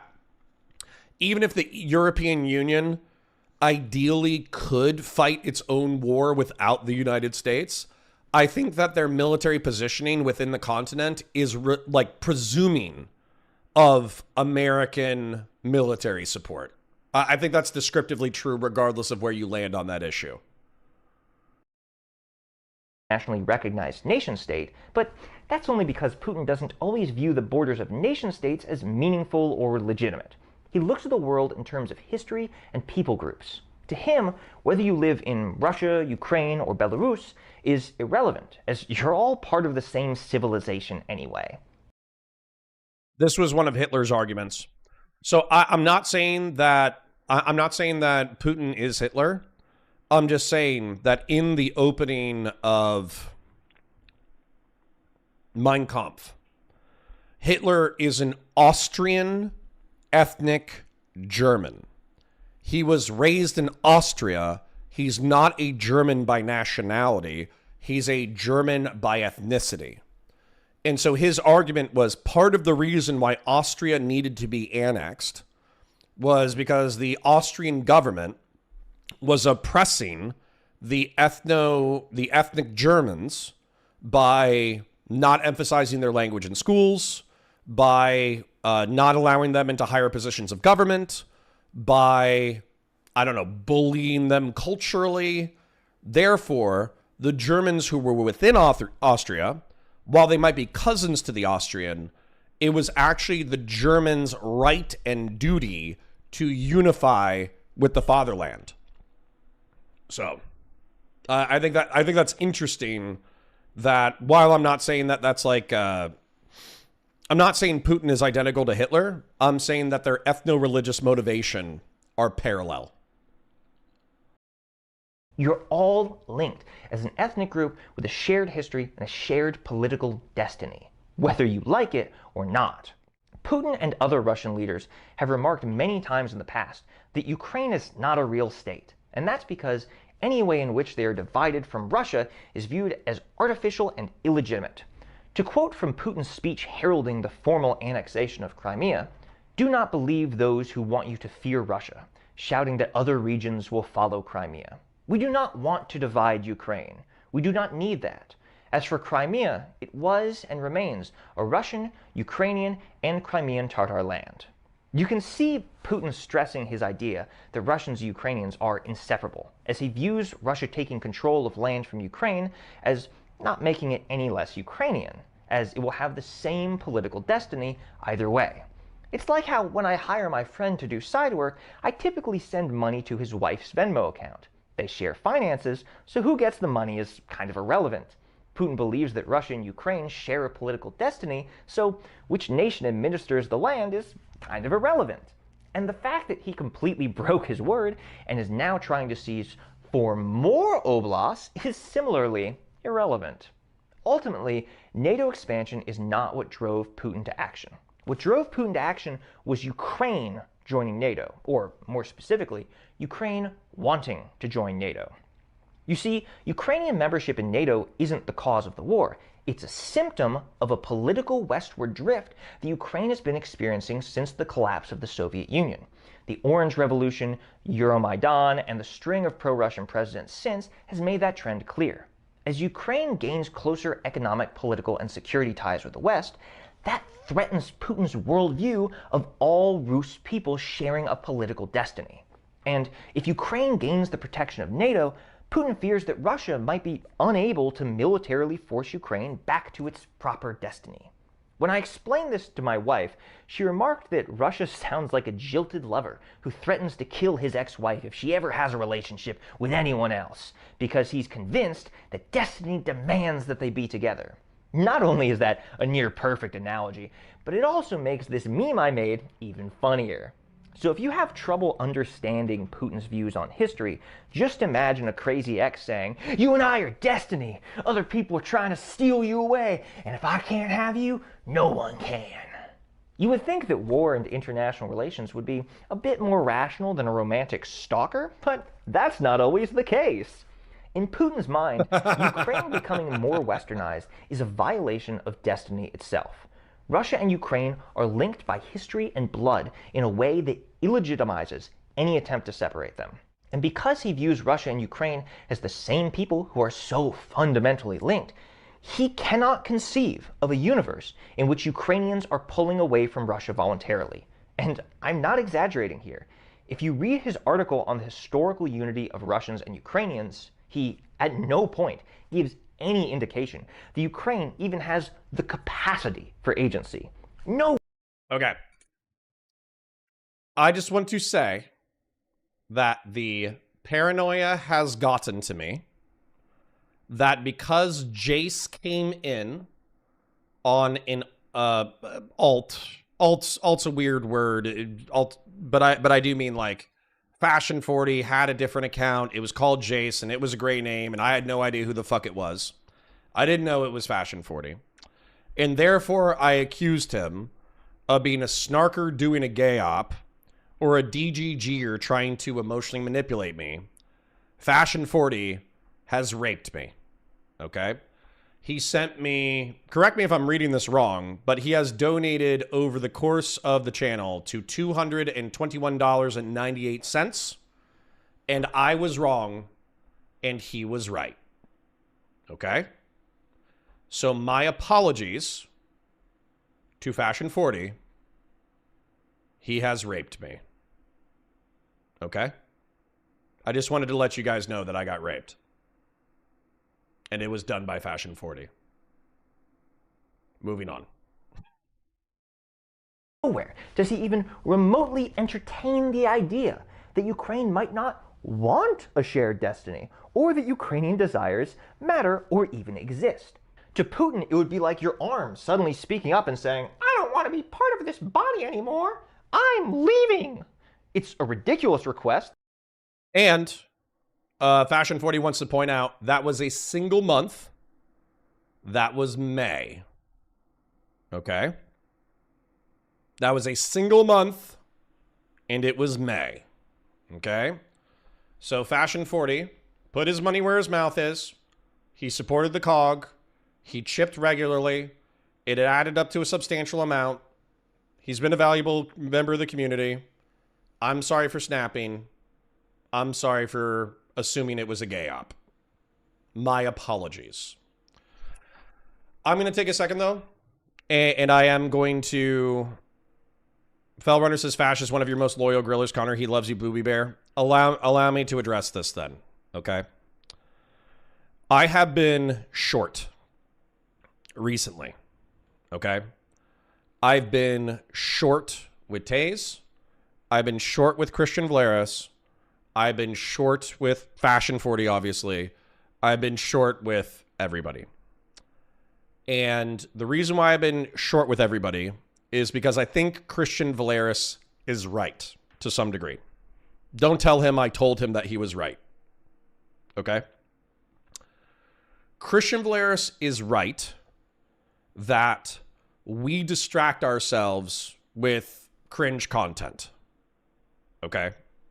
He is right that we do not engage with substantive content, and I do allow donations and viewership metrics to drag me through the content creation process by the nose. And so, if slop and donations during slop segments and high engagement chat are dragging me by the nose, they are dragging me by the nose into slop and cringe. But I hope that by describing the content motivations for why I've done that, I hope that with the percentages that I articulated to you yesterday with my mind map, I hope that makes sense to my community members for the reason why. Okay? Yes, I am not physically short. My temper has been short. Part of the reason why my temper has been short is obviously there is a lot of crossover between DGG and the COG. A lot of the COG are former DGGers who just thought that I was, a sane Republican or a sane, like if I was the conservative that was representative of the conservative party, then they would actually be excited to work with a conservative to achieve ideal goals. That's a substantial amount of the audience. So this schism, this fight between Dusty and I has caused a little bit of tension in the community. Because some people think that I am being unfair and I am being cruel to Steven because I'm vindictive or angry or jealous. And I'm not saying the coggers think that. I'm saying that some DGGers are accusing me of that. So when Fashion 40 or any DGG sympathetic person, and I'm not trying to do that as an accusation, I'm trying to say it descriptively. When they're saying, hey, you're being a cunt to Steven, and you're being really fucking mean to Steven, and you're hurting him in ways that are unnecessary in order to make your point, I get sensitive because I feel like I've been choking on this drama. Arguably, I've been choking my response to food shops for a year. Whenever Steven and I did the in-person conversation and he said, well, I need my pet pedophile to go attack my enemies, I've been choking on that issue for a long time. And then I think that the Brit situation, you know, like I wasn't really able to figure out what was going on in December when it was revealed to me. So I didn't want to do anything with it. I wanted to leave it alone. I was hoping that me sending that message in November and saying like, hey, Steven, you make it really hard to be your fucking friend. I was hoping that that would wake Steven up and he would change course, even a little bit. Even a little bit of a change of course would have been appreciated. But he didn't change course. And so I understand that this schism between me and Steven might create tension within the community. And I'm sorry for lashing out to people who are trying to criticize me in good faith and people who seem to like actually want to like they want to see the content improved. They want to see the community improved. I understand that. But I have to do some things for me. And one of the things that I need to do is I need to say what I need to say. And so that, like, the reason why I'm doing serious content today, including engaging with this, from the VOD, I'm literally going to chop this segment out. I am literally just addressing Fashion 40 and the COG right now, okay? This is not part of the content. So think of this separately for a second. When you tell me to get offline, I want to be online more because fuck you, right? When you tell me to stop criticizing my friend and I need to stop responding, no, I have additional things to say. I'm going to say them. Fuck you, right? Then, when people say, stoner dude or whatever says, you are laughing all the way to the bank, you stirred the pot for drama, fuck you too. Because I already demonstrated how my finances are not reliant on the supposed snarkers. It's not my motivation. It's not the money. Okay? So, I'm sorry if you disagree with me.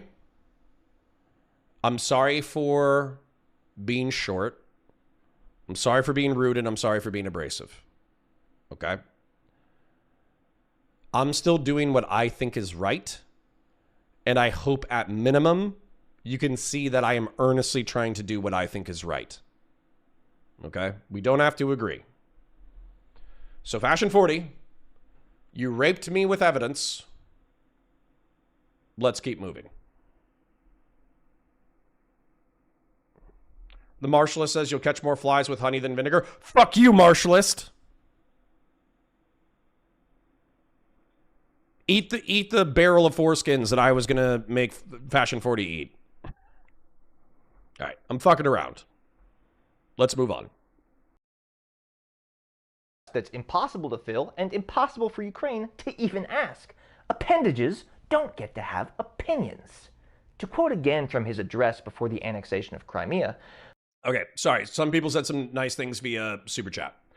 Airborne Kite says, just want you to know we're not anti-drama because we don't like watching drama. I love tea. It's because we parasocially give a fuck about you. I appreciate it, and I'm sorry for being a cunt if I was ever a cunt to you. Silver for $10 says, you're missing the forest in the desert set aside at night for disc talk. I don't know what that means, but fuck you too, you ogre-ass 7-foot-tall son of a bitch. All right? I love you, but fuck you. All right, anyways. Putin blamed the Euromaidan protests on nationalists, neo-Nazis, Russophobes, and anti-Semites. And I will draw your attention to the fact that he lumped Ukrainian nationalists, people who advocate for national unity or independence, in with neo-Nazis. To him, these are somehow the same level of evil. He also used his address to subtly allude to the consequences for anyone trying to build a purely Ukrainian state, as he doesn't believe such a thing could even exist. Putin literally cannot imagine Ukraine choosing the West. No. It must be the result of evil masterminds puppeteering the Ukrainian government to steal its people away. Nefarious mesmerists that have hijacked the country and betrayed the Rus people in order to promote Western hegemony. It can only be George Soros and the CIA, Putin and other Russian. Okay. This is actually where dude, this is so beautiful because it's setting up a battle between civic nationalism and ethno-religious nationalism, which is actually great. This makes me support the Ukrainians even more. So what, I've gone over this before, but I'll go over it again. Civic nationalism means that there are a people who subscribe to a certain level of values, and that is what unifies them. And it's a very anti-ethno-religious perspective because it effectively says, at the end of the day, we're all human and we can unify around things besides our skin color, our language, and our cultural heritage, and we can still cooperate within a society and be functional. That's the argument for civic nationalism. Whereas what ethno-religious nationalism states is that we are cultivated, we are grown within certain ethno-religious and cultural and historical contexts, and oftentimes our institutions are actually outgrowths of that ethno-religious constitutional, constitutional if you mean like the makeup of something, context, and therefore like to dilute it through mass immigration, to dilute it by drawing borders that do not align with the ethno-religious makeup of a certain people, to dilute it through miscegenation, is actually a mistake. You are actually like diluting and destroying your heritage by, instead of continuing to grow as a unique ethno-religious heritage, you are mixing with other ethno-religious heritages and therefore destroying what you once were. And so if you had to ask me what I am, especially as an Irishman who moved to the United States, was probably treated as the low, like not me specifically, but my family and extended heritage, were treated as the lowest of the whites, but are now so integrated into America that nobody gives a shit that I'm Irish. I'm absolutely a civic nationalist. I don't think that I should go back to Ireland and dance and fucking, learn how to tap dance. Is it tap dancing? Yeah. I don't think I should fucking learn how to tap dance and sing in Gaelic and fucking eat potatoes and cows and shit and live in pure rain. That's very silly, So. Lactoid says Ukrainians are very ethno-nationalist right now. They are not civic nationalist. Maybe. But also through alliance with the European Union, which I'm sure is still probably pretty ethno-nationalist. I'm more talking about like an American cultural osmosis. But with Americanism, like Americans are rawly civic nationalist. Go back to your country, you fucking leprechaun. Yeah, there you go. Yeah. Anyways, and it's not that I can't appreciate shit like that. I can appreciate there was this like Irish chick on TikTok or YouTube or something, YouTube Shorts, where she was singing like a 5-minute song that was traditional in Ireland. And what happened was it was like one stanza, and then you add a stanza, add a stanza, add a stanza, add a stanza, add a stanza, add a stanza, add a stanza. And I don't even know what the word stanza means. But effectively, like the song, you sing it over and over and over again by adding a sentence each time you sing it over and over and over again. So it's an incredible demonstration of memory where not only do you have to remember the first sentence, not only do you have to remember the ensuing sentences, you have to remember all the sentences in exact order and repeat them continuously. And it's kind of like a beautiful cultural thing that like I would love to see, perpetuated. Like somebody should write down that song, understand the way that it functions, and sing it for eternity because it's like a cool traditional trope. But I don't think that I have to personally learn the song or learn river dancing in order to appreciate Irish heritage. You know what I'm saying? You're saying both sides of your family were jerks? Absolutely. Russian leaders believed that the color revolutions, the mass protests and revolutions in post-Soviet states that sought to establish liberal democracies, were actually George Soros/CIA plots to overthrow unfriendly governments and had no relation to the will of the citizens. Every Ukrainian protest against Russian-backed politicians, every election win for a pro-Western leader, every pro-Western move the country makes, none of it is the result of Ukrainian citizens Fashion 40 for $50. Thank you for the oil. My apologies for being a cunt. From the bottom of my heart, I do not want to alienate good people from my community just because I'm upsetty spaghetti. I appreciate your grace. Thank you. exercising political agency. It's all a CIA plot to destabilize unfriendly governments, further Western hegemony, and eventually balkanize the entire region. And if Russia doesn't act decisively, then they'll be next. The whole origin and progression of this theory is extremely convoluted, so I'd recommend Sarcasmatron's video on the matter, which goes into a lot more detail on its origins and why it's completely impossible. Trust me, the CIA wishes they were that good. When examining Putin's beliefs on the subject, even his article on the historical unity of Russians and Ukrainians accuses NATO of direct external control over Ukrainian institutions and of stoking a climate of fear and militarization in the country. In Putin's mind, anything Ukraine does that opposes Russia is because of US/NATO control and influence. The Ukrainian people have no agency. They are either staunch allies of Russia or they are bought and paid for by the West. All dissent is a CIA-manufactured smokescreen. And yes, I recognize that this theory is utterly detached from reality, but it not only is what Russian leaders believe, it also explains the massive miscalculation they made at the start of the invasion. You might remember that Russian troops went into Ukraine wholly unprepared for the stiff resistance they encountered. They went in with the assumption that they would be hailed as liberators and assisted by the Ukrainian public at every turn. I've seen speculation that this might have been a miscommunication in which the Russian forces believed Putin's public rhetoric and propaganda, even though military leadership was supposed to prepare them for reality. Essentially, that the military mistakenly drank the Kool-Aid when they were supposed to be the only ones that got water. But I believe a much better explanation is that nearly every level of Russian leadership genuinely believed that they would be hailed as liberators. Because Putin believed that the pro-Western government in Ukraine was merely a puppet of the CIA, put in place against the will of a largely politically disengaged Ukrainian population. It logically followed that kicking in the country's door would cause the whole rotten structure to collapse. There was no miscommunication. Russian leadership truly thought this was reality.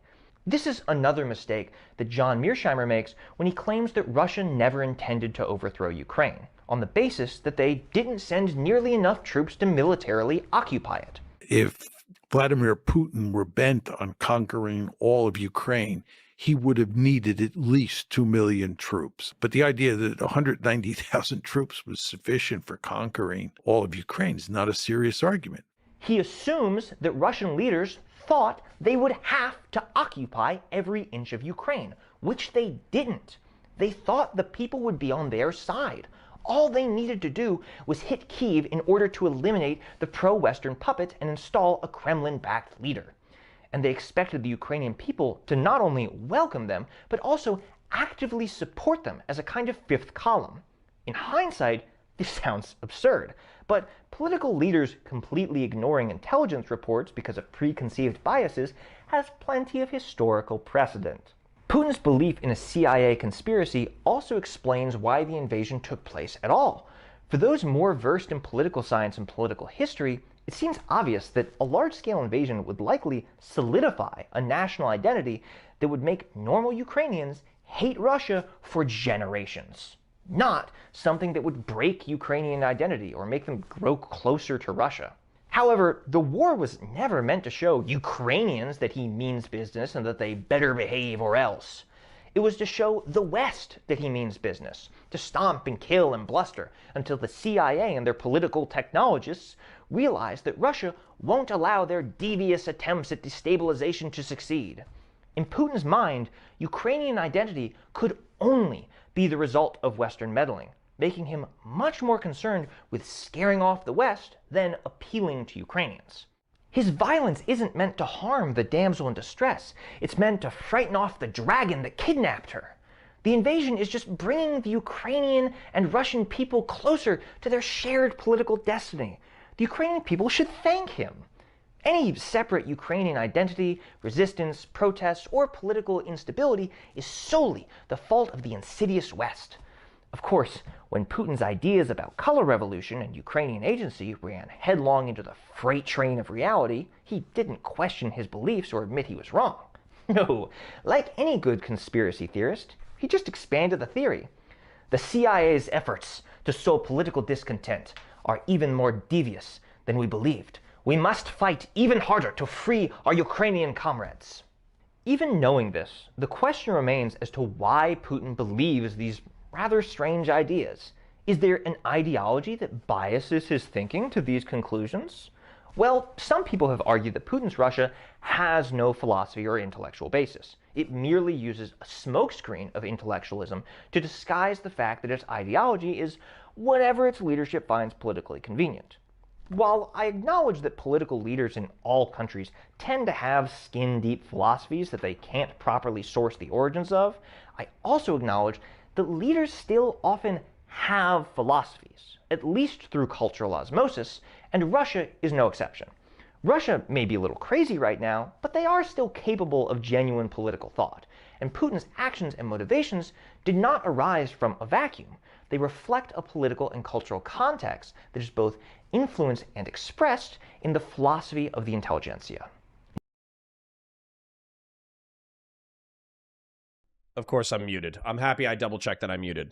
Okay. Number one, I hope that the serious people in chat who want to engage with serious ideas are enjoying this, because I am, and also I think that this is an interesting argument. So, what I'm drawing is drawing argumentatively ethno-religious heritage like spheres. So for instance, like when you talk to the United Kingdom, the peoples of the United Kingdom, the Welsh, the Scots, the Anglo-Saxons, who are actually made up of two tribal groups that married together. I even forgot the Normans. Okay? How could I possibly forget about the political issues of the Normans? So basically, if you talk to a Scot, they're going to say they're a Scot. If you talk to an Irishman, they're going to say they're an Irishman. If you talk to a Northern Irishman, they're descended from like English colonialization. They're going to identify separately as a Northern Irishman. And then somebody said, you blended the Midlands and the Welsh or something like that. Yeah, 100%. Like, I have no fucking idea, because I'm a diaspora Irishman. I have no fucking idea where Scotland starts versus Wales. You know? Don't forget the Jutes. I don't even know who the fucking Jutes are. You know, there's so many motherfuckers. But the truth is that these people make France smaller. True. So the point is that these peoples were bumping into each other. So for instance, if you look at the Celtic map, the original Celt language and genetic diaspora map, the Celt map is not just the island of Ireland. It includes Iberia and France. So the Celts, the people that I am descended from, they traveled to not just England, but also France and Spain. And so if you ever see like a Spanish person who has freckles or red hair, there's a chance that they have some Celt genetic heritage, right? But the truth is that as time went on, people do have a desire and need to collaborate. And so they will oftentimes unify around religious and linguistic traditions in order to unify as a people, right? Bumping uglies? Yeah, dude, bumping uglies and having sex with people not from your tribe is truly how you have like transformative change of culture all of like over time.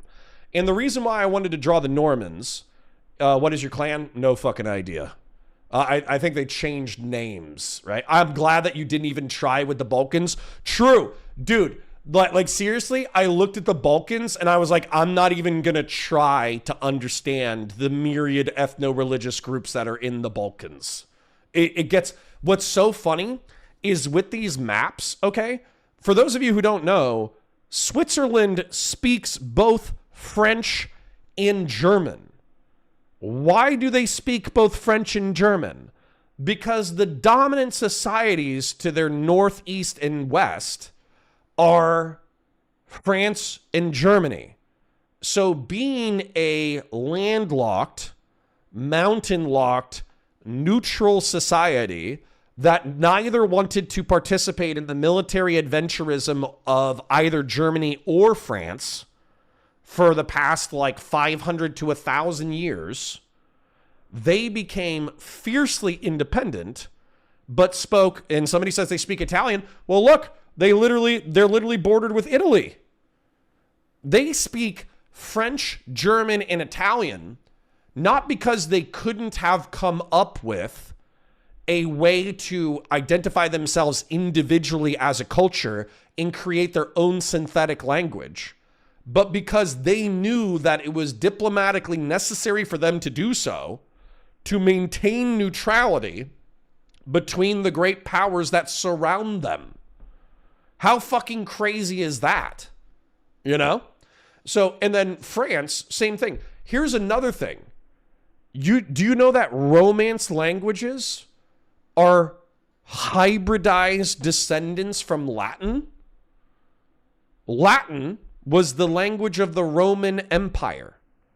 Any Romance language, regardless of whether or not it's French, Spanish, Italian, or Portuguese, are effectively regionalized dialects of a synthesis of the indigenous population and Latin. How fucking crazy is that? That's fucking bananas.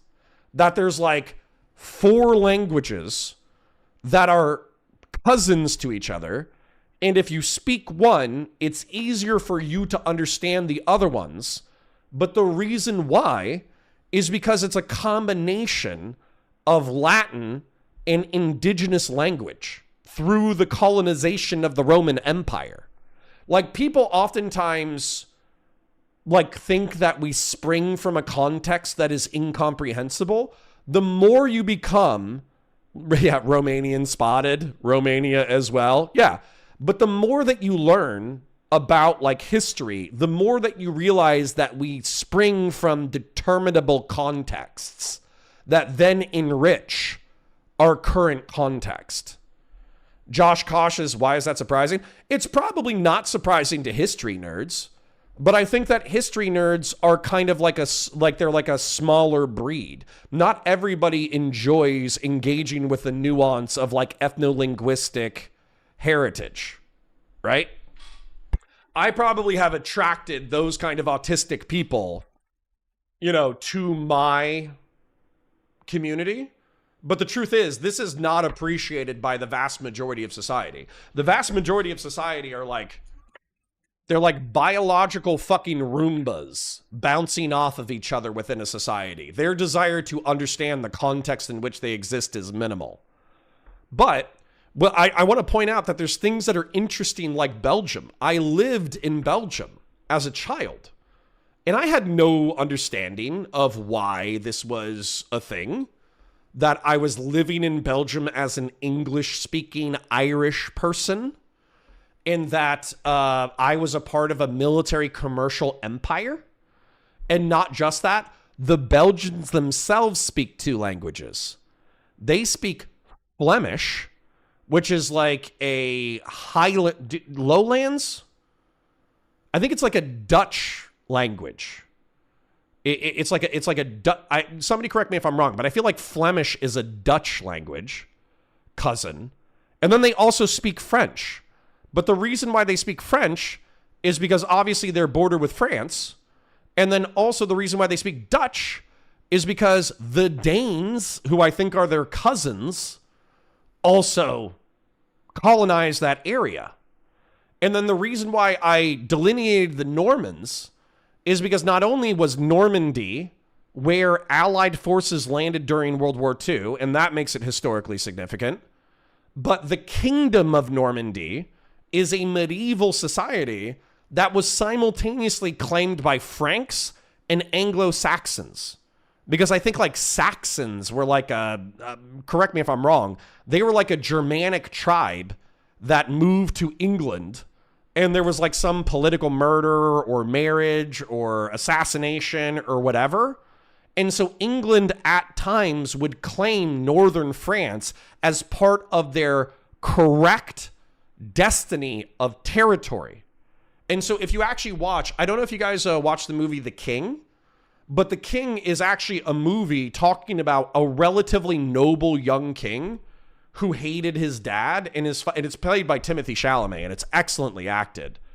But Timothée Chalamet is effectively bullied by his advisors into an invasion of France, not because he really wants to do it, but because they want to profit from the war and the territory and the conquest. It's actually fucking insane. If you watch the movie The King, you can see how he gets played into claiming northern France. And then ultimately he wins. But even though he wins the territory of northern France, he ends up doubting the virtue of his own conquest. You know, because he was manipulated into it. It's crazy. So anyways, I want to point out a few other cool things before we keep moving. Is that the Danes are cousins to the Vikings and or are arguably Vikings. And so the Vikings arguably settled via ship in the Netherlands, northern Belgium, and Denmark. And then, of course, Iceland. But they also obviously settled Sweden, Norway, and Finland. But what happened because these territories were so cold and so isolated that they ended up developing parallel cultures that identify separately. So these people, from like an ethno-religious standpoint, they're probably all cousins. But they have formed individual nation states due to geographic complexity and the logistics of running a nation state. Okay, so I'm sorry I'm being so autistic about this, but I really wanted to reaffirm an autistic argument that I made earlier. So part of like Germany's motivation during World War II, okay? Germany's motivation during World War II was the fact that the French had conquered Alsace-Lorraine, which was a Western German province that had German speakers in it. Okay? And so they thought that was an injustice. Then Austria, which might have been Austria-Hungary at some point, Hitler was born in Austria. He was a German who was born in Austria. But he thought that it was incorrect that he was treated as a second-class citizen and a piece of shit. And so what he argued was that the Germans were a unified people within this geographic context. It was their ethno-religious destiny to unite the German people of the world into a single polity. The German people of the world will be united under a single nation state so that Germans might manifest their shared destiny. But not just that, and I'm making Hitler's argument, by the way. I'm not saying this myself. Not just that, but all of our surrounders, all of the people who surround us, the French, the Belgians, the Danes, the Poles, the Russians, the Eastern Europeans, they are our cousins, but they are beneath us. They are second-class citizens. We should be the dominant power within our sphere of influence. And we are rooted within an ethno-religious conflict for survival. And so it is only natural and it is only good for us to not only reconquer the territory occupied by Germans, but it is right for us to outcompete every ethno-religious group that we're next to. And so, if there are Poles who are our cousins, and we can identify some kind of similar cultural heritage, then they can be integrated into our society.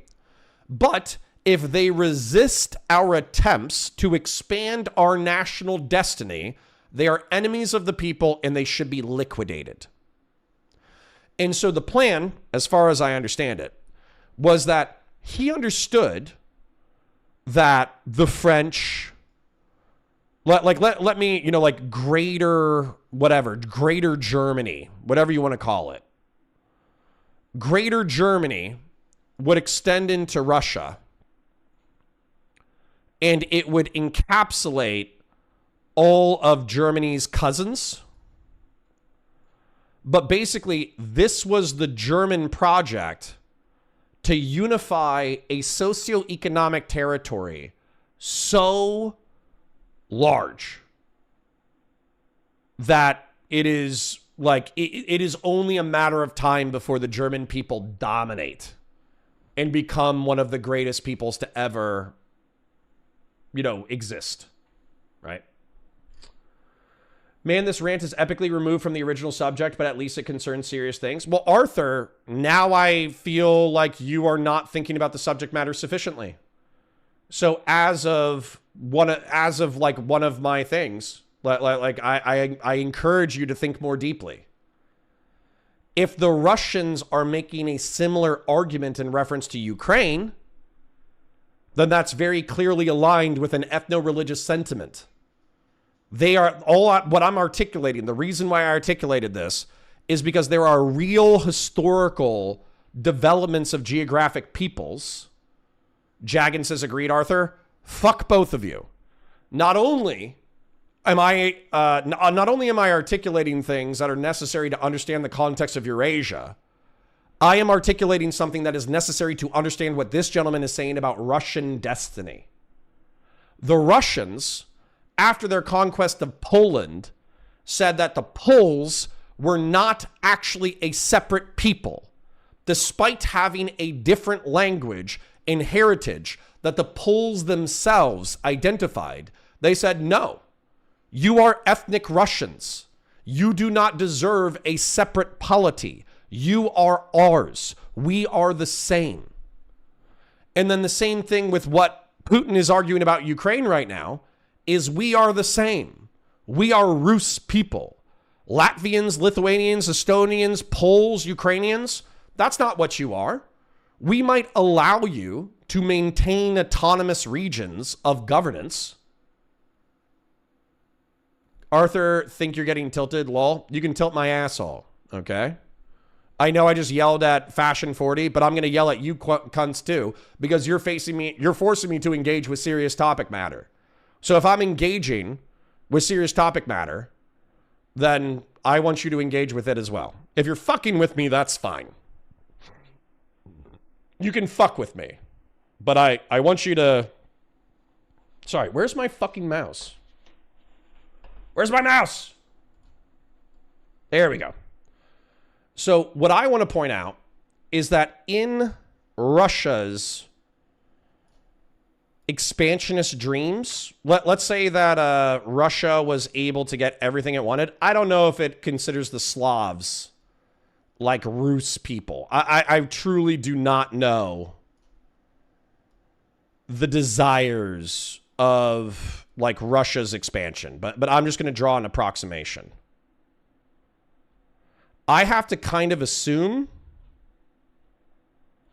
that based off of the history of the Soviet Union, this is what they want. They want Eastern Europe back in orbit.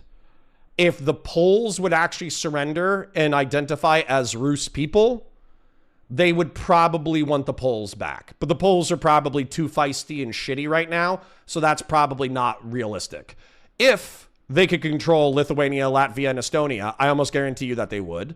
Belarus is already continued a proxy state of the Russians.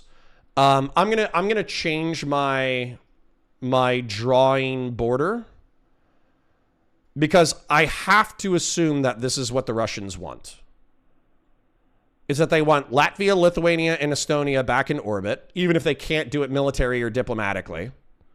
They would do Poland if they can, but they'll probably just take Kaliningrad. They already have Belarus within their sphere.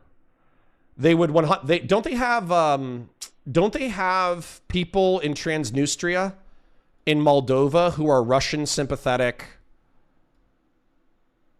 what do you call them? Like partisans? I guess partisans is the best one. Would the Romans take the Czech Republic back, or do they think that's sufficiently culturally separate that they wouldn't want it back? I don't know.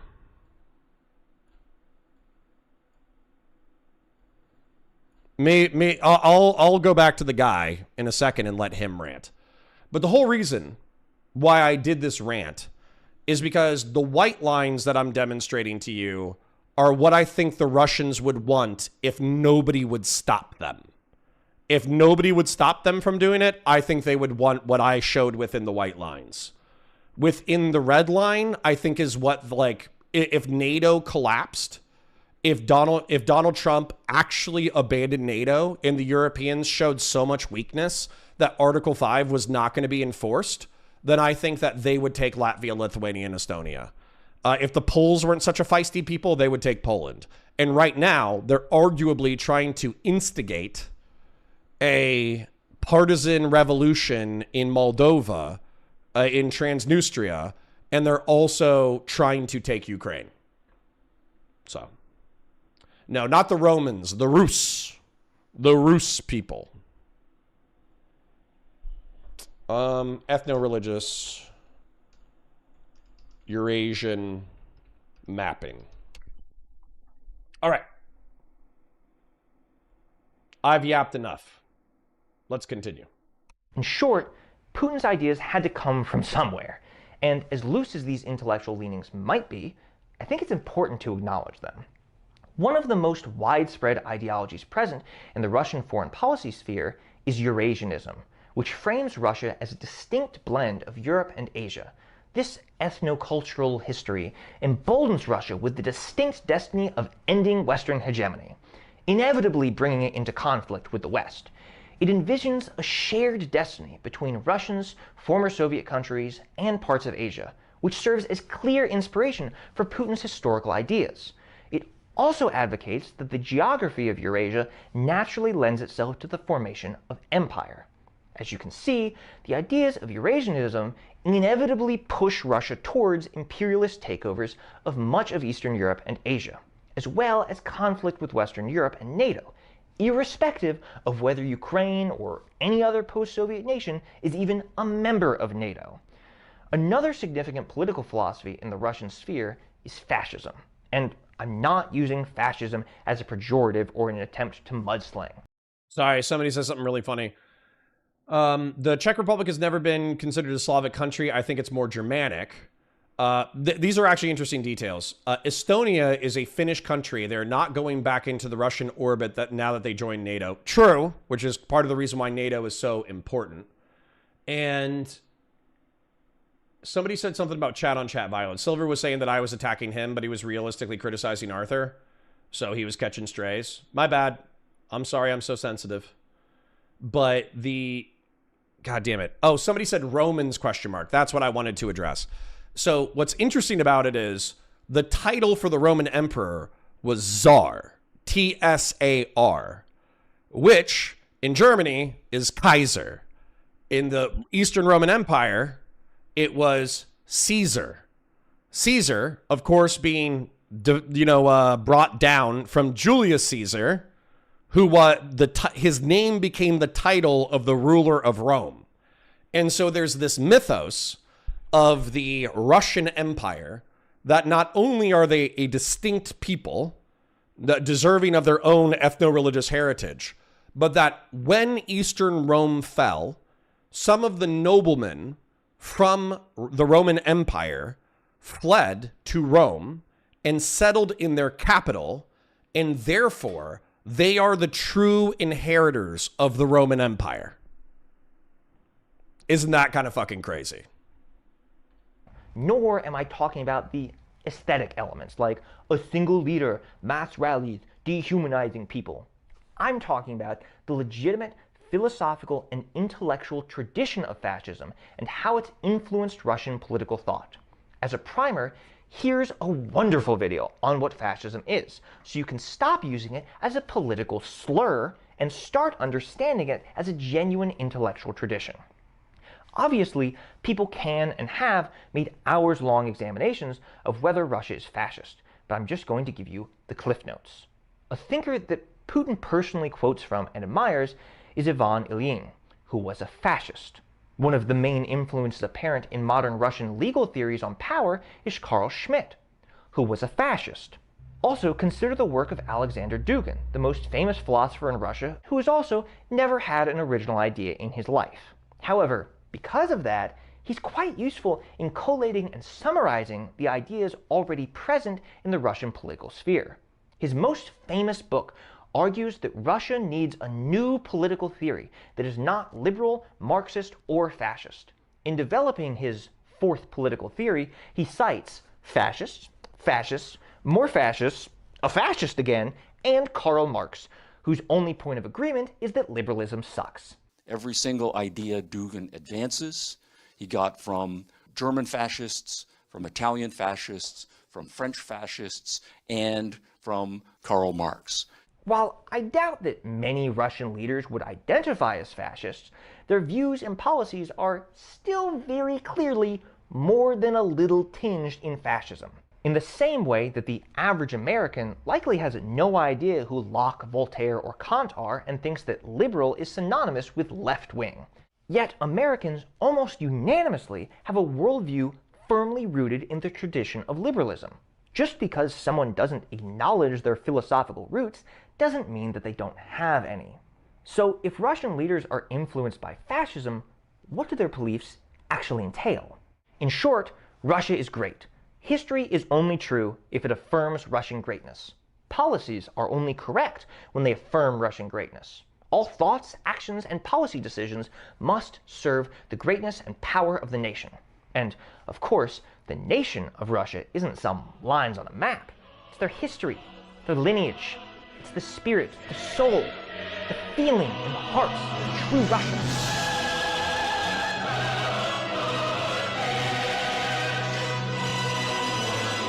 If this sounds like metaphysical nonsense to you, you're right, but that's just what fascist philosophy sounds like to those of us raised in liberalism. Putin isn't so stupid as to be naively tricked into believing conspiracy theories. He chooses to believe them because his nation demands it. If Russia has a historic destiny... Sorry, I just want to point out that every time someone talks now, I've used nation, state, and country synonymously a bunch of, like a majority of my life, because a country is the geographical region, but when you associate it with the will of a country, you are clearly talking about the will of its people. And so while country has a geographic connotation, oftentimes we use it synonymously with nation. And the nation oftentimes is used in the context of people, but when America goes to war, we go to war as a nation, right? But a state has an implication of governance, which mean, and the state is of, by, and for the people, allegedly. And therefore, the state is merely an extension of the nation and of the country. But that's not how, like, we should actually use them. We should use state as a description of governance. We should use nation as a description of people. And we should use country as a description of a geographic region in order to understand, like, these terms as separate conceptions. And so what ends up happening with whenever Nick Fuentes refers to the Jewish nation, when he refers to the international Jewish nation, he's not talking about Israel exclusively and its extensions. He's identifying Israel as like the geographic nexus of Jewish people, but realistically he views the international diaspora of Jews as extensions of the Israeli state. So incorrectly or correctly, you should differentiate those terms, particularly when you're listening to ethno-nationalist dissidents. They will be very specific with when they're referring to country, nation, or state, because their argumentation relies on identifying separate nations who are oftentimes under the governance of a state within a context of a country that is unjust. They believe that the nations should be identified by heritage and segregated. So, put that in your pipe and smoke it. Destiny, that would make it a great nation. Well, hold up. I need to do one more thing, okay? So, I've told you, you guys have been super generous today, so I'm not complaining at all, and you've been super generous all week. But I want to point this out to Arthur, because Arthur was shocked that we dropped down to 60 live viewers, okay? But this is what I'm telling you. The reason why I'm doing Tuesdays and Thursdays, Tuesday and Thursday afternoons for serious topics and serious topics alone, is because, yeah, sure, could I do them in the morning and get 80 live stream viewers? Maybe. Maybe we could do serious topics in the morning and increase the viewership. But the truth is that for a lot of liberals, I'm like a streamer of second resort. They either prefer Lonerbox, they prefer Hutch, or they prefer Destiny. And so as a result, I'm basically like a waiting room for those guys. And so when I go live, it's not the content's based. But Fellrunner, that's what I'm saying though, is if I noticed a 30% drop in viewership, and I also have a correlated drop in donations, then why would I prioritize this form of content? It's the drawing that I showed you yesterday. I am subject to the whims of the market. So, if this is the kind of content that you like, if you like my autistic rants engaging with serious, complex geopolitical ideas that fundamentally root us within the world in which we operate, then you should reward the content with either donations or engagement in chat or liking the stream. That's all I'm saying. That's all I'm saying. Since it is a great nation, it must have a historic destiny. If other countries willingly reject Russia in order to westernize, that would mean that Russia is not a great nation. Since it is a great nation, those countries must be westernizing against their will. The ideas of shared destinies and CIA plots don't spawn from a mind that rationally looks at the facts of the world. They come from those who view everything through the lens of unquestionable Russian greatness. And if Russian greatness demands the facts, the goals, or the enemies change, then they will. This is why Putin's understanding of history seems so inconsistent. Not because he's stupid, but because the truth is whatever is necessary to further the greatness of Russia. And there is no limit on how great, powerful, and historically significant Russia should be. Okay, I'm going to point out a deep irony. I say, hey, if you love Geopol content, then you should reward it with likes, loves, comments, etc., etc. And the next donation was Mrau, the snarker, who shit on Stardust on Twitter, making fun of a dead family relative. And he's asking an unrelated question saying, do you like Star Wars, the epic Star Wars video game protagonist, or Starkiller, excuse me. Do you like Starkiller, the epic Star Wars video game protagonist? Yes. So answering Mrau's question sincerely, I have been getting into, Counterpoint Star Wars is one of my channels that I'm building up over time. I'm breaking down content in chronological order. And the truth is that I am excited to get to the video game because the video game is, it's effectively, there's a difference between a Sith acolyte and a Sith apprentice. So a Sith apprentice is fulfilling the rule of two, where there will be some, like the true two Sith. Whereas an acolyte is someone who you only train in the dark side of the Force to use as a tool. So arguably, excuse me, sorry for the belch. Arguably, Starkiller was an acolyte that could have become an apprentice. And I like him. For various reasons, a lot of the major cultural touchstones, advancements, population centers, leaders, and intellectuals throughout Russian history, from the Russian Empire through the Soviet Union, are from what is now Ukraine. If Putin allows Ukraine to continue developing a national consciousness and sense of history separate from Russian history, all of that historical greatness gets taken away from Russia and is instead claimed by Ukrainians. To someone whose only loyalty is to Russian greatness, this series of events is entirely unacceptable. Russian historian, and I'm going to do my best to pronounce Russian names here, but I'm an Anglophone, Russian historian Alexander Diokov has summed up Russian thought on the subject well when discussing the denazification of Ukraine. When hearing this quote, keep in mind that Russian use of the word Nazi is closer to meaning enemy of Russia than denoting the actual political movement of National Socialism. Ukrainian Nazism is all about the Vyshyvanka, the Ukrainian language, and hatred of Russians. For those of you that don't know, the Vyshyvanka, which I should probably look up the pronunciation of, is an embroidered shirt specific to Ukraine. His point is that any cultural elements, such as fashion or language, that are distinct from Russian culture represent Ukrainian Nazism and must be violently stamped out. In the infamous article, What Russia Should Do with Ukraine, political technologist Timofey Sergitsev stated that denazification will inevitably also be de-Ukrainization, arguing that Ukraine should be split into several states to destroy the Ukrainian identity, an idea that Putin's former successor, Dmitry Medvedev, and National Security Advisor, Nikolai Patrushev, publicly agreed with shortly thereafter. And remember that Putin himself threatened anyone attempting to build a purely Ukrainian state. Putin even went so far as to state that forming an ethnically Ukrainian state would be equivalent to the use of weapons of mass destruction against us. This war... Somebody said Starkiller's not canon. I don't care. Do you know what's canon to me?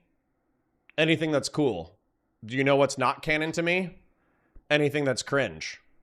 So for me, The Force Awakens is canon.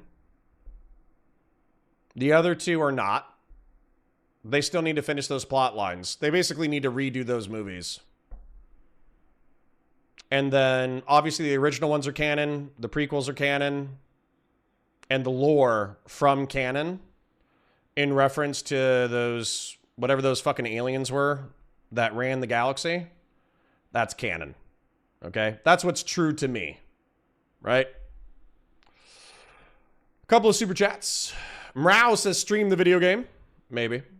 It's funny him saying Putin has his own view of history. I hear so many people say these days they live in their complete separate reality. Yeah, that's the problem with like with eliminating modernism and eliminating the concept of objective truth. We drift further and further towards private truths, you know? And that just means subjectivism. But then subjectivism can always be argued. So that's actually why I'm a fan of modernist philosophy, that the world is like knowable and measurable, and we should lean our own perspectives towards objectivity. I think that objectivity is still tough and filled with bias, but I think that we should still try to lean in that direction. Rifleman for 5 says, this is why I call Trump a fascist, because the truth is whatever he needs it to be. True. He's also a political corporatist and flexible authoritarian. But I also think that he's not an ideological fascist, because that would be too much reading. He would never actually read a fascist book and then say, yeah, I agree with this philosophy. He would just do it instinctively. War is very explicitly about stamping out Ukrainian national identity and culture. Russia's aversion to Ukrainian identity has been clearly stated multiple times by Putin himself. Putin does not want a neutral Ukraine. He wants a completely Russified Ukraine, and he will settle for nothing less. The reason Putin invaded Ukraine and not other nations is because Ukraine is the most obvious target. It has a rich history that often intertwines with Russia, is also populated by Eastern Slavs, and it's not yet protected by NATO. Putin's ambitions don't stop at Ukraine. Ukraine just happens to be the low-hanging fruit. But once Russia takes Ukraine, Putin will naturally be looking for the next opportunity to enhance Russia's greatness. And Ukraine is far from the only nation with which Putin can claim a historical connection. Putin is willing to harken back to the 9th century to justify his invasion of Ukraine. Yet Poland, Finland, and the Baltic countries were controlled by Russia into the 20th century. People that think Putin will leave those nations alone are ignoring how the widespread influences of Eurasianism and fascism have contributed to a distinct expansionist form of Russian nationalism that will very explicitly stop at nothing less than global domination and the retreat of Western civilization. Mein Kampf wasn't even like a good... Somebody says, didn't Trump's ex-wife say that he had Mein Kampf next to his bed? Mein Kampf isn't even a good articulation of fascist ideas. It really isn't. I'll pull up my political corporatist drawing again.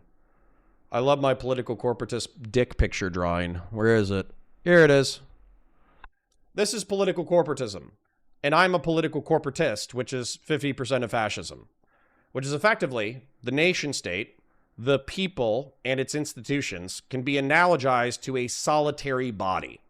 So, the culture is the bones, the skin is the military, training, education, and academia are the testes, a pronatal culture where conservatism, a pronatal cultural conservatism that propagates the society, hospice, asylums, and public hospitals as the digestive system, white blood cells are law enforcement, the economy is the heart, and the government is the brain. In my opinion, analogizing the nation state to a political corporative body is intuitively, it makes sense to me. Like, we are not a separate biological organism. We are factually, but we as a nation state should operate with, relatively speaking, unified purpose in homeostasis. And we should try to achieve homeostasis. But the problem is that fascists also believe in flexible authoritarianism, which means that you do whatever the fuck you want for power. And oftentimes, the way that I want to achieve homeostasis is I want to achieve homeostasis by making sure that, like, the working class has education, the ability to raise their families, a dignified life, the capacity to contribute a fair amount of taxes to the state, that the state is not overly militant, that the state, engages in defense and promotion of its ideals overseas, but it doesn't become like a fascist militarist society, blah, blah, blah, blah, blah. I have like 10,000 prescriptions on how to achieve homeostasis from a political corporative analysis. But oftentimes the way that fascists seize power is they analogize primarily minority communities to parasites. They analogize Jews to parasites. They analogize blacks to parasites or Hispanics to parasites. And they use politically corporative language in order to identify minority groups as parasites, viruses, or disease that deserve medication or extermination, right? And so I can never be fascist, in my opinion, philosophically, I could never be fascist because flexible authoritarianism is an Ouroboros, a snake that eats its own tail in reference to power and is therefore an inherently unstable system of political thought. And then not just that, I could never sign on to a political philosophy that categorizes entire groups of people as analogous to vermin or disease or bacteria or parasites and then wipes them out whole cloth. I think that we've seen that through history, that is a evil, evil, evil ideology. So I while I identify with political corporatism as a useful political tool, I am not a fascist. So I want to watch this guy's fascism video now because I wonder if it's as good as this video. This video is pretty fucking good. And he did bring up that the historical argument for the political corporatism that would motivate Putin would include the Baltic states and Poland and any Eastern Slav dominated nation. Literally the day after I recorded this, Russia's ambassador to Romania accused the country of turning Moldova into an anti-Russian outpost, which sets up an excuse for Russia to invade both of those countries. Let's just say I told you so. Unfortunately, to many people in the West, Russia's current foreign policy often looks a lot like offensive realism to the untrained eye. The states play dirty, amass power, demand spheres of influence, and always seek to gain an edge over their rivals. But realists are seeking to maximize their relative power. Russian nationalists are looking to maximize their sense of spiritual greatness. Realists are calculated, careful, and focused on the future. Russian nationalists are ideologically driven and focused on the past. Realists sniff out potential danger and opportunity. Russian nationalists sniff their own farts. Fascists and imperialists overreach, make illogical decisions, and often invite the kinds of balancing coalitions that realists are careful to avoid. Putin is not a true realist. He is not operating on the logic of realpolitik that people like John Mearsheimer want to ascribe to him. He is a Russian nationalist, and he can't be appeased or negotiated with because he would never honor any agreement that doesn't affirm the superiority of Russian civilization.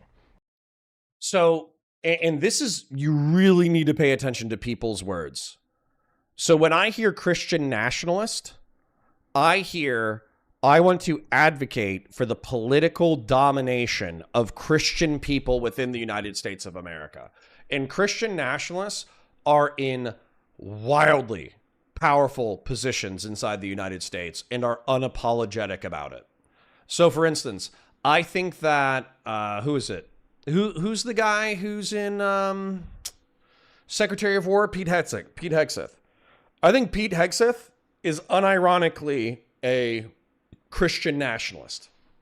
If he could, Christians would dominate every aspect of the state and culture inside the United States. I guarantee you. I guarantee you he's like that. Nick Freitas is a congressman. I don't know if he's a former congressman. He's a Christian nationalist for sure, and a dominionist. I know for a fact he's a dominionist. Weirdly enough, so let me just make sure that I know who Nick Freitas is. Nick Freitas. So I am 99% sure that as a part of Lauren Southern's documentary, I'm like 99% sure that Nick Freitas and I didn't do the interview, but I was at a interview with Nick Freitas. And Nick Freitas, a congressman, gave me a book on dominionism. And he was like, don't show this to anybody. You could get arrested. And it's literally a book about like how Christianity calls Christians to gain and influence society through political power. And that, I was like, you know, goddamn. So maybe I met his doppelganger. But I do think that this guy was in a gun documentary that Tim Pool produced with Lauren Southern. And I think we had that conversation. If I'm hallucinating it, my sincere apologies for slandering Nick Freitas. But I can literally see the couch in which this guy was sitting and having a conversation with Lauren Southern. So I'm seriously like, I'm like 90% sure that this is the guy. So anyways, the point is that when you hear the term Russian nationalist, you should understand that what Putin is really saying, what Putin is really saying is, I'm going to be an advocate for the Rus people and their Eastern Slav cousins. That's what he's saying. And then when a Christian nationalist says, I'm a Christian nationalist, they're saying they're going to advocate for Christians to dominate politics primarily in America. When somebody says, I'm an American nationalist, you need to ask what they define as American.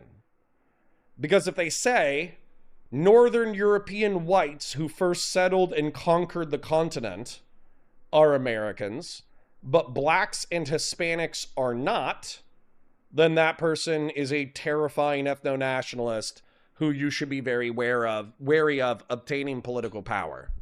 If they say, oh, I think all Americans, any citizen who subscribes to the civic ideals of the United States of America is an American, and therefore I'm an advocate on their behalf, then they're, in my opinion, they're just fulfilling the liberal conception of American civic nationalism. So, anyways. And that doesn't leave much room for compromise. Mearsheimer thinks that Putin hates NATO because NATO is violating a great power's natural sphere of influence. Putin actually hates NATO because he believes in conspiracy theories in which the CIA is trying to balkanize Russia and undermine its political destiny and historic greatness. Mearsheimer thinks that Putin targeted Ukraine because it was about to join NATO. Putin actually targeted Ukraine because it was developing a distinct cultural identity. One of the lines that Mearsheimer repeats most often is that we need to look at the war from Putin's perspective. Yet, at no point has Mearsheimer himself ever done that. He assumes that Putin must be an offensive realist, just like him, without ever considering Putin's actual ideology, beliefs, or cultural context. He has made no attempt to understand Russian political thought and instead presents a completely counterfactual view of Putin's motivation, ironically viewed exclusively through Mearsheimer's own cultural lens.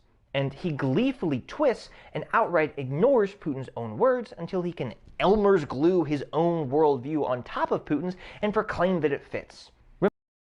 Somebody is saying that this is presumptuous to assume that Putin would be, that you could understand Putin's political ideology, and plenty of experts have tried and they've said it's too complex in order for them to do.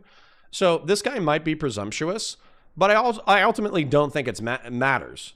Like, I think that the Ukrainians can rightly fear a Russian nationalist cultural genocide of the Ukrainian people should they ever lose their war. And I think that Russians can appeal to the realpolitik of projecting power into their own backyard as partially motivating their invasion of Ukraine. And I don't think these positions are contradictory at all. So if the Russians are explicitly saying that they're going to commit a cultural genocide in Ukraine, then Ukrainians can properly fear a cultural genocide in Ukraine. And if the Russians say, we're trying to project power into our sphere of influence, that's not contradicted by Russian nationalism. So, remember that historical unity article I keep mentioning? I think that July 12th, 2021 article that Putin wrote says exactly the opposite. Putin recognizes Ukrainian nationalism. He recognizes the settlement, December 1991, when the Soviet Union fell apart, and that he believes Ukraine's future is up to Ukraine. Putin explicitly condemned Ukrainian nationalism multiple times. He regards the internationally recognized border that Ukraine left the Soviet Union with as Russia being robbed.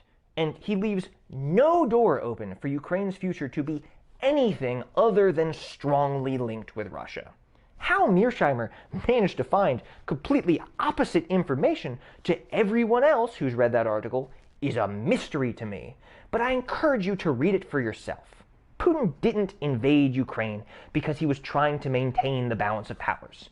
He invaded because he firmly believes in the superiority of his own civilization and his historical destiny of world domination. That's the real cause of the war. Not the West, not NATO, it's Russian nationalism. A leader who believes in a shared destiny of his people, who sees George Soros in every protest, and who heads a governmental structure that allows him to fill every position with like-minded Russian nationalists, until there's no one left in the chain of command with an objective grasp on reality. NATO didn't cause this war. All NATO did was give Putin a ticking clock where he must subjugate Ukraine, or else NATO's Article 5 could eventually protect it forever. However, with Ukrainians' growing national identity and political drift towards the West, this war was bound to happen anyway, because a fully realized Ukraine is something Putin refuses to accept, whether it's in NATO or not.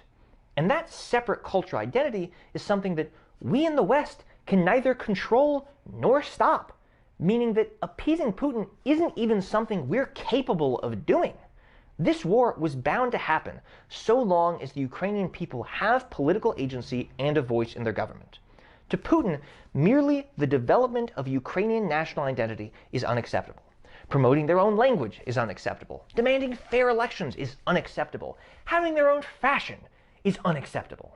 Anything Ukrainians think or do that isn't a perfect match to Russia's foreign policy, domestic policy, cultural development, and national consciousness will be interpreted by Putin as resulting from a NATO and CIA puppet government and would justify an invasion anyway. I am letting this guy go just because we got 2 minutes left on it. It is 2:50, so I'm running a little bit late, but that's totally fine. I think this guy, I agree with whoever said that I think this guy is being presumptuous, but that doesn't mean that he hasn't presented us with good information. Saying that Dugin largely roots his geopolitics onto, you know, basically an analysis of fascistic philosophy, that's fine. Stating that Russian nationalism is a primary motivator for the conflict, that's fine. Citing desires to culturally genocide Ukraine after its conquest, I think that's fine. And then him saying that, like, Mearsheimer is ignoring contradictory evidence to his own political philosophy, I think that's fine. These are all interesting ideas. Maybe he shouldn't be, like, so confident that it's an exclusive, like, no, it's just Russian nationalism. It's not realpolitik or power projection. I think that's a little silly. But, you know, at the same time, like, this isn't anything worth shitting your pants over. Like it is, it's interesting to see 2 or 3 competing in parallel ideologies explaining an armed conflict. And I'm assuming Patriarch and Arthur are satisfied that we did analysis of serious topics that affect geopolitical conflict. I hope that you're happy. And for those of you still partial to the NATO enlargement theory, I'll remind you that in February of 2022, Ukrainian membership in NATO hadn't gotten any closer. Ukraine had territorial disputes that could prevent its membership, and the Russian-aligned Hungarian government would have vetoed Ukraine's membership anyway. Ukraine had no chance of getting into NATO anytime soon, but Putin invaded anyway. Because NATO membership was not the concern. His concern was Ukraine's westward political trend, which threatened his entire worldview on Eurasianist Russian greatness. Here's another thing that I'll add. Add into this that I'm pretty sure Putin is in his 60s, and it's been rumored that he might even have cancer. So he wants to secure a Ukrainian buffer province before he dies, and also, like, entrench a Russian nationalist perspective before he dies. He wants this to be, as disastrous as this has been, he wants Russian nationalism and an expansion into Eastern Europe to be his legacy. So to him, he'll squander hundreds of thousands of Russian lives as long as he does so as a martyr for the cause of Russian nationalism. Is he not in his 60s? Putin age. Putin is 73. Yeah. Shit. I mean, I just assumed he was in his 60s because he still looks good for a 73-year-old. Putin now? I was just doing it off of vibes. If this is what Putin looks like now as a 73-year-old, that motherfucker goes to the gym. This is your reminder that if you work out and have a little bit of plastic surgery, you can look good into your 70s. Jeb Kush for 10 says, hooray, Geopol, positive reinforcement. Thank you. Appreciate you. If Putin is scared of NATO, it's only because NATO offers European nations an alternative to Russian subjugation. In fact, the only thing that could have prevented this war is NATO having admitted Ukraine earlier, as Article 5 protection would have given even Putin second thoughts. And I suspect that even Mearsheimer would have to admit that Putin would not have invaded Ukraine if it meant triggering Article 5. I think you're right that if Ukraine had been in NATO, that Putin would not have attacked NATO. Right.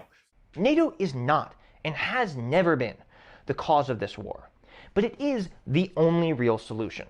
Russia wants... Hold up. I think this is silly because this guy is asserting mutually exclusive positions that are not mutually exclusive. NATO is a threat to Russian nationalism because if countries that have Rus or Eastern Slavic people become members of NATO, it prevents Russian nationalist unification. So saying NATO expansion into Eastern Europe and thereby covering Rus and Eastern Slavic people within a rat trap that Russia cannot trigger without getting militarily and economically destroyed, these are not mutually exclusive positions. He can say that NATO is an excuse. He can say that NATO is not the primary driver, but to say that it's not the driver at all is silly, considering even by his own analysis, NATO prevents Russian nationalist, cultural, economic, military, and political integration. So he's basically, in my opinion, he's asserting two things are mutually exclusive, and they're not mutually exclusive. Signed the Budapest Memorandum, agreeing to never invade Ukraine. And then they invaded Ukraine. And then we reset relations. And then they invaded Ukraine again. Even if Trump manages to force a negotiated peace on this conflict, Russia has agreed to peace in Ukraine before. The only thing preventing them from invading again would be giving Ukraine an Article 5 guarantee. We were fooled by the Budapest Memorandum. Shame on Russia. We were fooled again after they invaded Crimea. Shame on us. If we get fooled again by negotiating another settlement and still not getting Ukraine in NATO, then we're past shame. We're just perpetual suckers. If you like this content and want to continue supporting things that YouTube is very often going to demonetize, please support me on Patreon. What a good guy. Link in the description.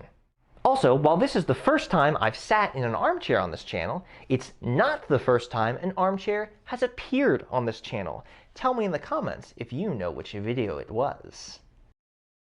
I like this guy. It was good. It was good. Once again, I'll just assert one more time that I think that he is asserting that a couple of ideologies or ideas are mutually exclusive.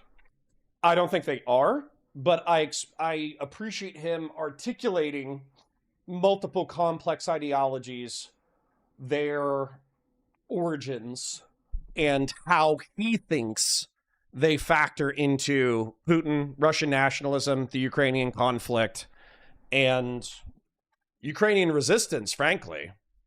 We should watch Putin's Munich speech. Well, on Thursday afternoon, we could do so. Because what did we drop down to? We dropped down to like 60 people.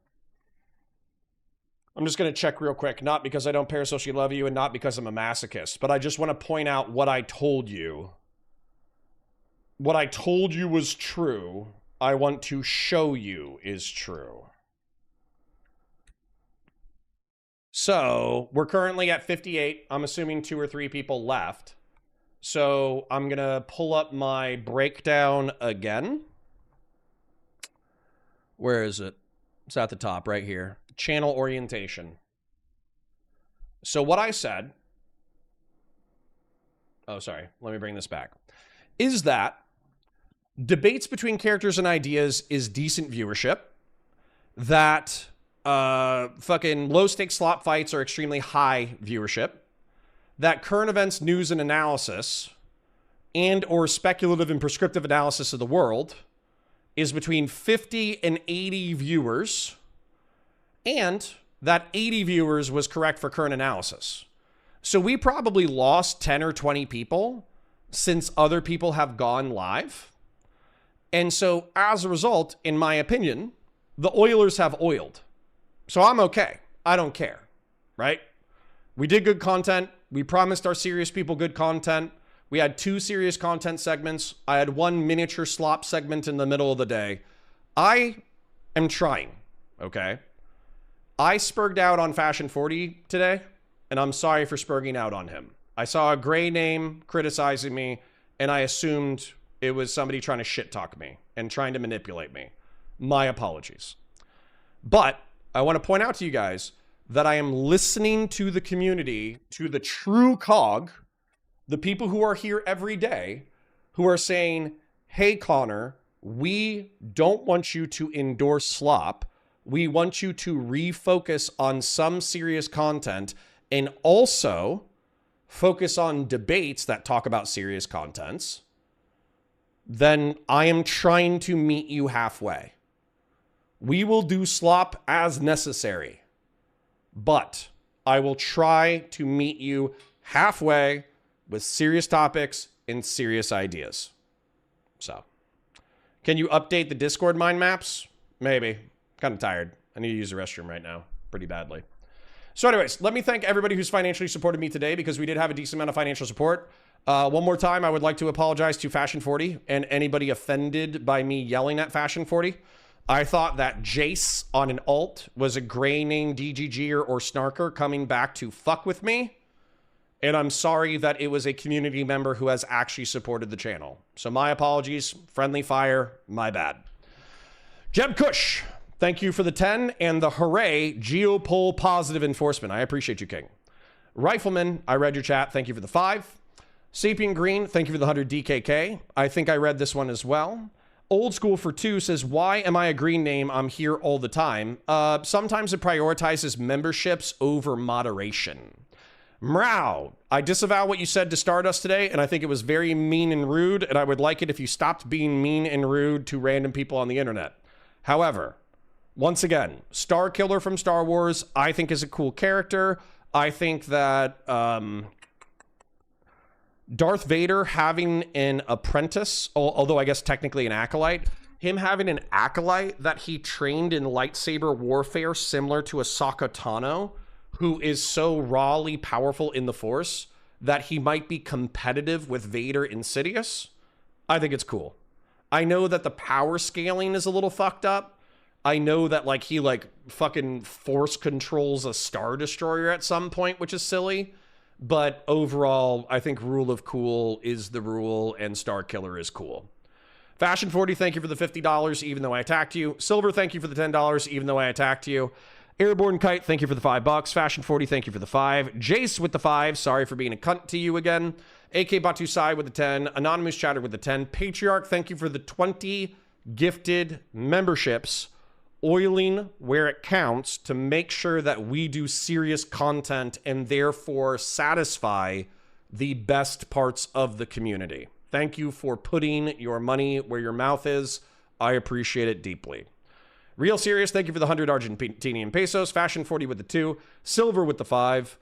Anonymous with the 5. Fashion 40 with the 5. Anonymous with the 5. Vazraka with the 5. Old School with the 2. Gay Ben with the 5. Old School with the 5. Doobie with the 10. Real Serious with the 100 Argentinian pesos. Fashion 40 with the 2. Rifleman with the 2. Miradol with the membership. Sean Kaplan with the 5. Fashion 40 with the gifted. Sean Kaplan with the gifted. Vazraka with the gifted. So, one more time. I am sorry for being a cunt. I'm sensitive. I just broke up with my friend of 6 years. I'm disappointed in him. I wish he would do something. I wish he would change the direction of his life. But I'm sad that I cannot save him from himself. So I am sorry that I am paranoid that Snark is trying to manipulate me into attacking Steven further, which I do not want to do. And I am sorry that I feel like DGG is trying to pull me back in orbit to excuse the part of Destiny's behavior that I do not think is excusable. So I'm sorry for being rude to you. I'm sorry for being mean. And I'm trying to avoid fucking gay ops. All right. Anyways, it's late. I need to like shower and shoot some content and use the bathroom and eat some lunch and hang out with my old lady. So I parasocially love you guys. I hope you enjoyed the content. I will see you tomorrow. I hope you have a beautiful night. This counts as an apology, right? Yeah. And I'm sorry to you, Fell Runner. You are trying to balance 10,000 opinions at one time. I know you're trying. and I'm sorry if I lash out at you. Okay? You are one of the people who is genuinely trying to do your best, and I'm sorry for being a cunt. Okay? Can anyone tell Destiny what he did? I'm not informed. He sexted an insane woman after it was pretty obvious that he should not be doing so anymore. And then he tried to get me to ban some community members while not showing me evidence that they deserve to be banned. And so I said, fuck you. And then we fought about it for 48 hours. So, anyways.